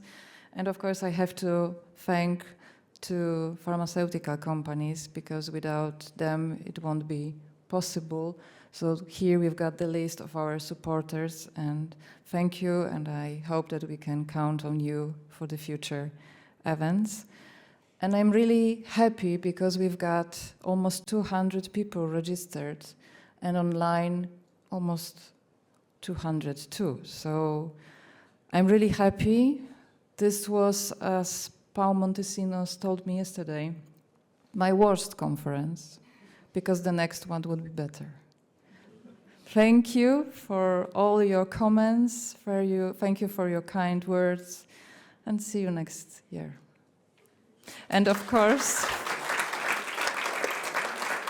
I hope that we will see at the dinner at 7, and we can finally rest and finally join being together. Thank you.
Szanowny lekarzu, zwracam się do lekarzy SOR, chirurgów, internistów, także intensywistów. Jeżeli twój pacjent ma rozległe, występujące nagle wynaczynienia podskórne krwi, zwłaszcza jeżeli jest to pacjent w podeszłym wieku, nadto wywiad osobisty oraz rodzinny skłonności do krwawień jest negatywny, a w badaniach laboratoryjnych stwierdzasz izolowane wydłużenie APTT, to może to być nabyta hemofilia A. W takiej sytuacji powinieneś jak najszybciej skonsultować się z hematologiem. Tylko szybkie potwierdzenie rozpoznania i wdrożenie właściwego leczenia będzie skuteczne w leczeniu chorego na nabytą hemofilię A. Rozpoznaj, skieruj do hematologa, uratuj ludzkie życie.